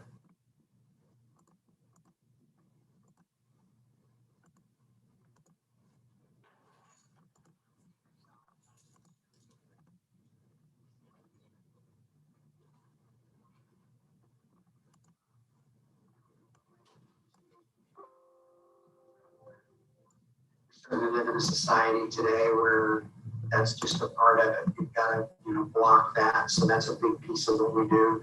We also sell hardware. We sell software. We do have website design. There are a lot of things at hightouch.com that you can look and see. But anything pretty much IT we do. And that's even from restaurant services that we do with point of sale systems, et cetera. All right. Quentin, Rachel, any party? What's that? Oh. I didn't realize I could do that.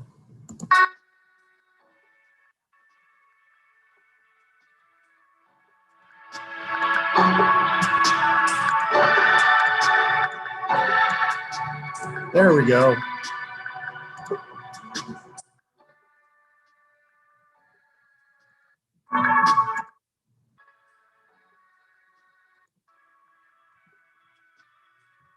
We've got 10 seconds left.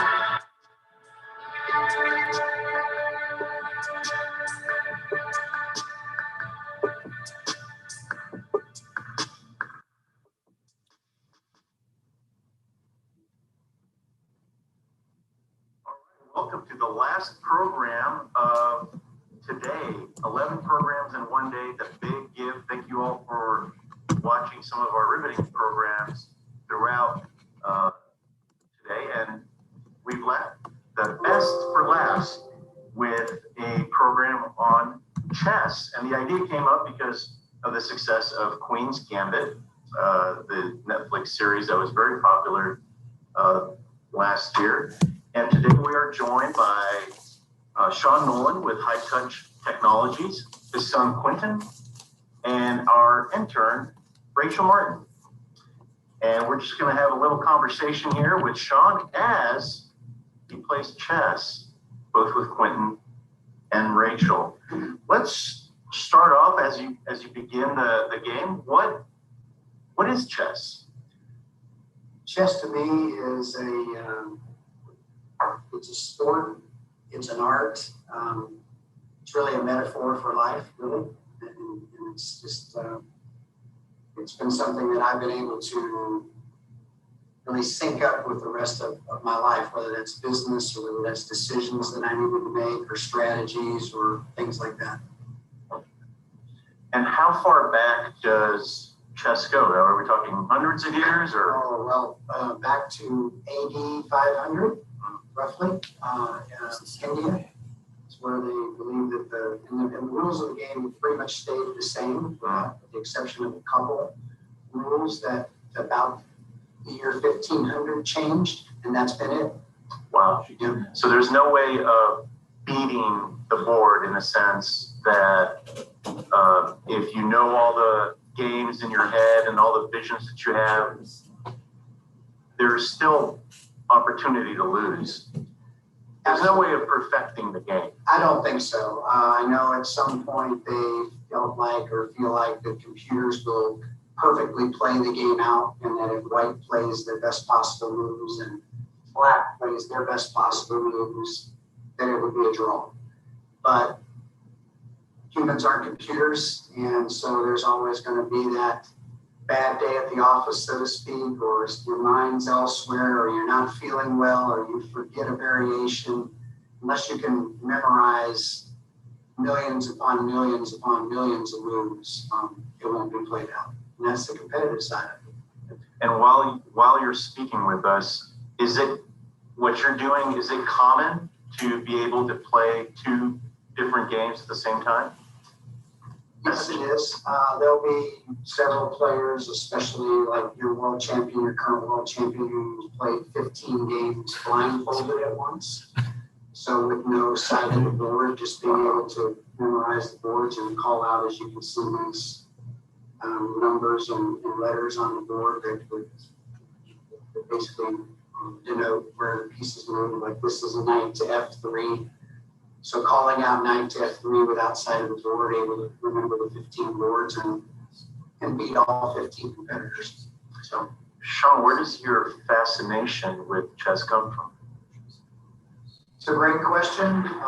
Bobby Fischer was the world champion, the really only official American world champion in the early 1970s. My father brought home some chess pieces and set the board up around that time, and I learned the moves of the game and had some early successes in some tournaments, I guess, that spurred me to continue to play, and it's been a lifelong passion for sure. Is it somewhat of a stress relief for you, like people who run or people who, does it take away some of the everyday struggles that one can go through? Absolutely, I think so, and it also is not only that, but it can give you the idea of just being able to, or the ability, I should say, to be able to concentrate, and the idea is to be able to overcome problems. Chess being a lot like life, you can, as my son can attest to in tournaments, you can play a 4.5-hour game and it can be a perfect game.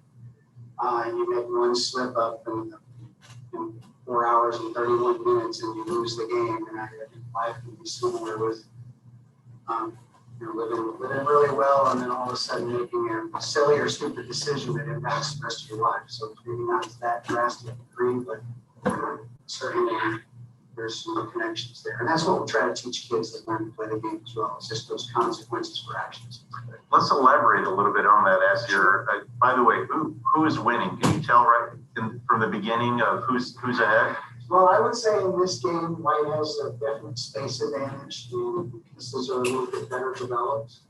Certainly by no means is the game decided. There's some strategies that would need to be implemented here. In this game here, we're in a really common opening sequence of the French defense, actually. And similar to the Queen's Gambit, where Beth and Queen's Gambit played the Sicilian a lot, the pawn structure is the same. It's actually transposed into French. But yeah, this game here is just early on, and it's just maneuvering for a better board position at this point. I'm always confident in my ability to win, but you know, you have to be. And speaking of winning, you are ranked nationwide and around the world. What is your ranking? It varies. At one point, I did crack the top 1,000 in the U.S. In bullet chess, which is 1 minute chess. I've been ranked in the top 100 in the world. But yeah, just it varies. I'm nationally ranked, which I guess I can say is pretty cool, and I'd like to be higher, but we work full time and we don't study. I'm not able to play chess 8 hours a day. That does happen. Got it. Let's let you were talking about strategies and everyday life. Can you elaborate a little bit about how you have used? You work for High Touch Technologies, which is one of our partners. We use High Touch for our IT services. Thank you. But how have you used, or how can one use the skills that you attain from chess in everyday life? I would go back to the part about concentration for sure. No question that being able to concentrate and focus on an end task is certainly an important piece of chess. Defining a clear goal and having a plan. I know many times in life people will drift without a plan, exactly what they're doing. Very similar to a chess game. Sometimes you'll find yourself playing without a plan. You just kind of are moving the pieces. So planning, realizing that if I do this, this may happen. You know, I think that's a huge piece of being able to coach and work with people, and it helps develop intuition. So those things, I think. Now you were talking about the youth component to it. You started and you founded the Hill Country Chess Club, which is teaching youth to play chess. Tell us how you came up with that and what are the needs of this club. And I know the pandemic had an impact on it. It did. In 2005, roughly, we were out living in the Hill Country, so out in Bernie, Texas. I know you know the area well, but we were living in Bernie, Texas, and I founded Hill Country Chess. Really just doing a lot of tournaments for kids. It wasn't just for kids, but it turned out that 99% of the people that did show up were kids. And so it turned into more teaching, coaching, developing those life skills for children. And having at 1.7 full-time students that I did one-on-one instruction with. Yeah, that's really how that developed. And now I'm in the middle of looking again at some building options to rejuvenate it when probably once we get through the pandemic and we know where we're headed with that, it'll be kicked back up again with the facility and more tournaments.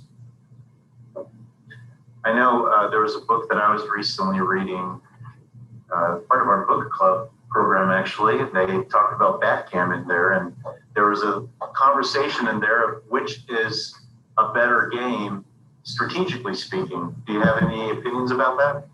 Chess or backgammon? Well, I'm not a backgammon player. I know that I can't tell you the number of moves or number of options in the backgammon game, but I'm not going to be far off when I say there are more there's more possible chess moves after move 4 on a chessboard than there are atoms in the universe. So to me, that would kind of say, from a strategy and opening standpoint and no dice involved, right, that I would think that it's got to be more of a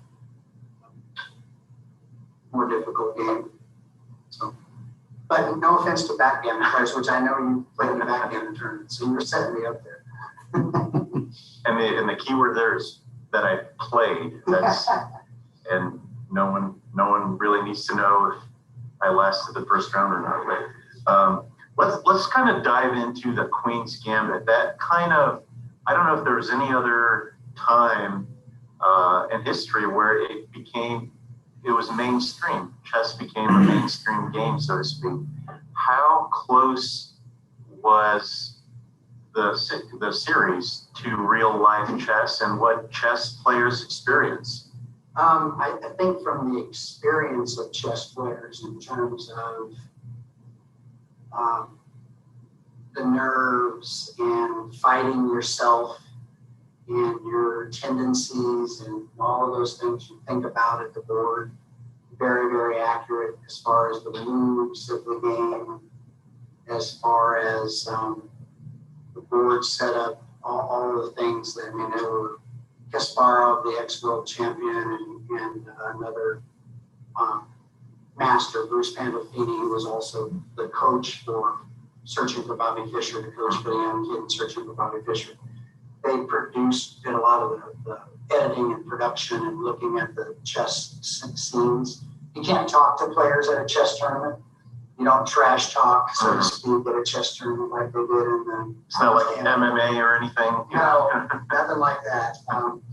But it'd be, maybe they'll develop to that one day. I hope not, but it's been, that'd be the only thing I'd say that was off. But that's obviously developed for film and movies. But it was a great series, and I've watched it too many times to admit it. So. And it also brought up the role of women playing chess, which was not traditionally.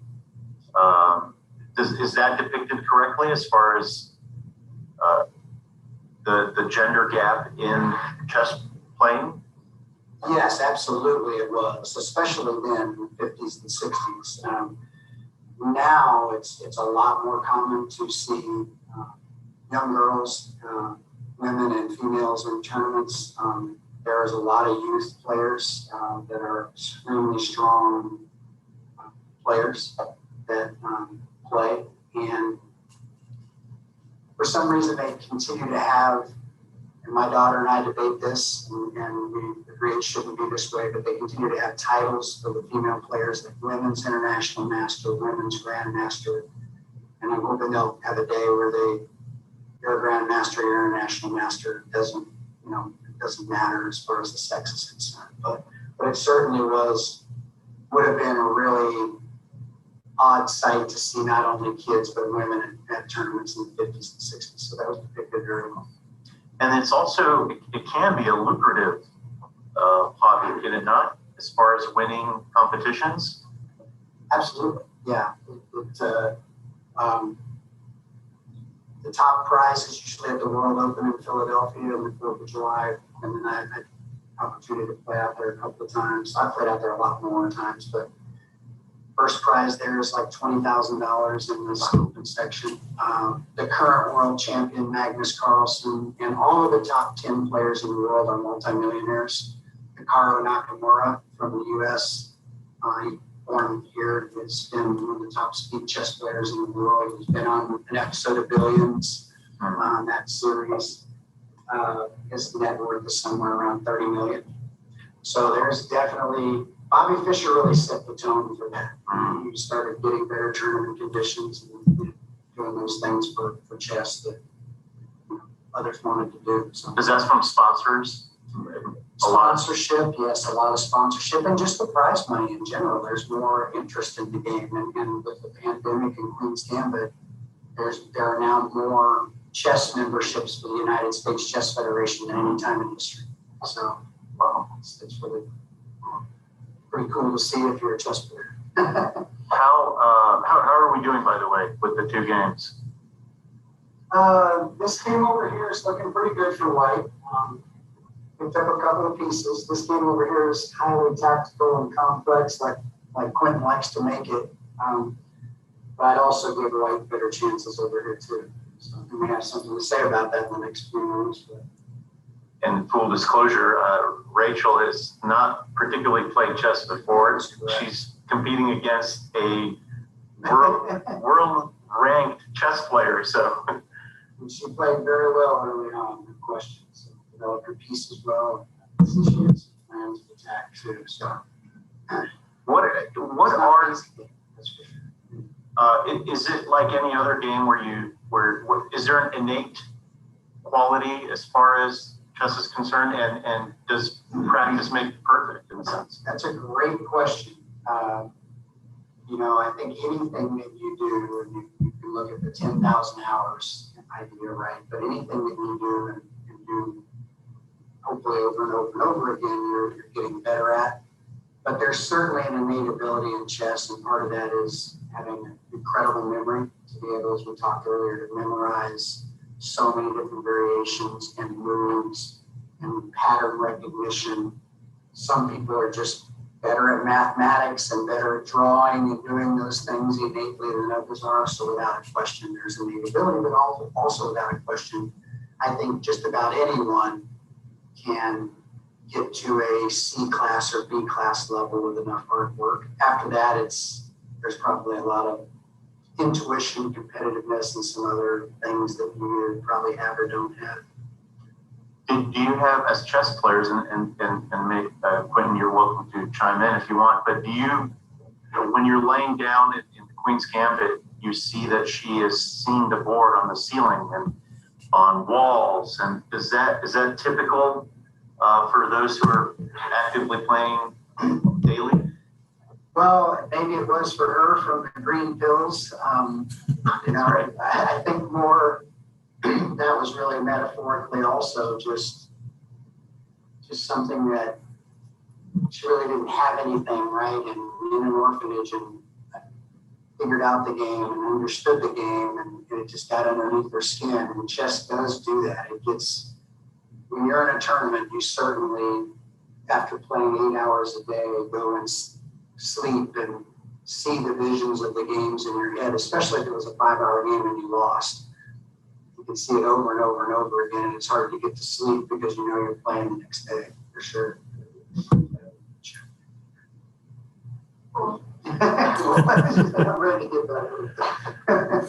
Tell us, as we're winding down, tell us a little bit about the club for the Hill Country Chess Club. Clearly the pandemic had its impact on playing games, but once it's up and running, could anyone apply? What's the age range? Who do they contact? Yeah, contact information would be for me. The website is now in design again, so we're redoing that at thehillcountrychess.com. Anyone is able to play and participate. Age is not a factor at all. So hopefully we have players from the age of 5 or 6 on up to my age and older. I know that the youngest grandmaster was just crowned 2 months ago, 12 years old. So the youngest in history beat the record. So players just continue to excel at a younger and younger and younger age at this game, which is mind-boggling to me, but it's also really cool. So yeah, that's all. I'll be putting that up and having the site ready, and hopefully be getting some students and starting that up again when this pandemic is all figured out. Great, and we'll be sure to add that link to the new website, Affairs Council website. Okay. Well, so why did it play such a key role during the Cold War? Well, that's huge because you had at a time where the two superpowers, Russia and the United States, were maybe on the verge of nuclear war or vying for that just dominance of the world. And then you had the Russian chess conglomerate who had never been defeated and really just had the market cornered, so to speak, on chess. And we had an American, Bobby Fischer, who broke in to that circle and was able to single-handedly beat the best Russian chess players in the world. He even learned the Russian language. And in Queen's Gambit, that is really who Beth is portraying, is Bobby Fischer. So the learning of the Russian language, the beating the Russians at their game, that's all, you know. And it was written by Walter Tevis around that time frame or after, you know, Bobby Fischer had done that. So that's we see that. And you touched upon it a little bit earlier about using it in everyday life. Have you proactively utilized the skills you have obtained from chess in your work as an IT sales tech? I think so. I think more from a standpoint of trying to build, in being a sales executive, there's a lot that goes into it. And it's really a balancing act between needing to sell your service and product, but also making sure that the people you sell your product and service to have a need for it. And so finding out upfront, almost like a plan and a strategy, who those clients would be, why would they be good clients, and how it's going to benefit them. And so really setting that up on the front end is a huge piece of developing a plan for high touch. And that's certainly, I'd like to say chess has helped to do that. Sometimes I think I probably take it for granted and don't know what it's even really helped me do until I get questions like that and say, yeah, that's probably more innate for me than someone else maybe. Why don't we finish up by talking about high touch technologies? You do their sales, of course. That's how we got introduced. What sort of services does High Touch provide? High Touch provides a myriad of services. We do anything from your IT, monthly, I guess what we call our managed services, where that's making sure that all of your environment is set up to handle traffic, stop cybersecurity threats, make sure everything is safe, especially as we've had more and more people working from home. You don't know what might be on some of those computers or laptops that travel back and forth. We certainly live in a society today where that's just a part of it. You've got to block that. So that's a big piece of what we do. We also sell hardware. We sell software.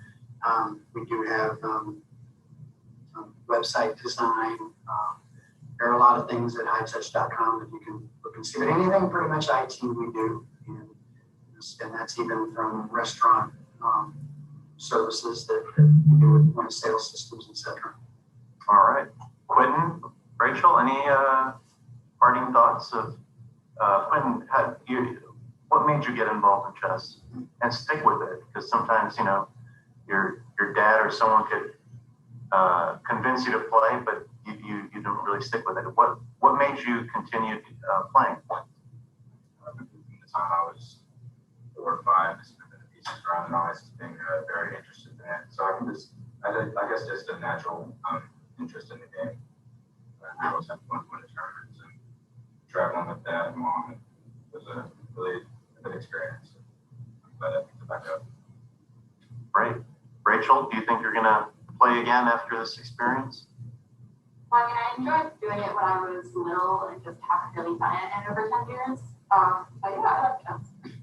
We're going to look at speed chess. Sean, you were talking about speed chess earlier. Yes. What is speed chess? And then ready, set, go after that. The technical definition of speed chess is any game that I think is under 10 minutes. And as you can see here by the clock, each side has 5 minutes to complete the entire game. If you run out of time, you lose, regardless of whether you're winning on the board or not. So it's just really, and it's done a lot to make you better at tactics and trying to checkmate really quick. So that's what it can be used for. And it's just a fun side event that it's probably more interesting for people to watch on the outside than a slow 2-hour game. So yeah, that's what we'll be doing here. All right. I'll punch my clock and we'll get started.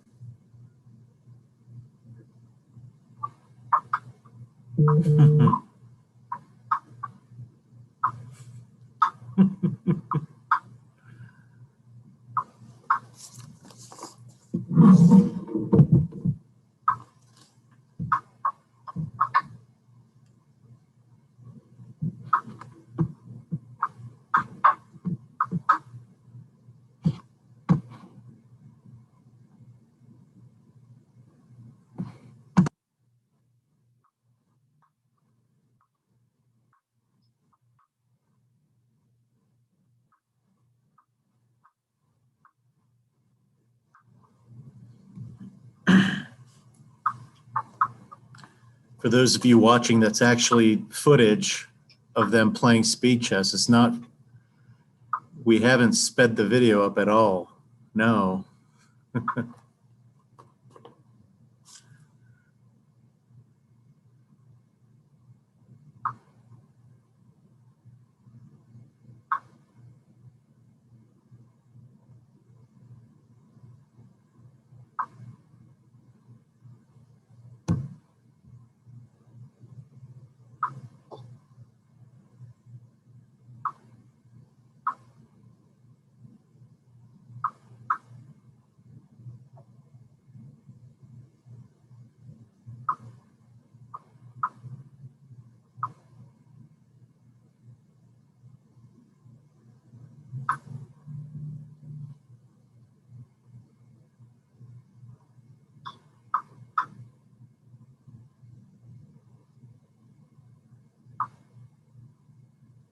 I feel like the end is near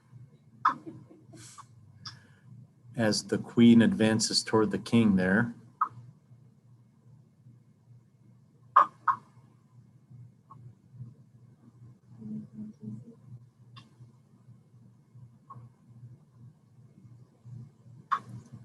Dang, that was pretty awesome. That was very impressive. Wow. That is really cool. Wow. He's been very close to beating me in a couple of tournaments in real games. We actually got paired in a tournament. So I was probably more nervous than he was, knowing I should win, feeling that pressure. We have been talking to Sean Nolan with High Touch Technologies, one of our partners, and we are one of their clients using their IT support. I really appreciate all of you for tuning in and allowing us to really present 11 programs in one day for the Day of the Big Give.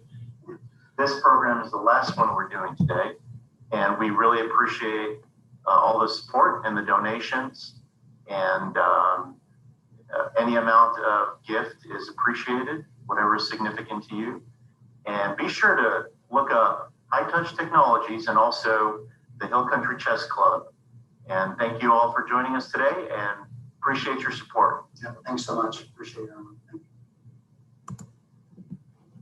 you. All right.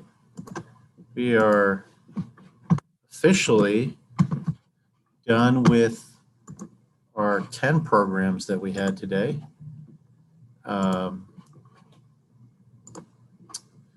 Thank you for tuning in. And oh, there's Samantha. So Sean, I didn't mention him. He works for he's been a fan of chess since the 70s, or he may have already mentioned that. And he plays in 5 to 10 tournaments a year. And he's a business owner, and of course has been involved with the World Affairs Council. Thanks to Henry Savignet, our board member who sponsored this event. Thank you all for tuning in, for sticking with us for the last 8 hours. The last couple of donors, Julie Weber, Scott Makinich, and Chuck Altmiller. And the last one from the Nonprofit Council themselves, Mercedes. Thank you so much for your support. Any parting thoughts, Samantha? No? We still have some funds coming in. This goes till midnight, but it also goes a little bit after that. Donations are still being accepted. But right now, as far as the website is concerned, we're at $6,300. We're expecting that number to be significantly higher as there are some checks and other revenue coming in. So thank you so much. We will see you all next year in some way or shape or form. May not be the same venue, medium. And so we will talk to you later. Thank you all for tuning in. Thanks to the moderators and the guests and to everyone who tuned in. And have a great day and appreciate everyone supporting their favorite nonprofit, whether it was World Affairs Council or others or many others. Have a great evening.